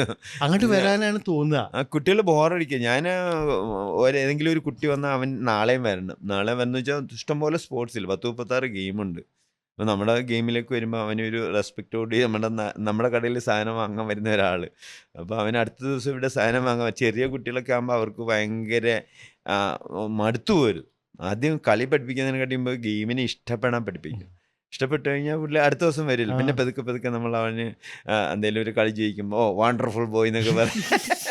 എനിക്കിപ്പോഴും പറയാൻ ചെറിയ കുട്ടികൾക്ക് അവർക്ക് ഭയങ്കര ഇഷ്ടമാണ്. മറ്റുള്ളവരുടെ മുമ്പ് Ganesh is A wonderful boy എന്ന് പറഞ്ഞാൽ അവൻ വീട്ടിൽ ചെന്ന് അച്ഛൻ്റെ അടുത്ത് പറയും എന്നെ ഭയങ്കര വണ്ടർഫുൾ ബോയ് എന്ന് സാറ് വിളിച്ചു. അല്ലെ ഒരുത്തിനെ ഓടിച്ചിട്ട് തൊടാൻ പറഞ്ഞ അല്ലെങ്കിൽ ഒരുത്തിനെ തോപ്പിക്കുമ്പോൾ ഒരു ചോക്ലേറ്റ് കൊടുക്കുക. അവന് 10,000 ചോക്ലേറ്റ് മേടിക്കാനുള്ള പൈസയുള്ള വീട്ടിലായിരിക്കും. പക്ഷെ മറ്റുള്ളവരുടെ മുമ്പിൽ വെച്ചിട്ട് ഒരു ജയിച്ചതിന് ഒരു ചോക്ലേറ്റ് കൊടുക്കുമ്പം അത് ഭയങ്കര ഇൻസ്പിറേഷനാണ്. ചെറിയ കാര്യമായിരിക്കും. അതിനുവേണ്ടി ഇഷ്ടത്ര പൈസ ചിലവാക്കിയാലും എനിക്ക് പ്രശ്നമൊന്നുമില്ല. അതറിഞ്ഞുകൊണ്ട് ചില പേരൻസൊക്കെ എനിക്ക് കവറിൽ എനിക്ക് എന്തെങ്കിലും പിള്ളേർക്ക് ജയിക്കുമ്പോൾ ചോക്ലേറ്റ് കൊണ്ടുതരും. ചെറിയ അത് പിള്ളേർക്ക് കൊടുക്കാമെന്ന് അവർക്കറിയാം. ഞാൻ കഴിക്കാറില്ല. അപ്പോൾ അതൊക്കെ പിള്ളേരെ ഇൻസ്പയർ ചെയ്യാൻ പറ്റണം. പിള്ളേർ ഗെയിമിനെ ഇഷ്ടപ്പെടണം. കളിക്കുകയല്ല ആദ്യമേ. അത് അങ്ങനെ ഒരു കോച്ച് അങ്ങനെ ഒരു ക്വാളിറ്റി ഉണ്ടാവണം. അപ്പം പിള്ളേർ ഗെയിം ഇഷ്ടപ്പെടും. കൂടുതലൊരു കുട്ടി കളിയിലേക്ക് വരും. അവരത് എൻജോയ് ചെയ്യുന്നു വെച്ചാൽ പഠിത്തത്തിനിടയിലുള്ള സ്ട്രെസ്സൊക്കെ മാറ്റി വെക്കാൻ വേണ്ടിയിട്ടോടാണ് പിള്ളേർ ആദ്യം വിടുന്നത്. ഇപ്പോൾ ഗോവിന്ദിനെയൊക്കെ അങ്ങനെ ഒരു സമയം കളയാൻ വേണ്ടിയിട്ടാണ് പോലീസ് ക്ലബ്ബിൽ അവരുടെ അച്ഛൻ വിട്ടത്. കഴിഞ്ഞ ദിവസം ഞാൻ ഗോവിന്ദിൻ്റെ അച്ഛനെ വിളിച്ച് വേറെ ഒരു കാര്യത്തിന് വേണ്ടി സംസാരിച്ചു, യൂണിവേഴ്സിറ്റിക്ക് കളിക്കാൻ വേണ്ടി. അപ്പം പറഞ്ഞു ഇവനെ ഞാൻ അന്ന് സാറിൻ്റെ അടുത്ത് പോലീസ് ക്ലബ്ബിലൊക്കെ വിട്ടത് ജസ്റ്റ് ഒരു ടൈം പാസിന് വേണ്ടിയിട്ട്. പിന്നെ അണ്ടർ-7 ജൂനിയർ ചാമ്പ്യനായി, 17 ചാമ്പ്യനായി, സീനിയർ ചാമ്പ്യനായി, ഇന്ത്യ റെപ്രസെൻ്റ് ചെയ്തു. ഗോവിന്ദ് കൃഷ്ണ അറിയത്തില്ലേ? നിങ്ങൾ വന്നതിന് ശേഷം അടുത്ത ബാച്ചായിരുന്നു. പിന്നെ ഏഷ്യൻ സ്കൂൾസിൽ ഇന്ത്യ റെപ്രസെൻ്റ് ചെയ്തു, ബ്രോൺസ് മെഡൽ നേടി. അപ്പം അങ്ങനെയൊക്കെ അവരൊരു പാഷന് വേണ്ടി വരുന്നത്. അപ്പം നമ്മൾ ആദ്യം തന്നെ ഭയങ്കര ഒടുക്കലത്തെ ട്രെയിനിങ് ഒക്കെ കൊടുത്തിട്ട് ഇട്ട് ഓടിപ്പിച്ച് നാശമാക്കി കഴിഞ്ഞു. അപ്പം ആ പേരൻസ് പറയും ഭയങ്കര ട്രെയിനിങ് ആണ്. ഞാൻ ഭയങ്കരമായിട്ട് മെഡിസിനൊക്കെ എഴുതുന്ന ഡോക്ടർ, ഉഗ്രൻ ഡോക്ടറാന്ന് പറയുന്ന പോലെയാണ്. അയാളൊന്നും മാത്രം ഗുളി എഴുതി കൊടുക്കുന്ന നല്ല ഡോക്ടർ. ഇങ്ങനെ ഉണ്ടാവും. ഈ എഡിൻ്റെ അച്ഛൻ എൻ്റെ അടുത്ത് ഒരു പ്രാവശ്യം പറഞ്ഞാണ്, തൃശ്ശൂരിൽ ഒരു പ്രാവശ്യം ട്രെയിനിങ്ങിന് കൊണ്ടുപോയി. അവിടുത്തെ കോച്ച് ഇവനെ വാമിങ് അപ്പ് തന്നെ വലിയ സ്റ്റേഡിയത്തിന് 20 റൗണ്ടാണ്. അപ്പോൾ കേൾക്കുന്നവരായിരിക്കും വാട്ട് ആ കോച്ച്. അപ്പോൾ ഒരു കുറച്ച് താല്പര്യമില്ലാത്ത കുട്ടിയാണ് അന്ന് തന്നെ നിർത്തിയിട്ട് പോവില്ല. അത് ശരിക്കും പറഞ്ഞാൽ ചെറിയ കുട്ടികൾക്ക് പൊറോട്ട ഇറച്ചിയൊക്കെ പൊടി കുട്ടികൾക്ക് പിച്ച് കുത്തി കൊടുക്കുന്നവരാണ്. ചിലവർ വന്നിട്ട് എൻ്റെ മോനെ മൾട്ടി ഷട്ടിൽ ജയിക്കുമെന്നൊക്കെ ചോദിക്കും. എന്തെങ്കിലും പാരന്റ്സിന്റെ ഇൻവോൾവ്മെന്റ് എപ്പോഴും ഒരു ഇതല്ലേ, പേരൻസിനെ കൂട്ടിക്കൊണ്ട് പോകണം. നമ്മളിങ്ങനെ നമ്മളെ സമയത്തൊക്കെ നമ്മൾ ഓരോ ദിവസവും ഈ വർക്കൗട്ടൊക്കെ കഴിഞ്ഞ് അവധി ദിവസങ്ങളിലൊക്കെ ഏതെങ്കിലും ഒരു കുട്ടിയുടെ വീട്ടിൽ ബ്രേക്ക്ഫാസ്റ്റും അവർ തമ്മിലൊരു യൂണിറ്റി ഒക്കെ ഉണ്ടായിരുന്നു കോഴിക്കോട്. ആ സമയത്ത് നല്ലൊരു അറ്റ്മോസ്ഫിയർ ആയിരുന്നു. 10-20 വർഷമായി എല്ലാ സ്പോർട്ടുകാർക്കും ഒരു മാതൃകയായിരുന്നു. അസോസിയേഷൻ സെക്രട്ടറിമാരും ഭയങ്കര റിസൾട്ട് അല്ലായിരുന്നു. നമ്മള് ജൂനിയറും സബ് ജൂനിയറും സീനിയറും ടീം ചാമ്പ്യൻഷിപ്പ് എടുത്തിട്ടുണ്ട് ഒരുമിച്ച്. എന്നുവെച്ചാൽ കോഴിക്കോട് എല്ലാ രീതിയിലും എന്നുവെച്ചാൽ അതുപോലെ ടാലൻ്റ് ഉണ്ട്. നമ്മുടെ കഴിവല്ല, നമ്മളൊന്ന് കോർഡിനേറ്റ് ചെയ്യുകയും ഇൻസ്പയർ ചെയ്യുകയും നമ്മുടെ ജോലി ചെയ്യുന്നേ ഉള്ളൂ. പക്ഷേ കുട്ടികൾ അതുപോലുള്ള കഴിവുള്ള കുട്ടികളാണ് കോഴിക്കോടുള്ളത്. പിന്നെ ആൾക്കാരുടെ ഒരു മനോഭാവമൊക്കെ ഉണ്ടല്ലോ, സ്പോർട്സിന് മറ്റു ജില്ലകളെ അപേക്ഷിച്ചിട്ട് വല്ലാത്ത സ്നേഹിക്കുക. ഇവിടെ ഒരു ടൂർണമെൻ്റ് ഒക്കെ നടത്തിയ കളി കാണാൻ എന്താളായിരുന്നു. പക്ഷെ വേറെ ഒരു ജില്ലയിൽ അത്രയൊരു ഇതില്ല. പിന്നെ മലപ്പുറത്തെക്കുറിച്ച് ആൾക്കാരുടെ സ്നേഹത്തെക്കുറിച്ച് പറയുന്നില്ല. കോഴിക്കോടിന് സ്പോർട്സിൽ വലിയ സ്നേഹം. സ്പോർട്സും തീറ്റയും ഫുഡ്. ഞാൻ അന്നൊരു വീഡിയോ അയച്ചിരുന്നു മലപ്പുറത്തെ കുറിച്ച്. ഞാൻ കുറേ കണ്ടിട്ടുണ്ട്. എല്ലാം ഭയങ്കര ഹാർട്ട് ടച്ചിങ് ആയിട്ട് തോന്നിയോണ്ട് ഞാൻ അയച്ചത് ഷാഹിൻ. മലപ്പുറം ഇപ്പൊ വരുന്നുണ്ട്. മലപ്പുറത്ത് ഇപ്പൊ എത്ര കോട്ടയായിരുന്നു. ഞാൻ കളിച്ചെന്നൊക്കെ 3 ഇൻഡോർ ഉണ്ടായിരുന്നേ. ഇപ്പൊ ഫുള്ള് കോഴിക്കോട് പോലെ തന്നെ ഇവിടെ ഓരോ ഇവിടെ ഒരു പക്ഷേ ഫുട്ബോളിന്റെ ഒരു അതുണ്ട്. പക്ഷെ ഷട്ടില് കുറച്ചും കൂടി ജനകീയാവുന്നുണ്ട്. ഫുട്ബോൾ മഴ സമയത്തൊക്കെ കളിക്കാൻ, അതെ പൈസ കുറച്ചിട്ട് കളിക്കാൻ പറ്റുന്ന മാവിസ് 350 വന്നോടുകൂടി ഷട്ടില് ജനകീയമായി. നല്ലൊരു റിനോവേഷൻ ആയിരുന്നു അത്. അപ്പൊ അതാണ്. പിന്നെന്തായാലും thank you sir. Thank you for coming. എനിക്ക് ഇൻട്രസ്റ്റിംഗ് ഇങ്ങനെയുള്ള നിങ്ങളുടെ ഇന്റർവ്യൂ കണ്ടിട്ടില്ല. മറ്റേ മിഥിലേഷ് റാമൊക്കെ ഇങ്ങനെ ഇന്റർവ്യൂ അല്ലല്ലോ, വെറുതെ വർത്താനം പറയല്ലേ, കാര്യങ്ങളൊക്കെ ചോദിക്കാം, അങ്ങോട്ടും ഇങ്ങോട്ടും പറയുക, അതൊരു രസമുണ്ട്. അപ്പൊ ഇനി ഞാൻ അതുകൊണ്ട് ഞാൻ ഓടി വന്ന ഷായും പോവാന്ന് അറിഞ്ഞോണ്ട്. ഇനി എന്തായാലും പ്രതീക്ഷിക്കുന്നുണ്ട്, ഞാൻ എന്തായാലും തിരിച്ചു വരും. നമുക്ക് ഇനി ഒരു സബ്ജക്റ്റ് ഒക്കെ എടുത്തിട്ടോ ഫുഡിനെ കുറിച്ചോ? എനിക്ക് വരണമെന്നുണ്ട്. എനിക്ക് പറ്റ ടച്ച് വിട്ടിട്ടുണ്ട്. എനിക്കൊന്ന് പൊടി തട്ടിയെടുക്കണം. ഞാൻ അവിടെ വരണ്ടൊന്ന് ഒരു ദിവസം. നല്ലതല്ലേ ഇങ്ങനെ നമുക്ക് അറിയാവുന്ന കാര്യങ്ങൾ മറ്റുള്ളവരായിട്ട് ഷെയർ കുട്ടികൾക്കും കോച്ചസും ഉണ്ടേ. കോച്ചസും തന്നെ ശരിയാ, കുറച്ചൊക്കെ മാറും. കൊറേ കോച്ചസ് ഇപ്പൊ സത്യം പറഞ്ഞാല് കൊറേ അത്രയും ഡിമാൻഡ് ഉണ്ട്. കോച്ചസിന് ഭയങ്കര ഡിമാൻഡ് ഉണ്ട് ഇപ്പൊ. പക്ഷെ അത്രയ്ക്ക് ക്വാളിഫൈഡ് ആയിട്ടുള്ള ആൾക്കാരില്ല. 2-3 പേരെ കൊണ്ടുപോയി. ക്വാളിഫൈഡ് അല്ലെങ്കിൽ നമ്മുടെ കൂടെ നിന്നും പഠിച്ചും നമ്മള് ഷെയർ ചെയ്യുമല്ലോ അറിവൊക്കെ എല്ലാരും. അപ്പൊ ഇപ്പൊ കോച്ചസിന് അത്യാവശ്യമാണ്, ഭയങ്കര ആവശ്യമായിട്ട്. ഗൾഫിൽ നല്ല ഡിമാൻഡ് എല്ലായിടത്തും ഉണ്ട്. പിന്നെ അത്ര ക്വാളിഫൈഡ് ആയിട്ടുള്ള ആൾക്കാരും അല്ല ചെയ്യുന്നത്. കുറച്ചെങ്കിലും അതിനെപ്പറ്റി പറയാൻ പറ്റുന്ന ആൾക്കാർ വേണ്ട ചെയ്യാൻ. ഇപ്പം ഇങ്ങനെ പഠിച്ചുകൊണ്ടിരിക്കുക എന്നുള്ളതാണ് എൻ്റെയൊക്കെ ഒരു ഇത്. എന്ന് വെച്ചാൽ ഇപ്പോഴും എന്തെങ്കിലും പുതുതായിട്ട് അറിവ് കിട്ടുവാണെങ്കിലും, ചെറിയ കുട്ടികളുടെ അടുത്തു നിന്നാണെങ്കിലും, നമ്മുടെ സ്റ്റുഡൻസിൻ്റെ അടുത്തു നിന്നാണെങ്കിലും എന്തെങ്കിലും കിട്ടുവാണെങ്കിൽ ഞാൻ കേൾക്കാറുണ്ട്. എന്തെങ്കിലും നമുക്ക് എടുക്കാൻ പറ്റുന്നതാണ് എടുക്കും. അവർക്ക് എന്തെങ്കിലും കിട്ടുവാണെങ്കിൽ നമ്മളും കൊടുക്കും. അങ്ങനെ ഒരു കൊടുക്കൽ വാങ്ങലാണ് ത്രൂ ഔട്ട് കരിയർ. പിന്നെ അക്കാഡമി സാറിന്റെ അക്കാഡമി പോകുന്നുണ്ട്. ഒരു ശരിക്കും പറഞ്ഞാൽ ഏതൊരു കുട്ടിക്കും കളി ഇമ്പ്രൂവ് ചെയ്യാനുള്ള നല്ലൊരു വളക്കൂറുള്ള മണ്ണ് നമ്മൾ ഒരുക്കി കൊടുക്കുന്നുണ്ട്. നമ്മുടെ എക്സ്പീരിയൻസ് ചെയ്യുന്നത് ഒരു സയൻസ് ബാക്കപ്പുള്ള ട്രെയിനിങ് കൊടുക്കുന്നുണ്ട്. എന്ന് വെച്ചാൽ അതൊരു ഭയങ്കര ഇമ്പോർട്ടൻ്റ് ആണ്. ഇപ്പം മിക്കവാറും ACL ഇഞ്ചുറി ഒക്കെ വരുന്നതിൻ്റെ പ്രധാന കാരണം ട്രെയിനിങ് ബാലൻസ്ഡ് അല്ലാത്തതുകൊണ്ടാണ്. എന്ന് വെച്ചാൽ ലെഗിലെ പ്രധാനം 4 muscle, quadriceps, hamstring, abductor, adductor, gastrocnemius, calf muscle, ഇതൊക്കെയാണ്. അപ്പോൾ ഇത് 3 ഈക്വലി സ്ട്രോങ് അല്ലെങ്കിലാണ് ഈ ആൻറ്റീരിയർ ക്രൂഷ്യൽ ലിഗമെന്റ് ACL പോകുന്നത്. ഇപ്പം നമ്മുടെ 20 വർഷത്തെ 10-25 വർഷം കോഴിക്കോട് ക്യാമ്പിൽ ഒറ്റ കുട്ടിക്ക് പോലും ക്യാമ്പിൽ നിന്ന് ഇങ്ങനെയുള്ള ഇഞ്ചുറി ഒന്നും വന്നിട്ടില്ല. അപർണ ബാലനൊക്കെ ഒരൊറ്റ ടൂർണമെന്റ് കരിയറിലുടനീളം ഇഞ്ചുറി കൊണ്ട് മാറി നിന്നിട്ടില്ല. അരുൺ വിഷ്ണു ആണെങ്കിൽ ഇവിടുന്ന് പോയതിന് ശേഷം അരുൺ ACL സർജറി ഒക്കെ ചെയ്യുന്നത്. ഒരു 5-6 വർഷത്തെ ട്രെയിനിങ് ഇവിടെ കഴിഞ്ഞിട്ട് ഒരൊറ്റ കുട്ടി അവിടെ നിന്ന് ചെയ്യേണ്ടി വന്നിട്ടില്ല. പിന്നെ വൈശാഖൊക്കെ ലേറ്റസ്റ്റ് സ്റ്റേജിലാണ് ACL ഇഞ്ചുറി ഒക്കെ വന്നത്. അപ്പോൾ എന്ന് വെച്ചാൽ ഒരു ബാലൻസ്ഡ് ട്രെയിനിങ് ആണെങ്കിലേ, ഇപ്പോൾ നമ്മളിപ്പം ബൈസെപ്സിന് ട്രെയിനിങ് കൊടുക്കുന്നു, ഇങ്ങനെ ഡമ്പലെടുത്ത് ചെയ്യുന്നു, ഇത് ഈ മസിൽ ഡെവലപ്പ് ചെയ്യും, മറ്റേത് വീക്ക് ആയിക്കൊണ്ടിരിക്കും. അത് സ്ട്രെച്ച് ചെയ്യുക ചെയ്യുന്നത്. അപ്പോൾ ഇതേ എമൗണ്ട് ഓഫ് എക്സർസൈസ് ട്രൈസെപ്സ് തിരിച്ചിങ്ങനെയും ചെയ്തില്ലെങ്കിൽ ഒരു മസിൽ വീക്കാവും, ഒരു മസിൽ സ്ട്രോങ് ആവും. അതുപോലെ ക്വാഡ്രിസെപ്സ് ഫ്രണ്ട് മസിൽ സ്ട്രോങ് ആക്കാൻ വേണ്ടി എക്സർസൈസ് ചെയ്യുന്നു, മറ്റേത് വീക്ക് ആവുകയാണെങ്കിൽ അതങ്ങനെ പറ്റും. അപ്പോൾ നമ്മുടെ ഈ നീ എന്ന് പറയുന്നത് 4 സ്ട്രോങ് കയറ് കൊണ്ട് കെട്ടിയേക്കാണ്. Anterior cruciate ligament, posterior cruciate ligament, medial collateral, lateral collateral, 2 സൈഡും ഒരു ഫ്രണ്ടും ഒരു ബാക്കും. ഇത് സപ്പോർട്ട് ചെയ്യുന്ന മസിൽസ് വീക്കായി കഴിഞ്ഞാൽ നമ്മളൊരു അയ കെട്ടുന്നുണ്ട്, ഒരു സൈഡിൽ തൂണും നല്ല സ്ട്രോങ്ങും, മറ്റേ വീക്കും ആണെങ്കിൽ അവിടേക്ക് ചെരിഞ്ഞു പോകില്ല. അല്ലെങ്കിൽ ഒരു ബിൽഡിങ് പണിയുന്നുണ്ടെങ്കിൽ ഒരു സൈഡിലെ പില്ലേഴ്സൊക്കെ ഭയങ്കര സ്ട്രോങ്, മറ്റേത് വീക്കായിട്ടുള്ള പില്ലറായിട്ട് ആ ഒരു അവസ്ഥയാവും. അപ്പം അങ്ങനെ വരാതിരിക്കണേ ട്രെയിനിങ് മെത്തേഡ്സിനെ കുറിച്ചൊക്കെ അത്യാവശ്യം അറിയണം. ഓരോ സ്റ്റേജിലും എന്ത് ട്രെയിനിങ്ങാണ് കൊടുക്കേണ്ടത്. Early childhood, late childhood, adolescent period, പിന്നെ ലേറ്റർ സ്റ്റേജിൽ. അപ്പം മിക്ക കുട്ടികളും പെട്ടെന്ന് റിസൾട്ട് വരാൻ വേണ്ടി ഒരു 13 വയസ്സാകുമ്പോഴേ വെയിറ്റ് ട്രെയിനിങ് ചെയ്യേണ്ട സാധനമായിരിക്കും. അത് മസിൽസ് വളരുന്ന മസിൽസും ബോണും ഒക്കെ ടീനേജ് തീരുന്നിടം വരെ നല്ല ഗ്രോത്ത് ആയിരിക്കും, പ്രത്യേകിച്ചും ബോൺ. ആ സമയത്ത് നമ്മൾ ഹെവി വെയിറ്റ് ഒക്കെ എടുത്ത് ചെയ്താൽ ബോൺ ഗ്രോത്തിനെ എഫക്റ്റ് ചെയ്യും. 19 വയസ്സ് കഴിഞ്ഞിട്ടേ ഹെവി ആയിട്ട്, ഒരു 15 വയസ്സ് കഴിഞ്ഞിട്ടേ ചെറുതായിട്ടെങ്കിലും വെയിറ്റ് ട്രെയിനിങ് തുടങ്ങാവുള്ളൂ. അതിൽ നമുക്ക് വെയിറ്റ് ട്രെയിനിങ് ഓൺ ബോഡി വെയിറ്റിൽ എന്തൊക്കെ ചെയ്യാം. ഓൺ ബോഡി നമ്മുടെ ബോഡി വെയിറ്റ് ഹോപ്പ് ചെയ്യാം, ജമ്പ് ചെയ്യാം, ഹാങ് ചെയ്യാം, ആമിനൊക്കെ ഇതില്ല. നമ്മുടെ ബോഡി വെയിറ്റ് വെച്ച് വെയിറ്റ് ട്രെയിനിങ് ചെയ്യലാണ്. അല്ലെ മെഡിസിൻ ബോൾ വെച്ച് എക്സർസൈസ് ചെയ്യാം. അതൊക്കെ ഒരു വെയിറ്റ് ട്രെയിനിങ് ആണ്. അല്ല ജിമ്മിൽ പോയിട്ട് വെയിറ്റ് എടുത്ത് പൊക്കുന്നത് മാത്രമല്ല. അത് പക്ഷേ എല്ലാം ബാലൻസ്ഡ് ആയിരിക്കണമെന്നേ ഉള്ളൂ. ഒരു ശരീരത്തെക്കുറിച്ചും ഫിസിയോളജിയെക്കുറിച്ചൊക്കെ ഒരു ധാരണ, ഒരു സയൻസ് ബാക്കപ്പ് ഉണ്ടെങ്കിൽ ഒരിക്കലും ഇഞ്ചുറി വരാതെ ഒരു 90% നമുക്ക് തടയാൻ പറ്റും. അല്ലാതെ ഈ മറ്റേ ഈ കളിച്ച് പ്ലേയേഴ്സ് ആവുന്നവർ മാത്രം ഒന്നും പഠിക്കാതെ ആണെങ്കിൽ ശരിക്കും ഈ കമ്പൗണ്ടർ മൂത്ത് ഡോക്ടർ ആവുന്ന ഒരു അവസ്ഥയിലാണ്. എന്ന് വെച്ചാൽ ഡോക്ടർ എന്തൊക്കെ എഴുതി കൊടുക്കുന്ന കണ്ടു അതങ്ങ് എഴുതി കൊടുക്കും. അല്ലെങ്കിൽ ഒരു ക്യാൻസർ രോഗി മറ്റൊരു ക്യാൻസർ രോഗിയെ ചികിത്സിക്കുന്നവരുണ്ടാവും. എന്നാൽ ഞാൻ ക്യാൻസർ രോഗിയായിട്ട് ഞാൻ അമേരിക്ക വരെ കിടന്ന് ചികിത്സിക്കുകയാണ്, എനിക്ക് പിന്നെ എന്താ അറിഞ്ഞൂടെ ചികിത്സിക്കാന്ന് ചോദിക്കുന്നത്. അത് പഠിച്ചു വരുന്ന ഒരു ഇതുമായിട്ടുള്ള ഒരു ജീവിതം. ശരിക്കും അത്യാവശ്യം കളിക്കുകയും നന്നായി കളിയേറിയും മാച്ച് കളിച്ചിട്ടുള്ള ഒരാൾ ഇത് പഠിച്ചുകൂടെ വരുവാണെങ്കിൽ നല്ല പെർഫെക്റ്റ് ആവും. ഗോപിയൊന്നും ഈ ഫിസിക്കൽ ട്രെയിനിങ്ങിൻ്റെ ട്രെയിനിങ് മെത്തേഡ്സിൽ അധികം ഇടപെടാറില്ല. അതൊക്കെ ഫിസിക്കൽ എക്സ്പേർട്ടാണ് അവിടെ ചെയ്യുന്നത്. അവിടെ നന്നായിട്ട് ഇതൊക്കെ പഠിച്ച ട്രെയിനിങ്ങും ഇതൊക്കെ പഠിച്ച ഏറ്റവും നല്ല എക്സ്പേർട്സാണ് അവിടെ ചെയ്യുന്നത്. പിന്നെ ഗോപി അതൊക്കെ പഠിക്കുന്നുണ്ട്. പഠിച്ചു കഴിഞ്ഞിട്ടാണ് ഇപ്പം നന്നായിട്ട് അതൊക്കെ ചെയ്തിട്ടില്ല. അല്ലാതെ ഈ കാട്ടിൽ ചെന്നിട്ട് കല്ലെറിയുന്ന പോലെ ഒരൊറ്റ ഏറ്, ചിലപ്പം മാങ്ങ വീഴും, അല്ലെ കിളി ചാവും, അത് ചാവുന്നുണ്ടാവും, ഭയങ്കര കൊച്ചാണ്, ഇനിയിപ്പോൾ അങ്ങോട്ട് പോയേക്കാന്ന് പറഞ്ഞ് അത് സിസ്റ്റമാറ്റിക് ട്രെയിൻ ചെയ്തിട്ട് സയൻസ് ബാക്കപ്പുള്ള ട്രെയിനിങ്ങും അതുമായിട്ടുള്ള വ്യത്യാസം അതാണ്. പിന്നെ അവിടെ സ്റ്റേ ചെയ്യാനുള്ള താമസിക്കാനുള്ള സൗകര്യമുണ്ട്. ഡയറ്റൊക്കെ നമ്മൾ ഈ ഡയറ്റിൽ ഞാൻ പഠിച്ച് ഇപ്പം ഡയറ്റിൽ എനിക്ക് അത്യാവശ്യം എന്തുകൊണ്ടെങ്കിലും എന്തൊക്കെ ഏതിലൊക്കെ ഉണ്ടെന്ന് കറക്റ്റായിട്ട് അറിയാം, ഏതൊക്കെ വേണമെന്നറിയാം. അപ്പോൾ അതനുസരിച്ചുള്ള ഫുഡ് പാറ്റേൺ ഒക്കെയാണ്. പക്ഷെ ടേസ്റ്റിൽ പിള്ളേർക്ക് പിടിക്കില്ല, രാവിലെ 3 മുട്ട മാത്രം കഴിക്കുക.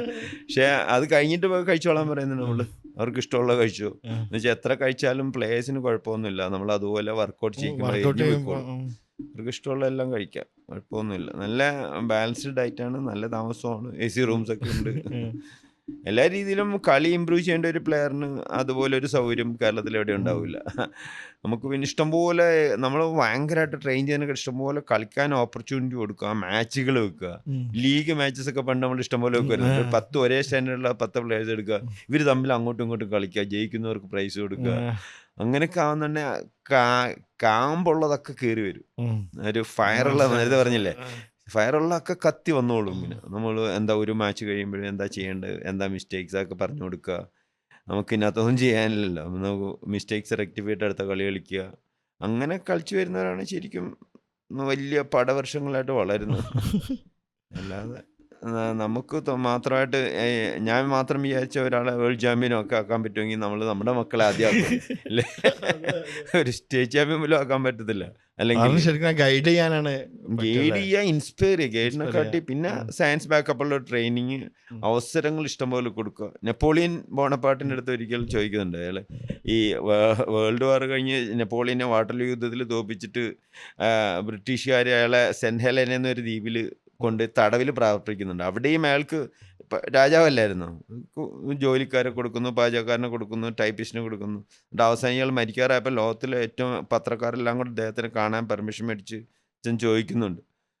അപ്പോൾ ആ ഇൻ്റർവ്യൂവിൽ അയാളുടെ അടുത്ത് ചോദിക്കുകയാണ്, നിങ്ങൾ വലിയ ചക്രവർത്തിയായിരുന്നു, ലോകം കീഴടക്കിയ യുദ്ധവീരനായിരുന്നു, വരുന്ന തലമുറയോട് അങ്ങേക്ക് എന്താ അവസാനമായി പറയാനുള്ളതെന്ന് ചോദിക്കുമ്പോൾ നെപ്പോളിയൻ പറയുന്നുണ്ട്, ability is nothing without opportunity. എത്ര കഴിവുള്ളവനാണെങ്കിലും അവസരങ്ങളില്ലെങ്കിൽ ഒന്നുമല്ലായിത്തീരും. ഇപ്പോൾ മൈക്കിൾ ഫെൽപ്സ് വല്ല നീന്താൻ പറ്റാത്ത വല്ല സഹാറ മരുഭൂമി വല്ല ജനിച്ചായിരുന്നെങ്കിൽ അയാൾ ഇതുപോലെ വലിയ ലോകം കണ്ട ഏറ്റവും വലിയ സ്വിമ്മർ ആവുമായിരുന്നു. അതുപോലെ ഇപ്പം ഹുസൈൻ ബോൾട്ട് വല്ല 4 വശം കടകളുടെ സ്ഥലമാണെങ്കിലും ഓടാനുള്ള സാഹചര്യമൊന്നും ഇല്ലാത്തൊരു അറ്റ്മോസ്ഫിയറിലാണ് ജനിച്ചെങ്കിൽ അയാൾ വലിയ ഓട്ടക്കാരനൊന്നും അല്ലത്. അവസരങ്ങൾ ഉണ്ടാക്കി കൊടുക്കുക, പിള്ളേർക്ക് ഇൻസ്പയർ ചെയ്യുക, ഇത്രയും. പിന്നെ സയൻസ് ബാക്കപ്പുള്ള ട്രെയിനിങ് കൊടുക്കുക. അങ്ങനെ ഉണ്ട്. അത് മാത്രം മതി. കയറി വരണ്ടവൻ കയറി വരും, അല്ലാത്തവരൊക്കെ എത്ര സാഹചര്യം ഉണ്ടെങ്കിലും പോയി പോകും. ലാസ്റ്റത്തെ ഒരു ചോദ്യം, ഇന്ത്യയിലെ യൂത്തിനോട് എന്താ സാറിന് പറയാനുള്ളത്? ഞാൻ പറഞ്ഞു, നമ്മളൊരു മറ്റേ പൗലോക്കോലോ പറഞ്ഞുള്ള എന്തെങ്കിലും ആഗ്രഹം ഉണ്ടാവണം നമുക്ക്. എന്തെങ്കിലും ഇപ്പം പഠിക്കുന്ന കാര്യത്തിലാണെങ്കിലോ, ഇപ്പോൾ IAS നേടാനാണെങ്കിലോ, അല്ലെങ്കിൽ ഇപ്പോൾ കളിക്കുന്ന കാര്യത്തിലാണെങ്കിലോ, ഒരു സ്റ്റേറ്റ് ചാമ്പ്യൻ ആവണോ, നാഷണൽ ചാമ്പ്യൻ ആവണോ, അതിങ്ങനെ പറഞ്ഞ് നടക്കുന്നുണ്ട്. മനസ്സിലിങ്ങനെ വെക്കുക, എന്നിട്ട് അതിന് വേണ്ടി കഠിനമായിട്ട് പരിശ്രമിക്കുക. ഡിറ്റർമിനേഷൻ വേണം, ഡെഡിക്കേഷൻ വേണം, hard work always beat talent when talent doesn't work hard എന്ന് ഇംഗ്ലീഷിലൊരു. എപ്പോഴും ഭയങ്കര ടാലൻ്റ് ഉള്ളവരെല്ലാം സർവ് ചെയ്യുന്നു. കഠിനമായിട്ട് പരിശ്രമിക്കുകയും കുറച്ച് കഴിവുള്ള കഠിനമായിട്ട് പരിശ്രമിക്കുന്നവർ ഭയങ്കര ടാലൻ്റുള്ള മടിയന്മാരെ ഓവർടേക്കും ചെയ്തു. അതുകൊണ്ട് നിങ്ങളുടെ എന്തെങ്കിലും ഒരു ആഗ്രഹം ഉണ്ടെങ്കിൽ അതിങ്ങനെ മനസ്സിൽ വെച്ചിട്ട് അതിനിങ്ങനെ കൊഴിപ്പിച്ച് കൊണ്ടുവന്ന് ഇങ്ങനെ നിങ്ങളുടെ ആഗ്രഹം എത്തുന്നിടം വരെ അതിൻ്റെ ഇടയ്ക്ക് ഇഷ്ടംപോലെ തിരിച്ചടികളുണ്ടാവും. ഒരിപ്പം ഇയാളുടെ ആഷ്ലി ബർട്ടിയുടെ കാര്യം 9-10 പ്രാവശ്യം തോറ്റെന്നിരിക്കും. സൈന നെഹ്വാൾ 1 പോയിന്റ് പോലും എടുക്കാതെ തോറ്റിട്ട് ക്വാർട്ടർ ഫൈനലിൽ നാഷണൽ തോറ്റിട്ട് വേൾഡ് നമ്പർ 1 ആവുന്നു. ഇന്ത്യ കണ്ട എക്കാലത്തെ വലിയ പ്ലെയർ ആവുന്നു. അതൊക്കെ ഒരു ഇതായിട്ട് വെച്ചിട്ട് ഇഷ്ടംപോലെ എക്സാമ്പിൾ ഉണ്ട് നമ്മുടെ മുമ്പിൽ. അതൊക്കെ വെച്ചിട്ട് നമ്മുടെ ആഗ്രഹങ്ങൾ നേടിയെടുക്കാൻ വേണ്ടി ഓൾ ഔട്ട് എഫേർട്ട് എടുത്ത് വർക്ക് ചെയ്യുന്ന പ്ലേയേഴ്സും ഏത് ഫീൽഡിലാണെങ്കിലും അവരൊക്കെ അച്ചീവ് ചെയ്തിരിക്കും. ഒരു കാര്യം തീവ്രമായിട്ട് ആഗ്രഹിക്കുകയും അതിനുവേണ്ടി കഠിനമായിട്ട് പരിശ്രമിക്കുകയും ചെയ്താൽ പ്രപഞ്ചം മുഴുവൻ നമ്മളതിന് സപ്പോർട്ട് ചെയ്യും. അതാണ് അവസാനമായിട്ട് പറയാനുള്ളത്. കൊയിലോയും പറഞ്ഞ അതാണ്. ലോകത്തിലെ ഏറ്റവും കൂടുതൽ ആൾക്കാർ വായിച്ച ബുക്കാണ് ആൽക്കമിസ്റ്റ്, അല്ലേ? വായിച്ചിരുന്നു. ആ വായിച്ചിട്ടുണ്ടോ? 2-3 പ്രാവശ്യം വായിച്ചിട്ട് എന്തെങ്കിലും പിന്നെ മനസ്സിലായി ഇതുപോലെ ഇങ്ങനെയുള്ള ആ ത്രെഡ് ഉണ്ടല്ലോ, ഭയങ്കരം തന്നെ. Okay sir, thank you. ശരി. ഇനി നമുക്ക് ഇനി ഒന്നുകൂടി ഇരിക്കണം. ഞാൻ ഓക്കെ, വന്നിട്ട് ഞാൻ എപ്പോഴും റെഡിയാണ്. വന്നതിൽ സന്തോഷം. സാർ വൈദ ഹെല്ലിനോട് പറഞ്ഞേ. ഓക്കെ, എന്താ പറയണ്ടേ? Why the hell not. Why the hell not.